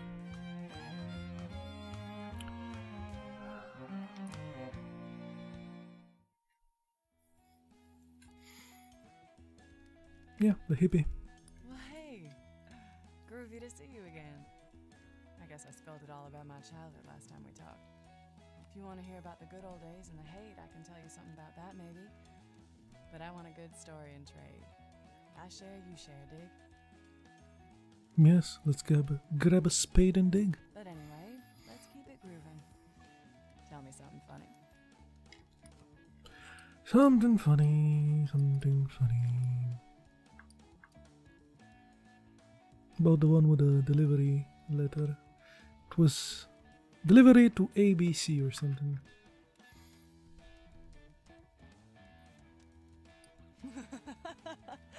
Oh, yeah, that's a good one. Choice? I thought we were making a choice to really change the way we lived. But maybe the diggers and the free clinic and the psychedelic shop had their values and lived them out. I don't know.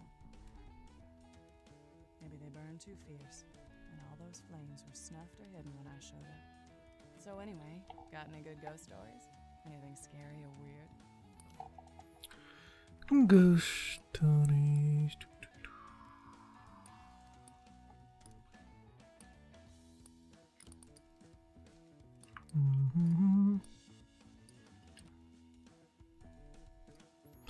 The bus only that lost souls can see. Well, that evolved. Huh. Sounds like some kind of dumb movie. Nah, didn't like it. Freedom's just another word for nothing left to lose, right? We had nothing left to lose, I thought. Altamont killed hate and scattered us all to the winds, and I thought the worst had happened. You know, I'd love to hear a really good, scary story. Guess that wasn't it. Come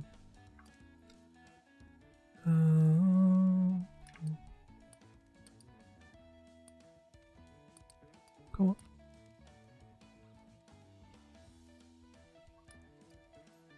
Yeah, the cursed with the toddlers and stuff.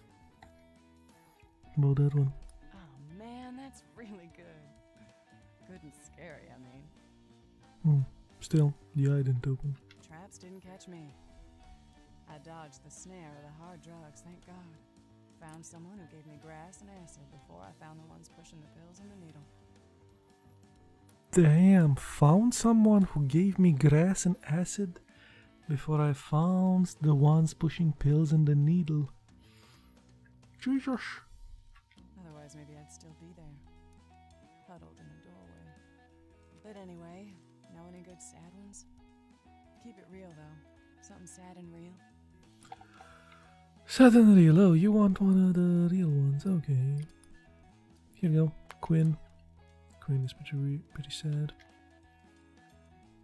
Damn, friend, that's sad. It's me right here. Taking trips. They used to trip on acid, that was the thing. The tests and Kesey and Leary and pretty much everyone was traveling the outer edges of the universe. When I got there, it was trips down deep, dark holes. Pills and horse and all the downers. You know, I'd love to hear a really good, scary story.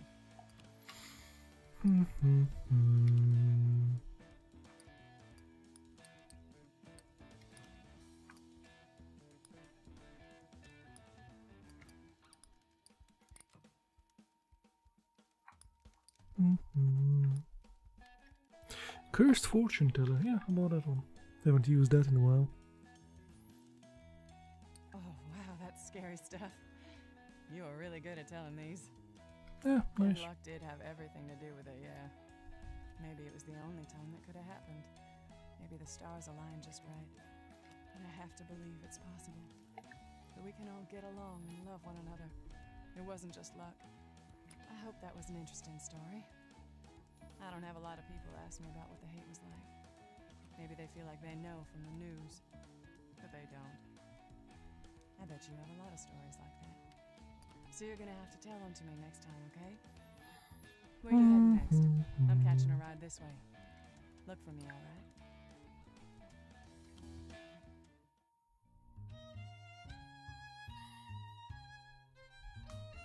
So we're in chapter 3 with her as well.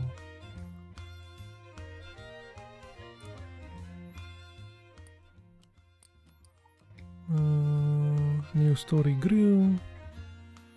The French spy. Cool. And she went where we came from, exactly.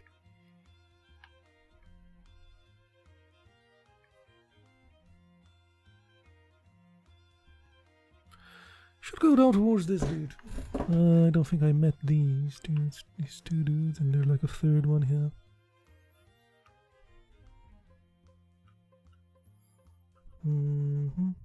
It's gonna be a while.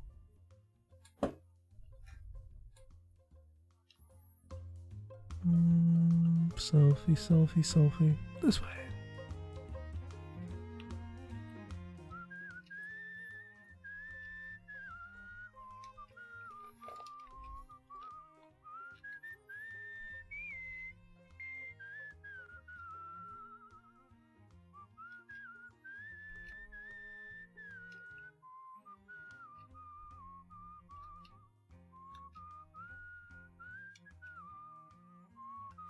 do.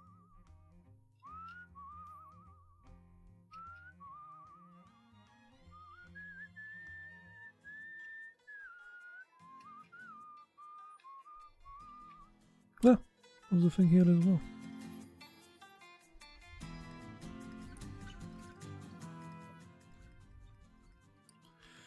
Some dude gave me some cash. Nice.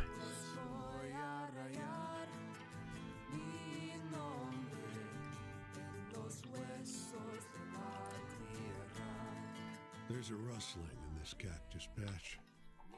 Down where the spiny paddles disappear into the sand, something is writhing around. At first, you think it's an antelope, perhaps, fallen among the thorns. Oh, fuck. That shrunken human skull whips around to stare at you.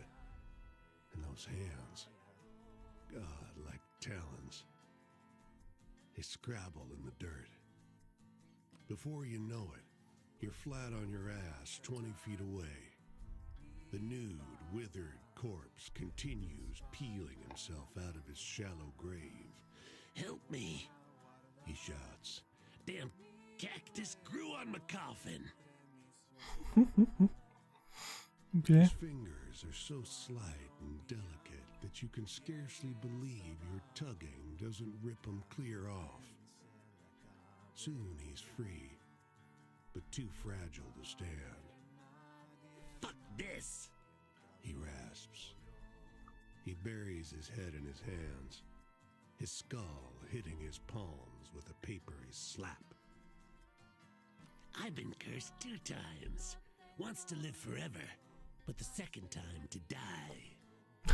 How'd you think the 2 magics fought it out, huh? I'm dead for sure, and certainly alive.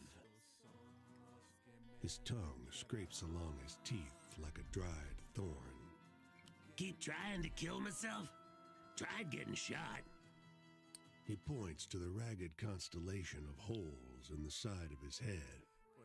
Paid someone to chop my head off, but he chickened out. Maybe I can grind myself up and I'll just be some kind of thinking dust?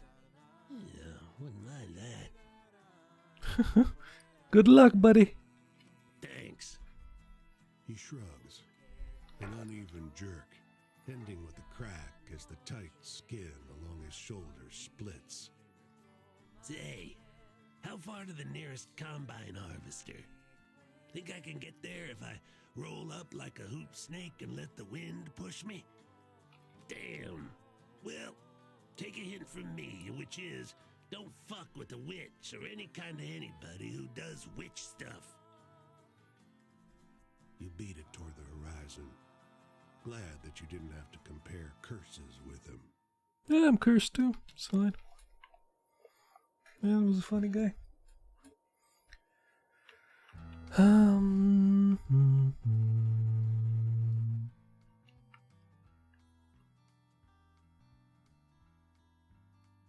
They're kind of scattered here.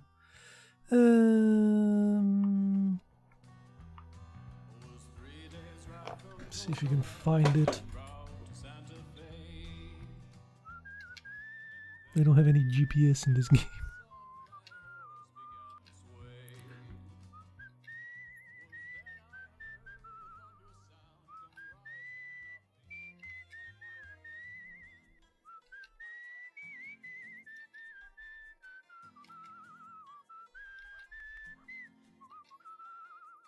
Salt Lake City. Or it's misspelled. Salt Lake City. Or it's maybe... Ah! There's a building in front.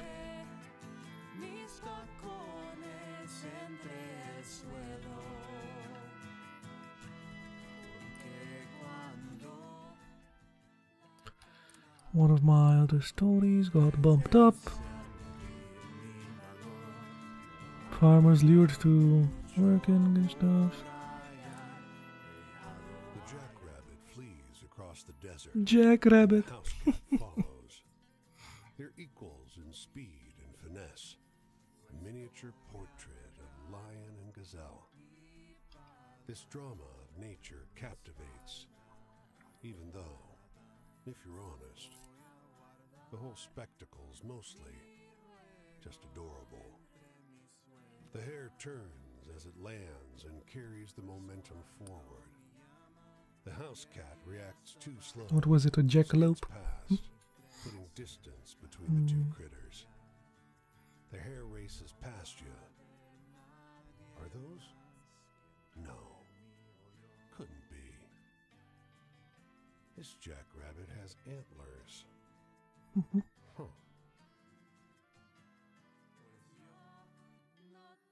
Yeah, what was it? Jackalopes, I think, right? They're called.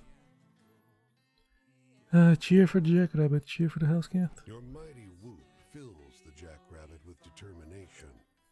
It turns and thrusts its antlers at the cat, little teeth bared like needles. The house cat hits the brakes and bolts the other direction, twice as fast as before.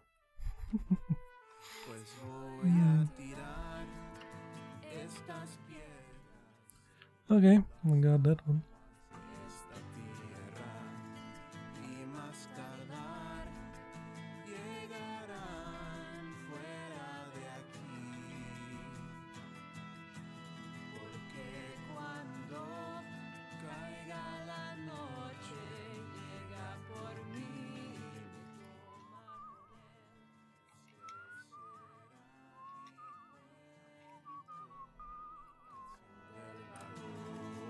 This dapper little peddler shifts restlessly from foot to foot beside his cart, wringing his hands and glancing around as if he's in some kind of mild agony.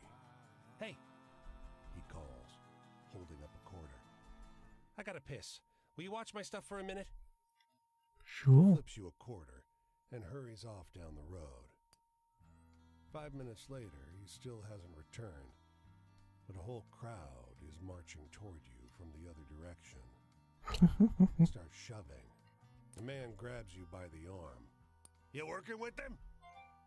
He shows you 6 tiny, bloody teeth in the palm of his hand. My daughter's dying! You show them the quarter and point them off down the road. And thank goodness they believe you. Most rush off after the peddler, but 5 or 6 stay behind to kick the cart over and stomp everything to pieces. Ah, peddler poison wares, okay.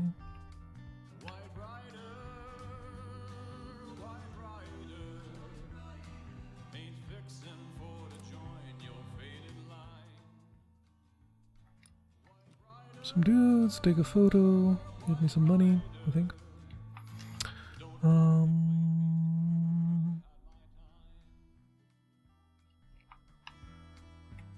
See if you can find that story somewhere on there.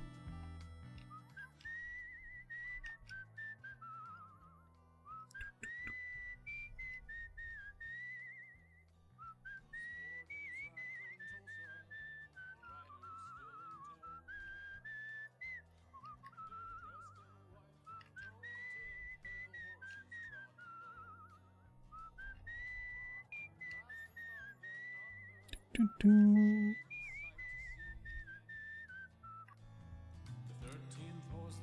This church's doors stand open. You wander in to ask for a glass of water. There's no preacher, only a disheveled music teacher and a class of young men picking out bawdy songs on the organ. The group can't hear you over an improvised erotic limerick shouted over an equally indelicate tune. Let's listen. The verses escalate in depravity until the music finally swells and comes to the grand finale. Well, it's of the grand finale, we have to applaud. Smiling, the teacher invites you to a seat in the pews. A boy returns with water and cookies, and as you eat, the group sings a song about genitalia in perfect 3-part harmony. Wonderful! the teacher cries. Again! A perfect three-part harmony about genitalia. Let's move on. To the south, right? Where is south? Here. Towards that place. Right from Tulsa when I pitched into the sand. My legs gave out, my body lacked the strength enough to stand. The horsemen moved upon me, then their leader to my side. Lots of nothingness here in Nevada, apparently, but we're heading in the right direction. Wonder what this is. Looks a bit different than everything else.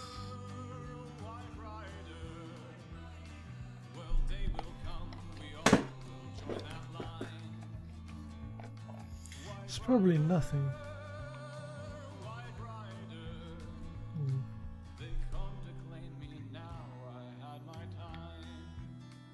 Some sort of rocky stuff known in Nevada, maybe? It's a bit different from everything else.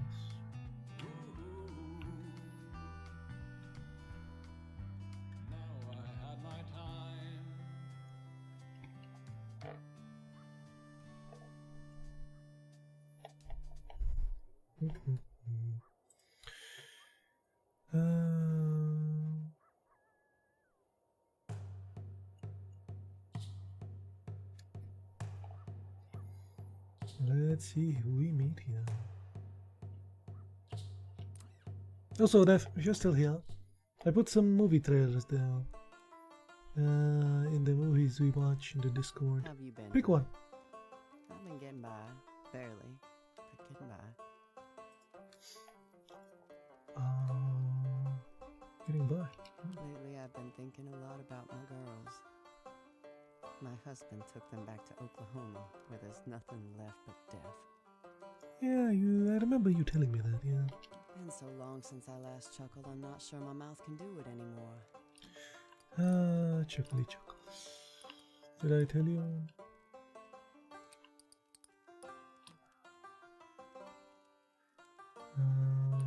I told you my bestsellers.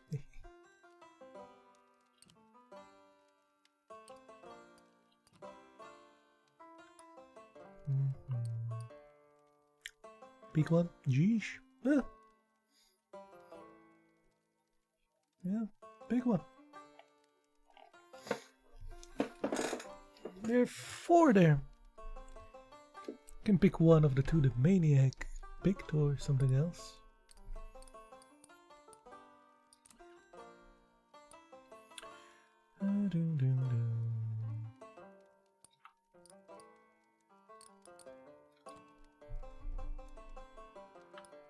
How about ghosts? That's pretty funny. Give me a moment just to catch my breath. Yeah, she liked it. Joy. Well, my husband's mother, Vivia, was a cuss. She told me once it feels Was like a pretty cuss? good vengeance just being alive still when the world wants you dead. Damn, she was a cuss. Anyway, I'm looking for a good laugh. One of the Stories? bottom 2 low. Which one was those? The man who killed Hitler and the psychokinesis thing. Okay, that's what he picked. Oh my god, dude, you have the same taste as Maniac. They do have some funny names though.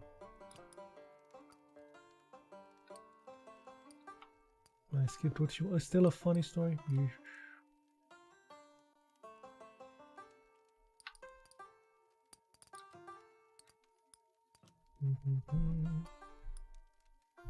Mischievous ghosts, maybe? Is that funny? Yeah, it was. Oh, my sides hurt. Traps. Being hungry means you can't say no. Someone offers you 2 cents for a job Yeah, that's... I already heard I've these. had a hard day. More hopeful stories? I'm afraid not. I'm running out of stories with you.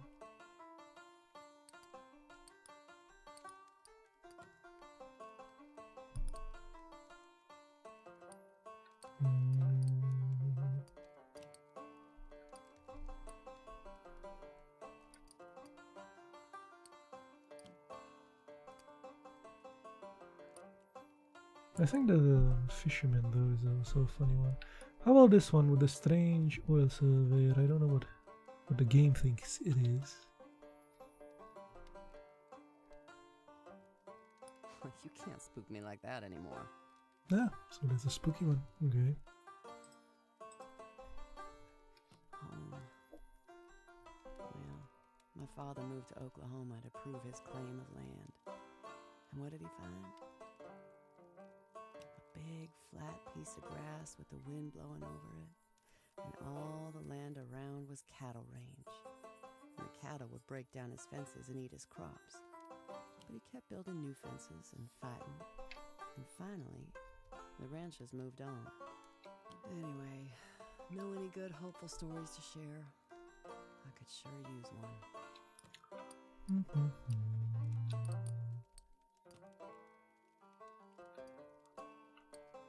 How about the two girls with a haunted house? Was that funny or something? Or was it hopeful? Thank you for sharing that one. Ah, it was I feel hopeful. a little better now. I loved my husband up to when he took my girls back home. He said he'd rather lie down and die on Oklahoma soil than be spat on here. Oklahoma. Okay. Well, I can't love someone that gives up, man or woman. Anyway, know any good hopeful stories to share? I could sure use one.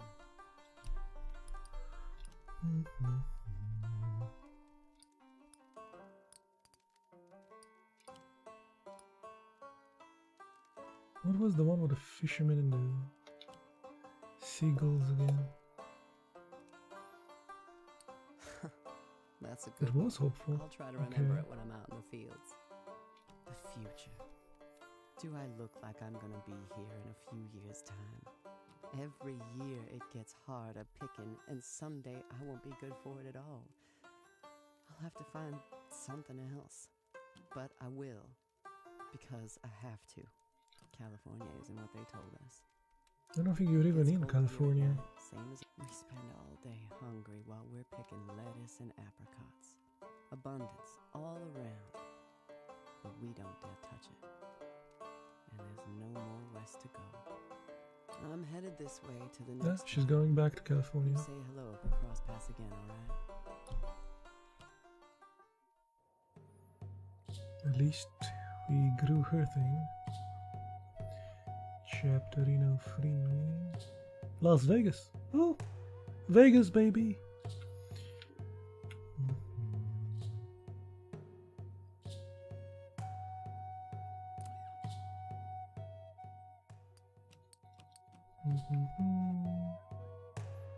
The hall in Cincinnati grew. You suddenly become conscious of something heavy in the air. The light of the cigarette breaks the darkness. In its glow, you see the face. Something inside you wishes you hadn't. ¿Quieres esto? He rasps. Then, cigarette. Sure. You pluck the cigarette from his fingers, and suddenly, his whole body starts to dissolve. You watch him disintegrate until all that remains of him is on the floor. A disquieting pile of, well, what would you call it? Bone meal? Eat the bone meal or smoke. Let's just take the smoke. Eating the dude would be a bit weird.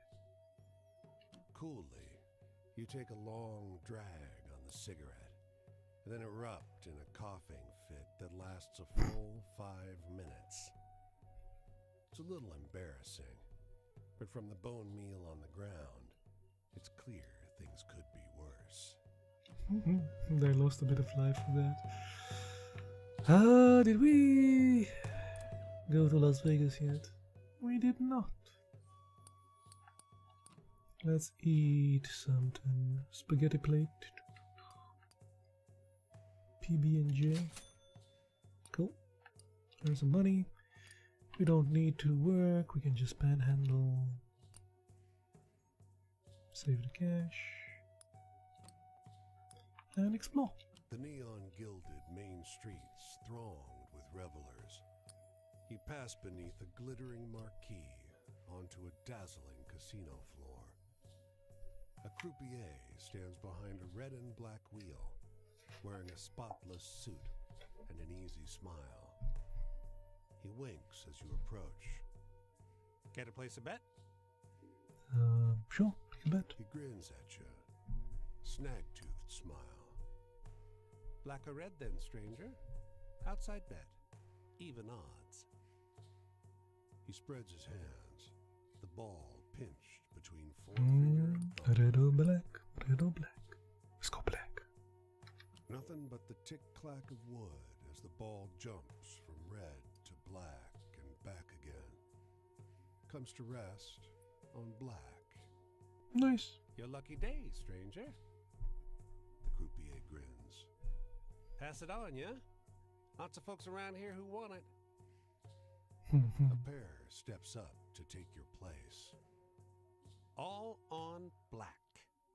That might be a good idea. Okay. Can leave. Los Angeles, the Los Angels.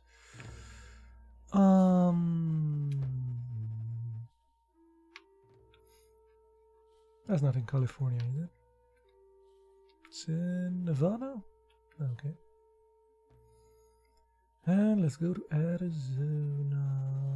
Yep. These two and then Colorado.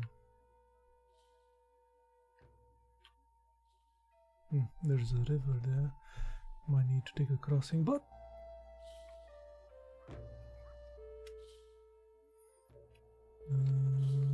east will be here. There we go.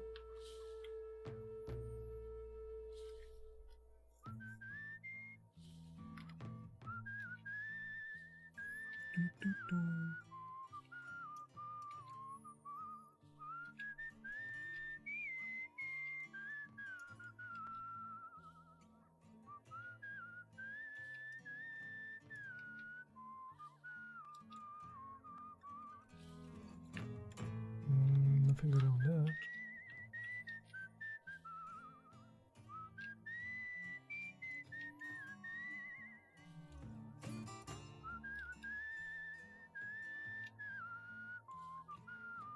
What the hell is this now? Colorado River. Okay.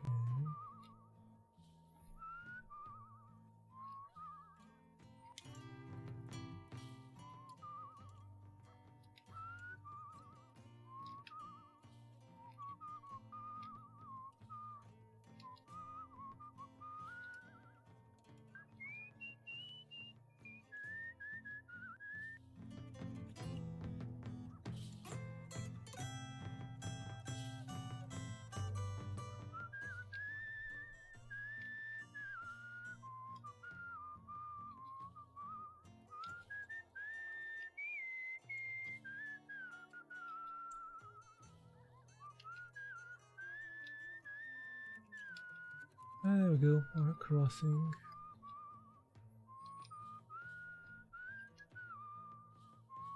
My bony butt can swim.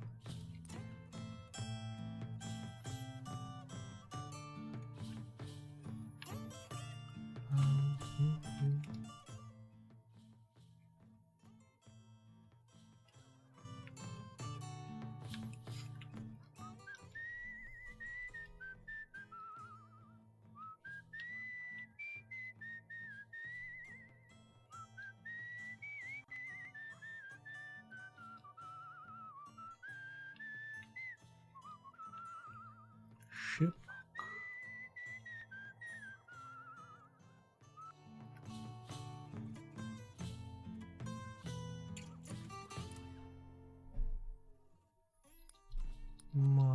My story's evolving. You come across the two musicians on the corner, playing no louder than a murmur. The blind one to the left doesn't sing so much as moan. If we are willing, he will teach us to love our brothers, to dance and sing. Okay. It continues. We dream of his seat in heaven. Around our heads his flowers ring. Sure. Oh, Prince in heaven, we sing for rapture. We all must perish, our flowers and our names. But the flowers in our Prince's kingdom, they shall not perish, they shall remain. There is a joy there, and there is friendship. For our passage we shall sing. We dream of his seat in heaven.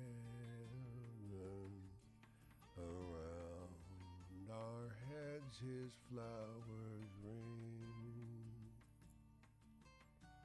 They stop and look at you expectantly, nodding at their empty hat. Do I even have to tip them? You throw them a coin. Obliged, they both say, and sing the song all over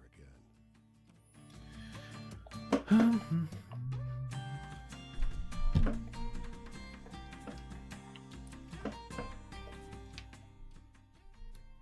Cool. And they give me the money back.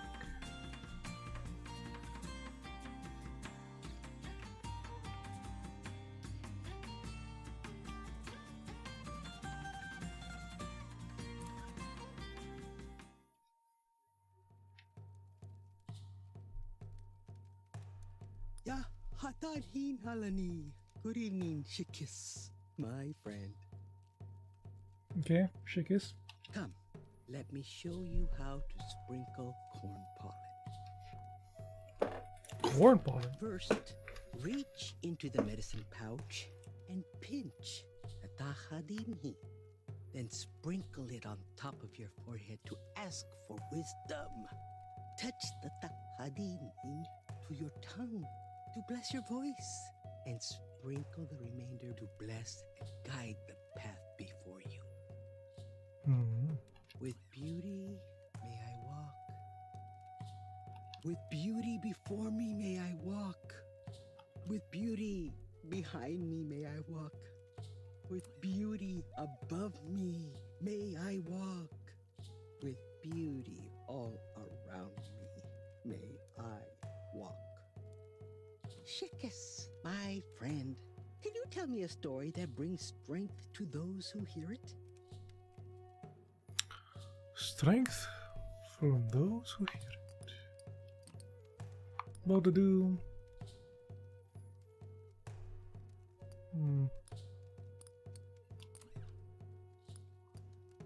Strength. That's a weird request.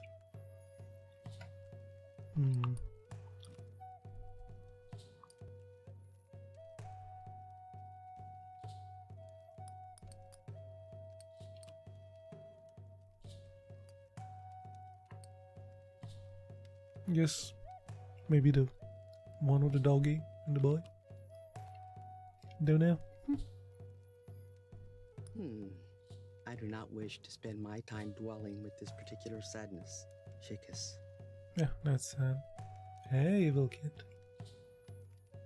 I didn't know what true freedom was until our people gradually returned to our ancestral lands. To be grateful for such a thing is something no person should ever have to conceptualize in this life. Shikis, my friend, Can you tell me a story that looks to the future with hope? Looks to the future with hope. Would be something like the future here.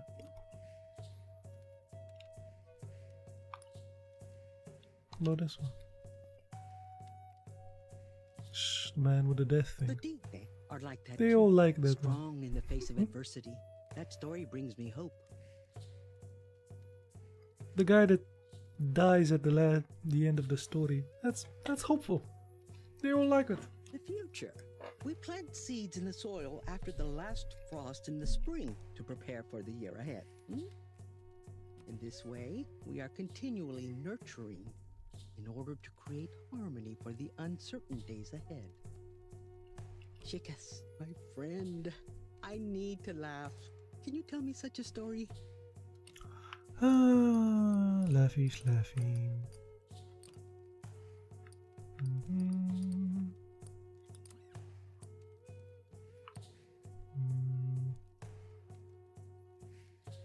About the one with the lost ring in California, maybe. I did not take much from this story. Perhaps different things bring each of us hope. Ah, so it was a hopeful story, not a funny one. Okay. Our fortune? Everything you could possibly need in this life abounds in this sacred place. Just look at the sheep, Daibe, whom we have created a symbiosis alongside in this life. We provide them with shelter, exercise, and food. We provide them with exercise. Really? In return, they provide us with companionship, fertilizer, and when the time comes, food and wool. Companionship. Must be a lonely guy. Chicas, my friend, can you tell me a story that looks to the future with hope? I can try. Let's see if we have something. All the weird ones.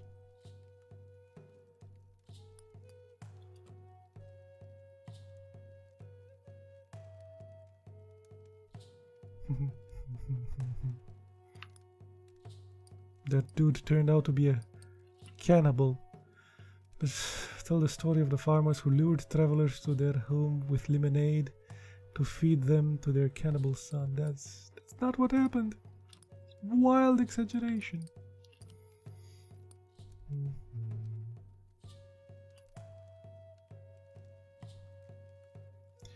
Maybe the dude that ate molasses? Maybe like that. That was a good story. It pleases me to hear about people taking strength from each other, or from the land, or from themselves. Nice, we liked it. The eye of Akamoto is open. What brings joy? There's no greater form of generosity than that provided by the mother and father. The mother who nurtures corn and fertility in her soil, and the father who supplies the rain and sunshine in the sky. Chicas, my friend, can you tell me a story that brings strength to those who hear it? I don't know what that means.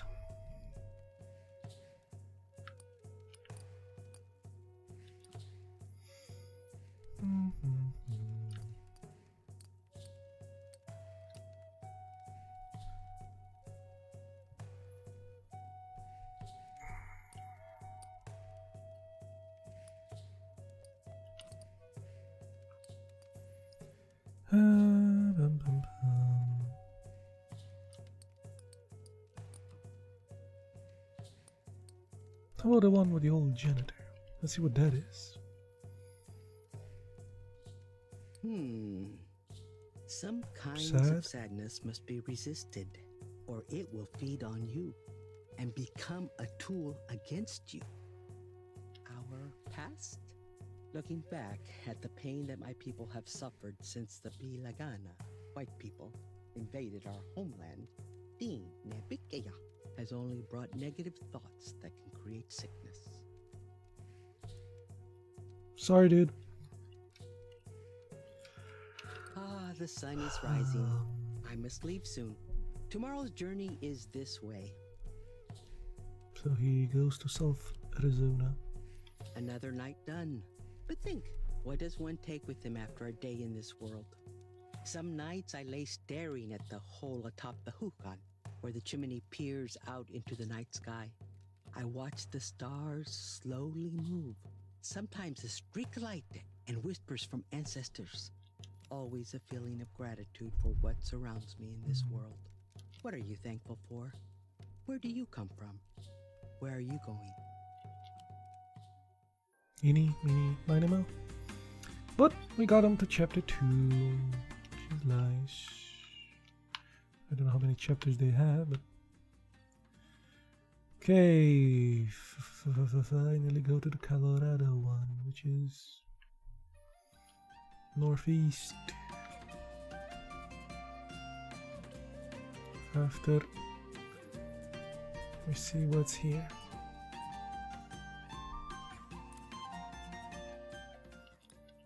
Another one of my stories grew. Bum, bum, bum. The one with the approaching death.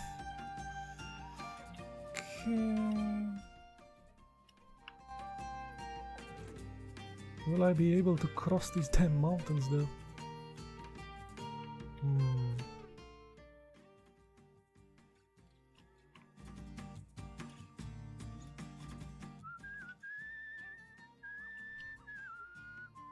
Probably not.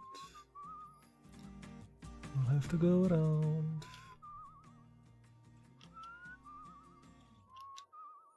Doo-doo.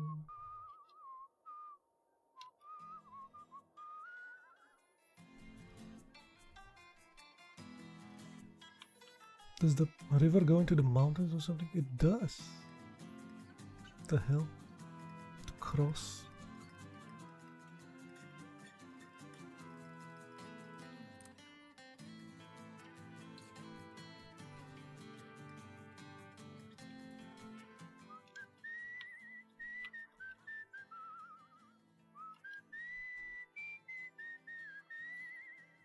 Need a helicopter, man. Some climbing boots.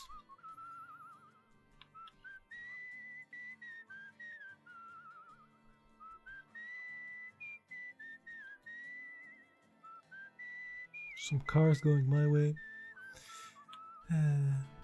At least are we going in the right direction? Yeah, I think we are. Good.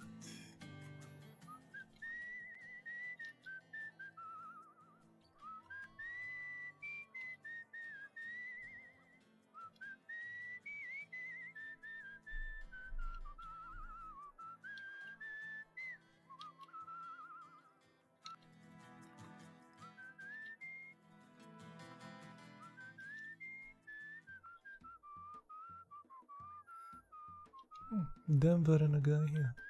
Okay.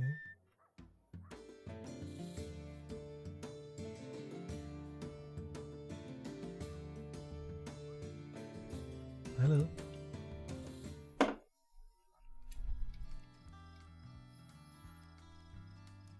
Howdy, stranger. You passing through?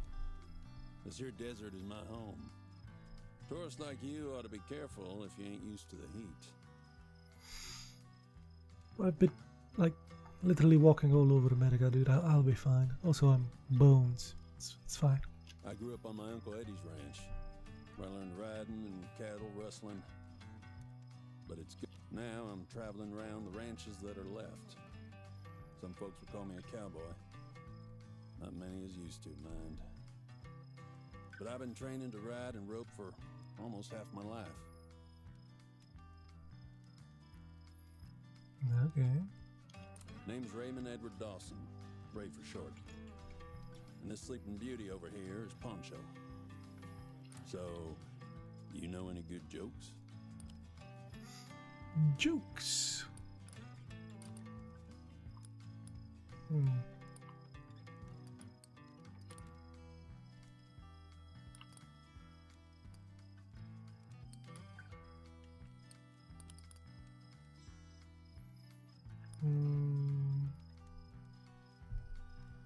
How about the Legend of Casey Jones? Amigo, that one's gotta be a lie. Don't treat me like I'm stupid, okay? Is Okay. it still traveling if you don't have a place to go? Traveling and home are one and the same in my mind. So, you got any good sad stories to share? Um.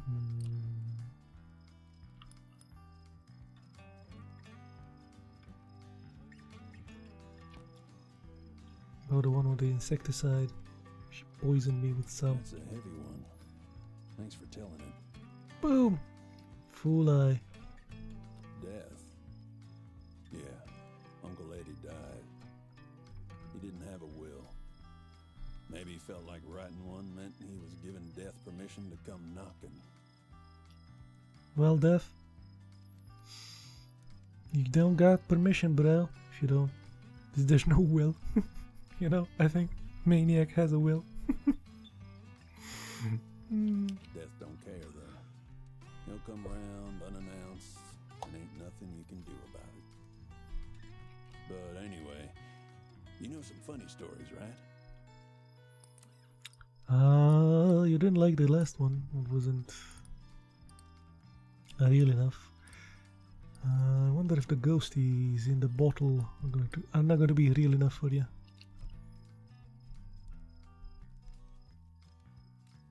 Oh, that's a good one.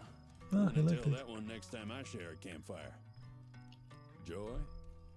Well, nothing makes me happier than the desert. And that word, nothing, that's the key. It likes the desert. Man, it likes the Nothing in desert. front or behind you for miles and miles. It's all yours. And not yours all at the same time. You know? You know? But anyway, you know some funny stories, right? Yeah, I used to go in the desert with our little car in the other movie, in the other game.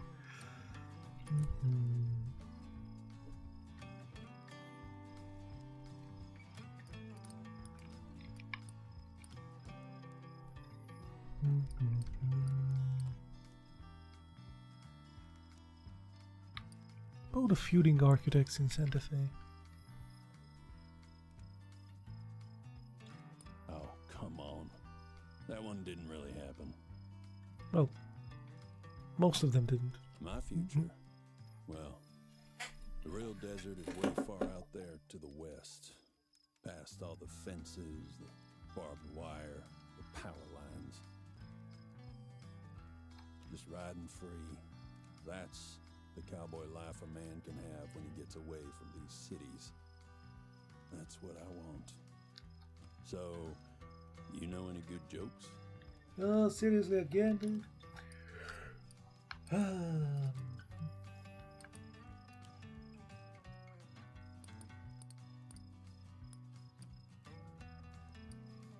So some of them don't like them being evolved and stuff. Some of the jokes should not be so evolved. I guess.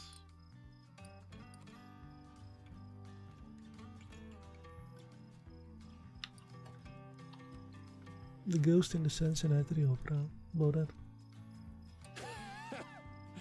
You're funny as hell, you know that? He liked the story with a ghost. Traps? I didn't realize the kind of trap Chicago was till I got out of it. I don't think no one in those places realizes how much a city controls your life. Boxes you in. Anyway, Uncle Eddie always said it's rude to keep on gabbing about yourself. So I'm headed out. Going up this way, staying off the road. Maybe. Maybe. I'll get you later, amigo. Bye, compadre.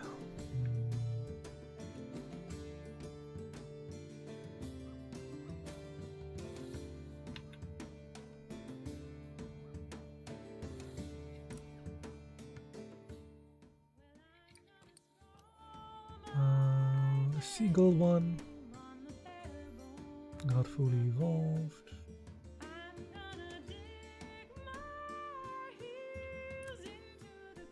Oh, no. He's not coming over to you, is he? Hello there, the preacher says through a glued-shut smile that's too wide and too smug. Have you heard the good news? Yes. Bang! He smacks you across the face. And tell me, goddammit! He screams, dropping his Bible and grabbing your face with gnarled hands. Tell me! Drives his thumbs into your eye sockets until finally some good Samaritans drag him away and off to the drunk tank. Have you heard the good news? Yes. Well, tell it to me, man. Oh man, he smacked the life out of me. Let's buy a sandwich or something.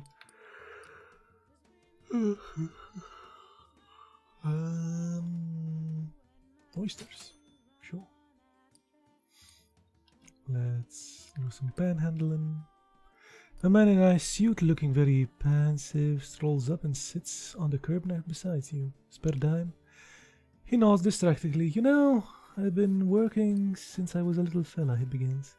I worked my way up and built up my company from nothing. He hasn't been looking up at you. He doesn't need a response. Now it's back to nothing again, he sighs, nods sympathetically. He looks at you for the first time. Here, he says suddenly, pulling a well-worn bill from his pocket. It was my first, and now it's my last. I don't really need it anymore. He hands you the money and with a jaunty spring in his step sprawls towards the nearby railroad underpass. Well, it's nice that he gave me his last buck. Let's explore Denver. Jagged sandstone rises above the lip of a hollow basin in the rock. A crowd is gathered in the foothills. Their excited whispers wash over you, echo off the ochre outcrops. You can almost pick out fragments of conversations. Mingle into the crowd. The voices around you are heightened by the surrounding stones. An argument, hissed from behind clenched teeth, sounds like shouting. A child's plaintive cry sounds like a shriek. Beneath these, there are older voices, ones that belong to the earth. The rocks preserve them.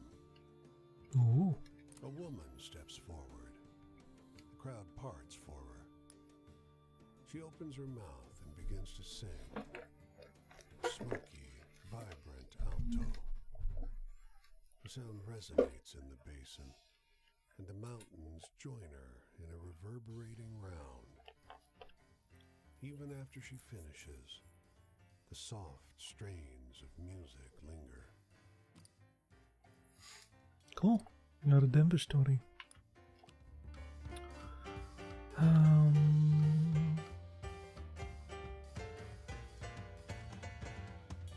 Where to next?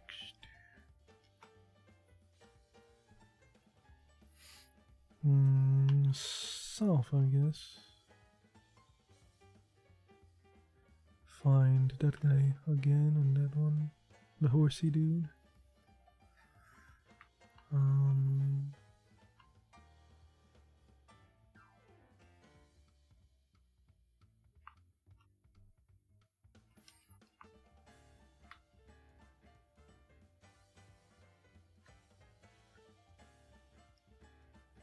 Those are the characters, so that's a character there. You can hide the story.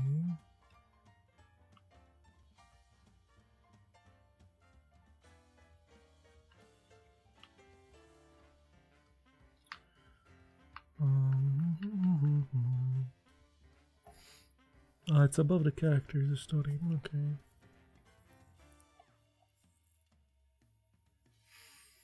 Well, let's go south, I guess.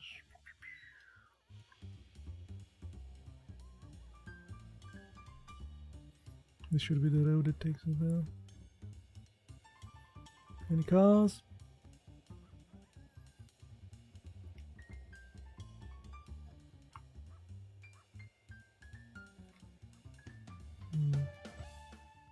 Yeah, I think I'm on the right road.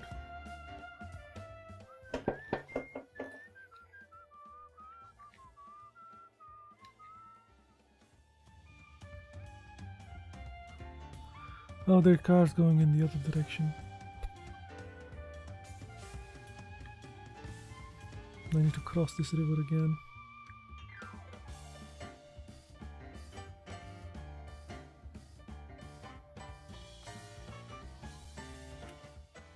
Oh no.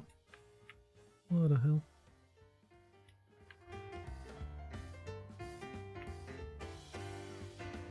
What's with that line then? It's not the damn road.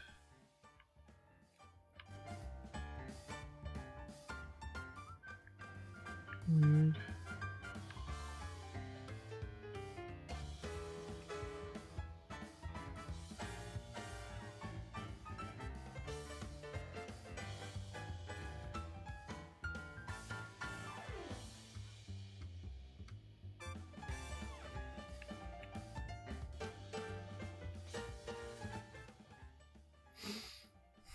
Should be.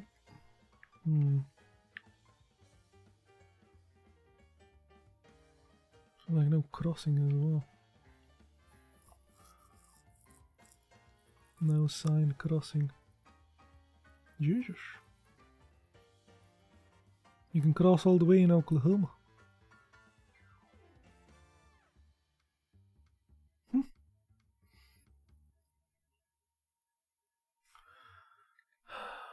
the hell? Let's go back. So we have a road there. Fishy. Fishy map is fishy.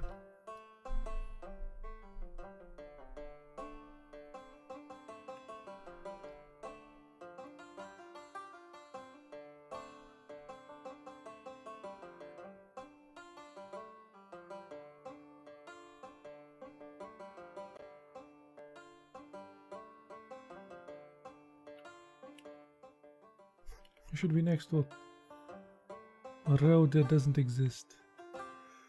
Boo game.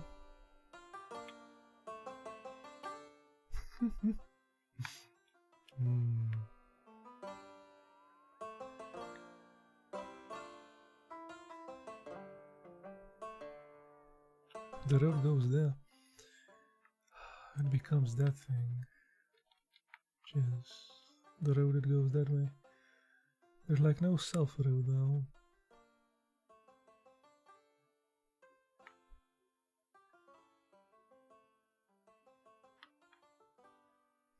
I guess we'll go to Oklahoma.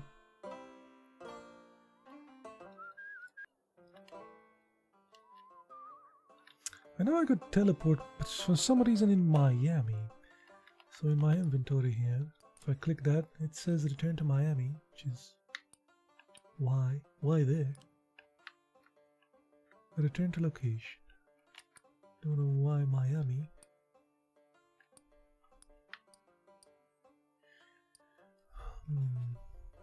Strange.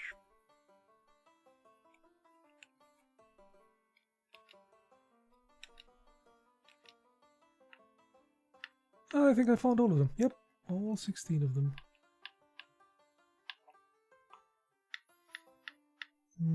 They're all in chapter 2 as well. Some are even in chapter 3.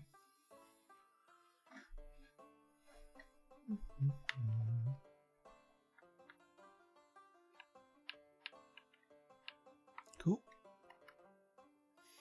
Since we hunted all of them down,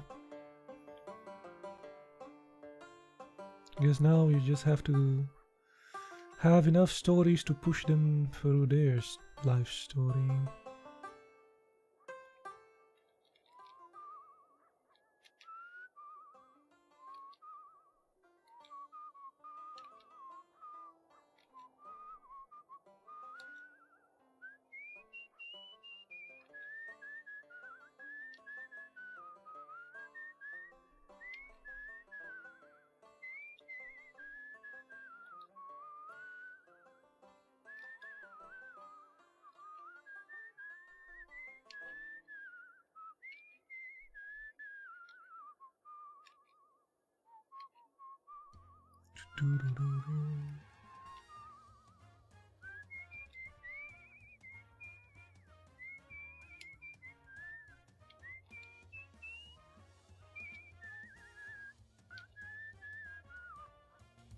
What? How the hell am I losing frames in this game? Seriously. This might be the worst optimized games ever. Oh, there are actually 2 stories in front. Could go there.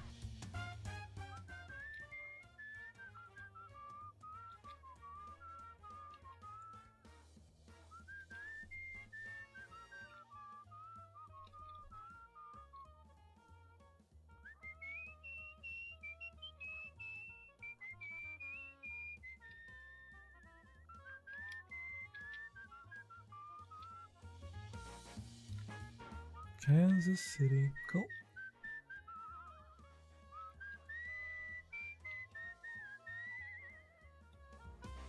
I'm also kinda sleepy. And we even get a little train here. Okay.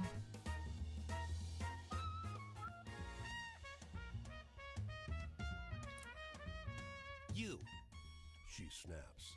Level with me now.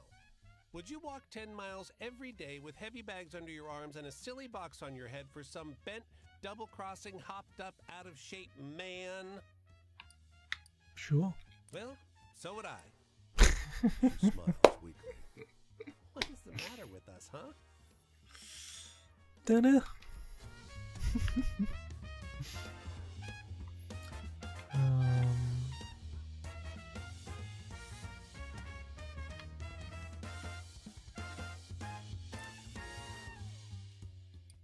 Another what my stories evolved. The boy with the dog.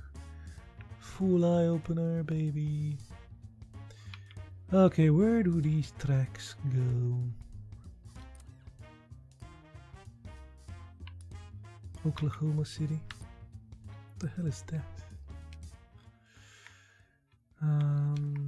Assuming in Oklahoma. Well, okay, that would leave us close to the cheetah. Okay, it's fine.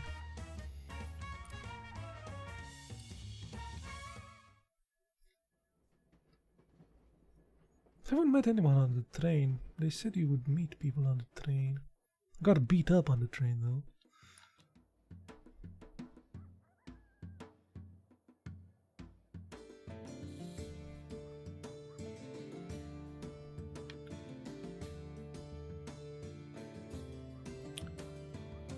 Okay, so we are meeting I think it's the Mexican lady. Could change some of our stories and stuff.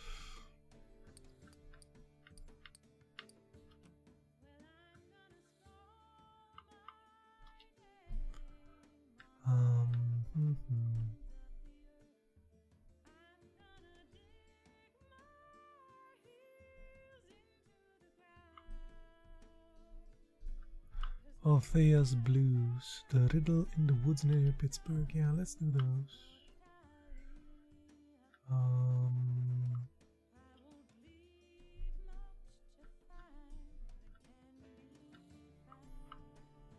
The man hunting his dead enemy's horse down San Diego.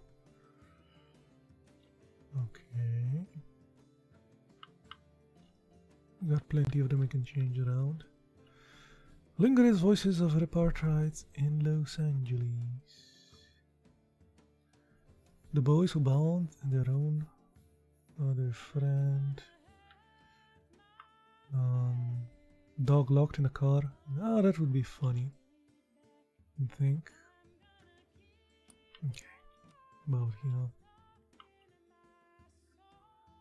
We can change the legendary Gwen and the bootleggers with the killers in the street.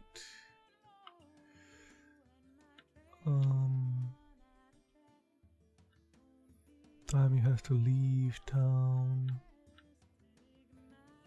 The scab with a black eye. Cops aiming to take the strike in Minneapolis. Oh, when I stop them. Yeah, let's change all of them. Why not? Oh, Bailey's the Scarecrow by Minneapolis. Cool. Confederate dude that haunts people. Haunted house, that would be like a perfect exchange. Ah, blessed lighthouse where the souls in love could find respite. Don't think I... And it's not even fully opened. Don't think I have anything. She asks for love. The old janitor thing was a skinny one. Music haunted store might be cool. Okay. This one is done. The boy that dialed in the grey silo. Yep, can put that. And instead of Mr. Franklin's travels, maybe the stabbed and bleeding bull in the northwest. Ooh, that might be interesting. Yep. Not many of these 9 swords ones.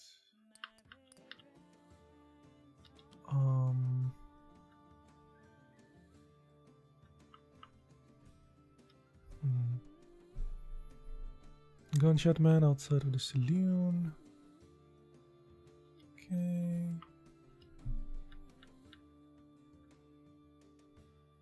That's the peddler with poisons.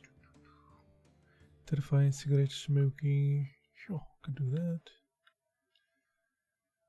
And clownish corpse.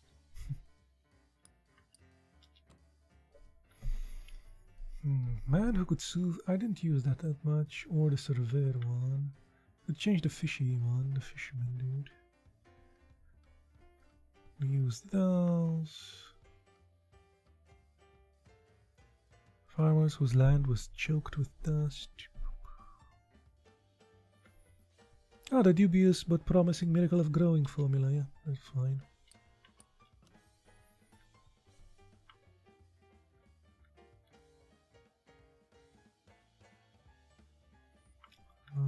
Children frightened by the Yarona.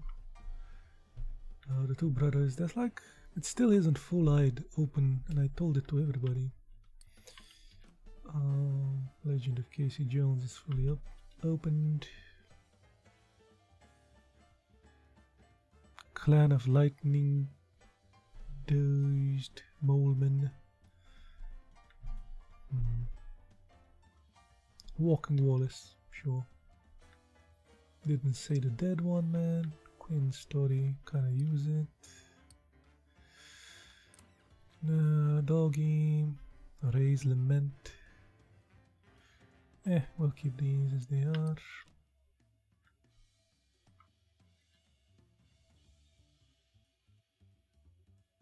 The Gaunt Shepherd from... Ooh, that's spooky. The French spy seeking delivery of coded messages. Okay. Woman murdered by her lover in California. Sure.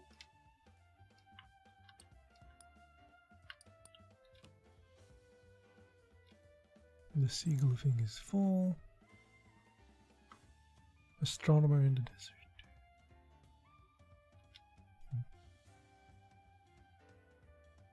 This would be like 2 fun ones, the feuds in Santa Fe and this thing.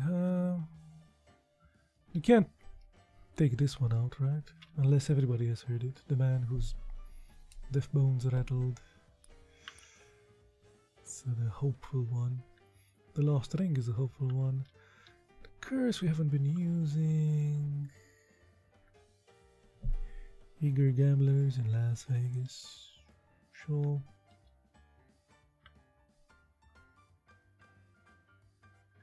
Conflicted WPA worker near Portland. Impetuous child asking people to dance for money in Northwestern. I don't even know what they are, you know. They say that's funny or sad or whatever. But just try them out. See what happens. The love one. People haven't been asking about love. That was 2 girls, kind of mischievous. Killer pigeons. Unnerving lounge singer in the Northwest. The other one is also love here.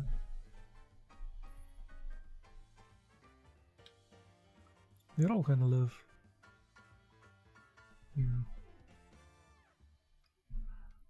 Okay.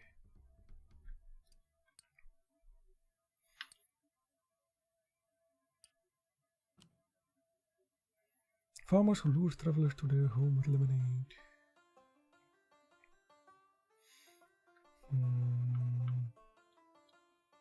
Gonna use this one.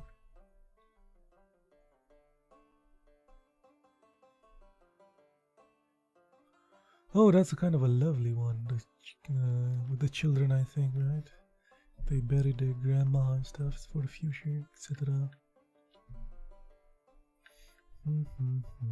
Dreams in a cotton field near Alabama. Sure. Mysterious woman preaching the gospel to all who listen.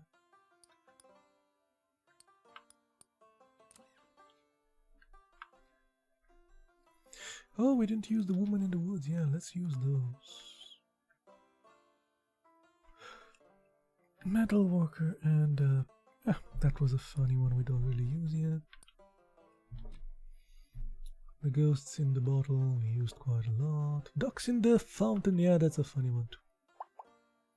Put the ducks in the fountain.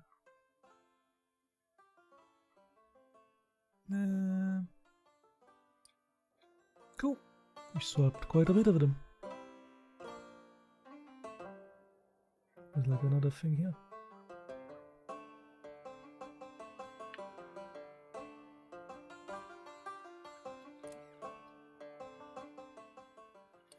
This is just an evolving story.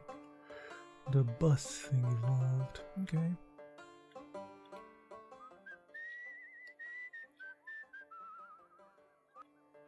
Hello.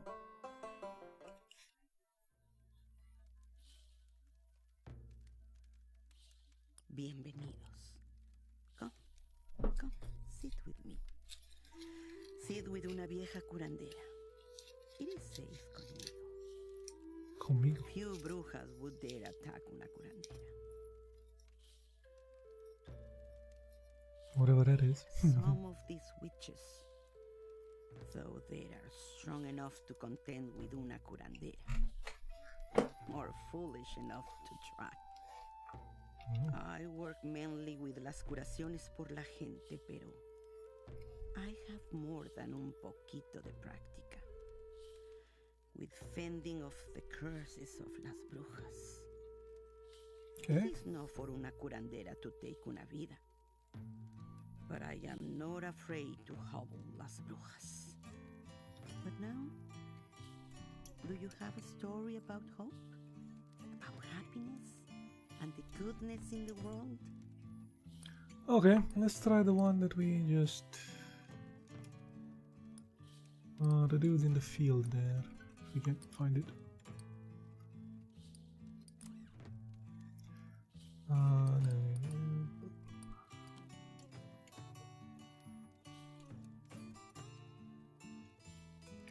It's gonna take a while to find these things. No. Yeah, this one, where the children were eating the corn of their grandmother. See if that is hopeful and stuff. What are you trying to say? Las brujas are more frightening than this silly story. So it's a frightening story for you? Okay. Our wishes come true. Sometimes what we want is not what we need. In my darkest thoughts, to end la bruja that cursed el talento from my daughter. But that's not the way una curandera. Instead, I search for someone to pass on the art of la curación. Oh, please, tell me a story sobre la esperanza and all the good in this world. So I guess that wasn't good. All the good in this world.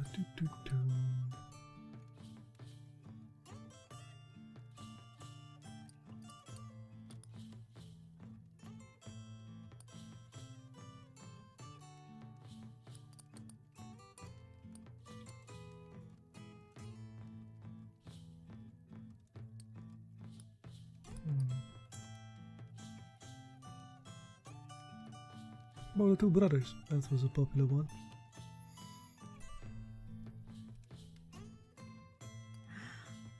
Mi corazón. That was a good story. When una bruja completes her pact with el diablo, she forsakes Diablo? la familia that give her life. I played that game. It breaks una familia to lose a daughter to the way of las brujas. Una curandera strengthens her community. Y las brujas, they become jealous. But now, do you have a story about hope? Story about help.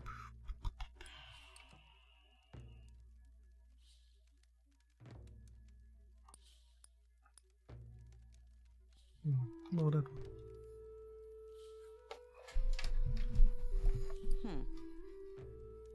I don't think we share a sense of humor. Yeah, so that is a funny one. Okay. More with love, Guided but my yeah. choice. You see, we never told my daughter about Las Brujas' curse of her talent for la curación. Ay, Dios mío, it was not her fault and we love her totalmente. It would have been crueler than the curse to tell her. Do you have any frightening stories? Have you seen the work of Las Brujas on your travels? Well, that would be witches or something.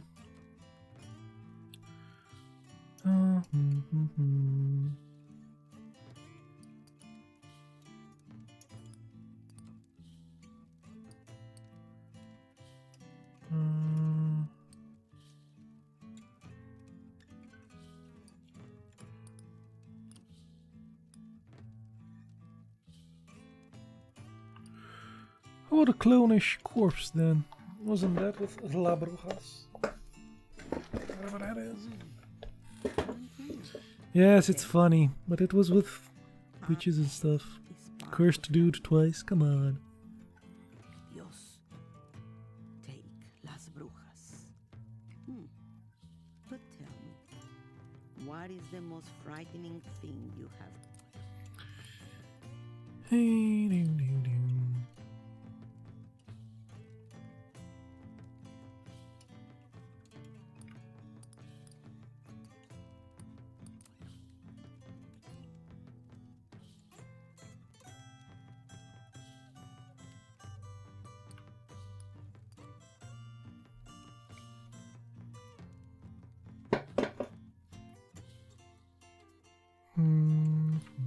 Scary, scary, scary.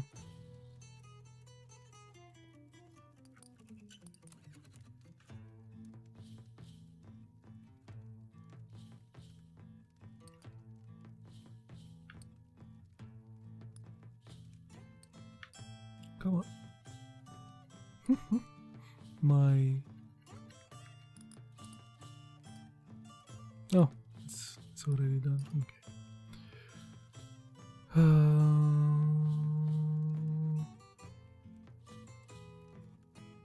Yeah, how about the dead guy in the silo?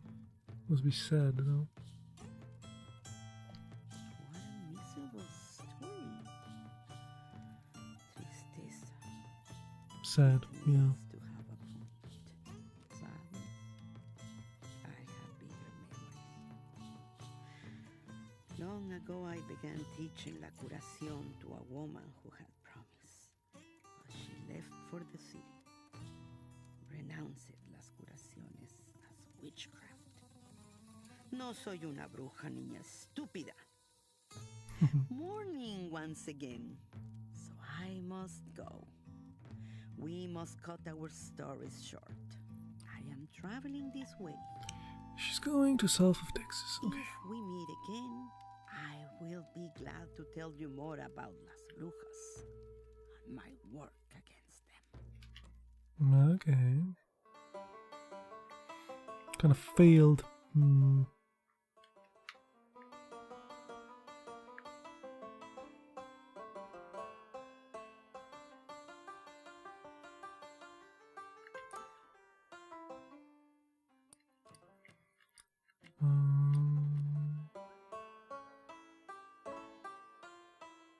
The woman who grounded the bones of her children. Jeez.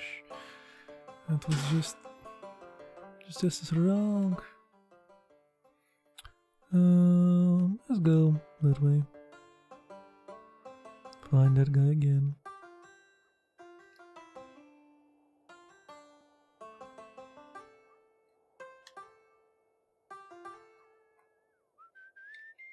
Yep. Sure, right.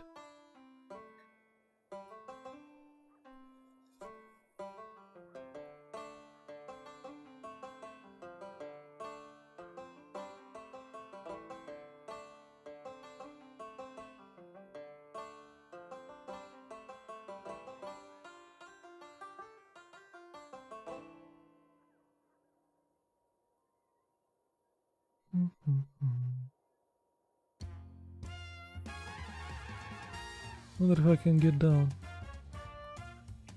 No, apparently not. I'm like forced to go with this guy. All the way to where he wants to go. Jesus. Okay.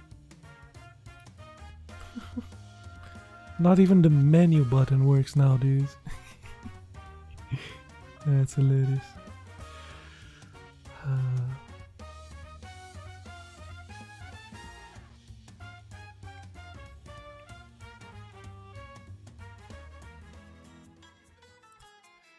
Santa Fe.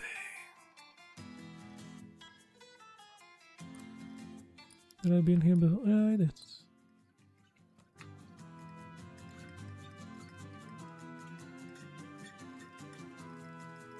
Good thing there's like another dude there.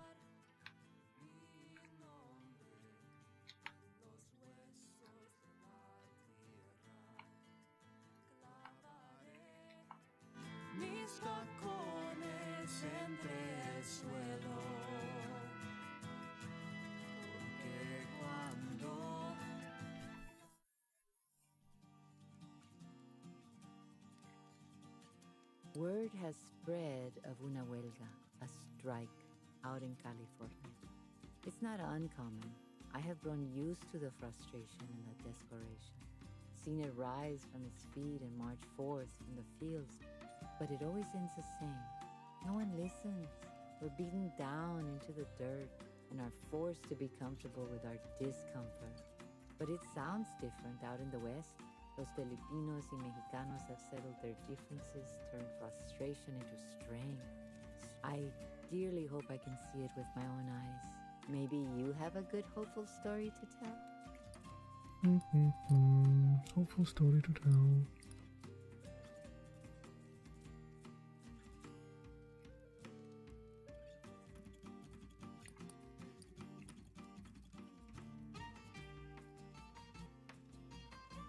Story of the secret bus route which ferries mystic creatures across America.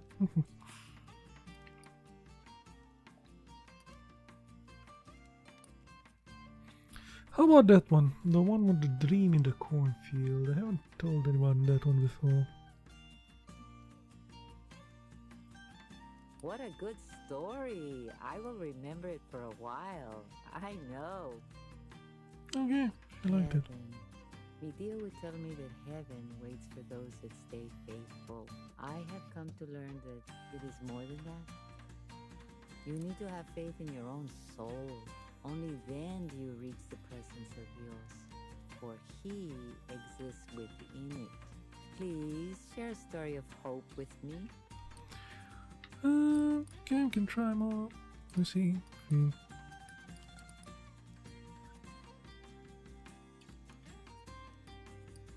But the one with the ring, that's supposed to be helpful. What a wonderful story. We need stories like this to give us strength. Luck. My luck has been good. I met with a Guatemalteco, a Guatemalan a few miles back. He gave me a bit of money and offered me shelter for the night in his home. Guatemalteco. Un santo in America. And with a roof over his head, I slept well that night. Now, tell me a funny story. Make me laugh.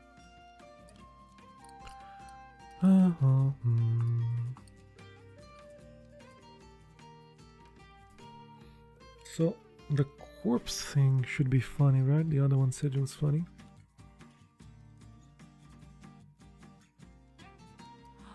Oh, how funny! Thank you. It is not often that I can laugh. My mother saw much death. Mi abuelo, my mother's father, used to be a politician. Un rebelde in a suit, they called him.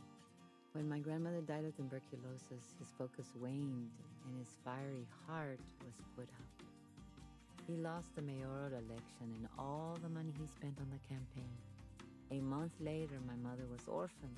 I pray the fire in California never burns out. Now tell me about some adventure that you've had, something exciting. Something exciting. How about the cops aiming to take the strike in Minneapolis? Or the killers in the streets? Well, let's start the killers. It's pretty exciting. Oh, do not make up stories to only make me cry. It must be true too. Nah. So, okay. I She thought thinks. some people cannot imagine what it is like to live without it. On my way here, I'd have gringos look at me. Look at this waist, they must have thought. Some seem sad, but looking closer, I'm sure it wasn't out of compassion. They sat on their porches with their fresh clothes and sighed. It was relief. Do you know anything funny? Anything I can write home about to mijo?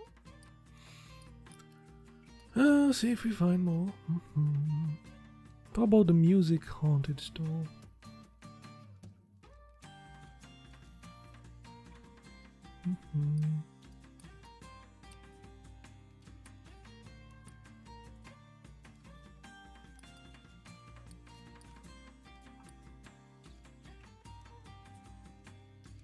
The two girls, that should be funny, right? Oh no, the one with the box carrying thing. Yep. That was funny in the other one. Oh, if Mijo were here, I would tell him that one. I would like to see his little face laugh. Oh, love. The last time I saw my son.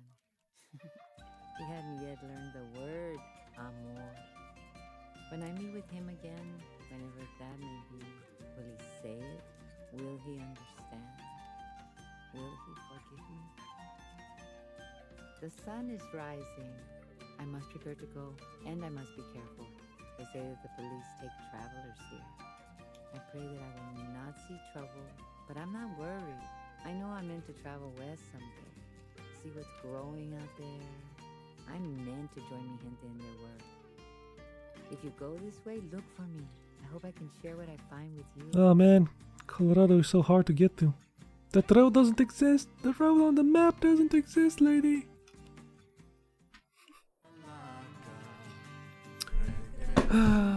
Netflix is hosting. Thank you for the host, if you're here. I think it's one of those. Oh, the hosts. Oh.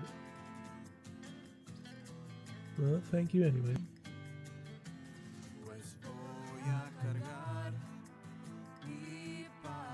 Whoa.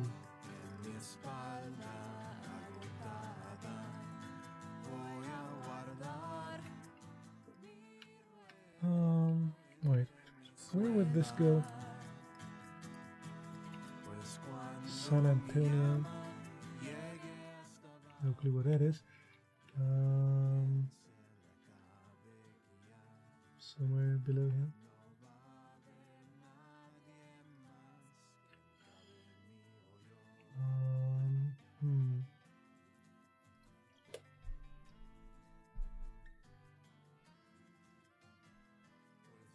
They are all over the place. And holy moly, I played this game for 5 hours.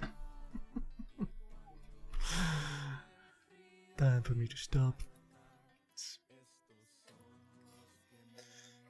I'm streaming for 6, playing this game for 5. That's a lot. A lot of stories. All over. Still, there's a road missing there. Bad. Bad game.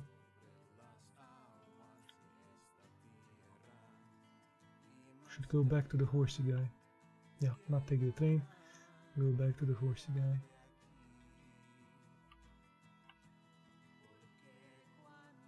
Oh, does it show it? Here? Is here in San Antonio? Is that what the thing is there?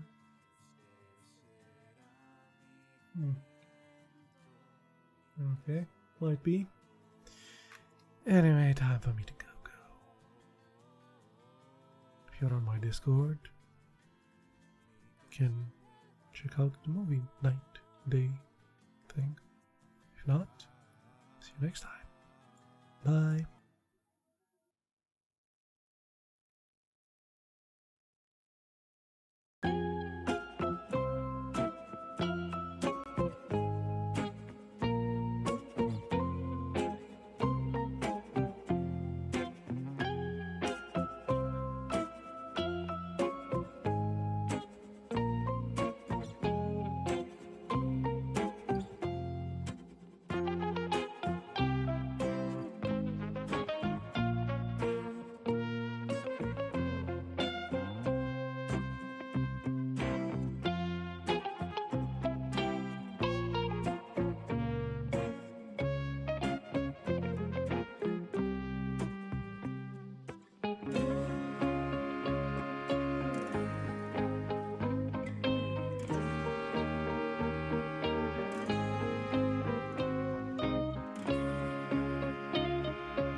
left corner there, but we've just finished the rocket. I'm going to take a quick picture of the lads and lasses. Hell yeah. So I'm making some stuff for them. I'm basically prepping the time capsule.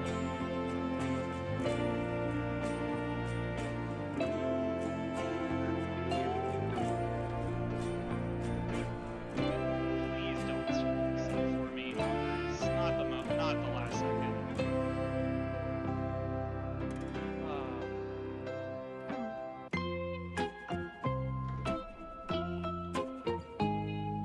I think we're gonna do it in daytime though, rather than nighttime. And we're gonna take some stuff with us. Oh, I know what we can put.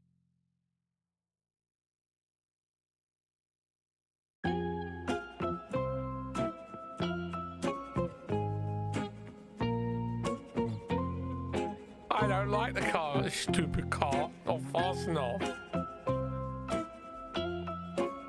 Stupid. Never turn to the road. No, it's true. My car's just not fast enough.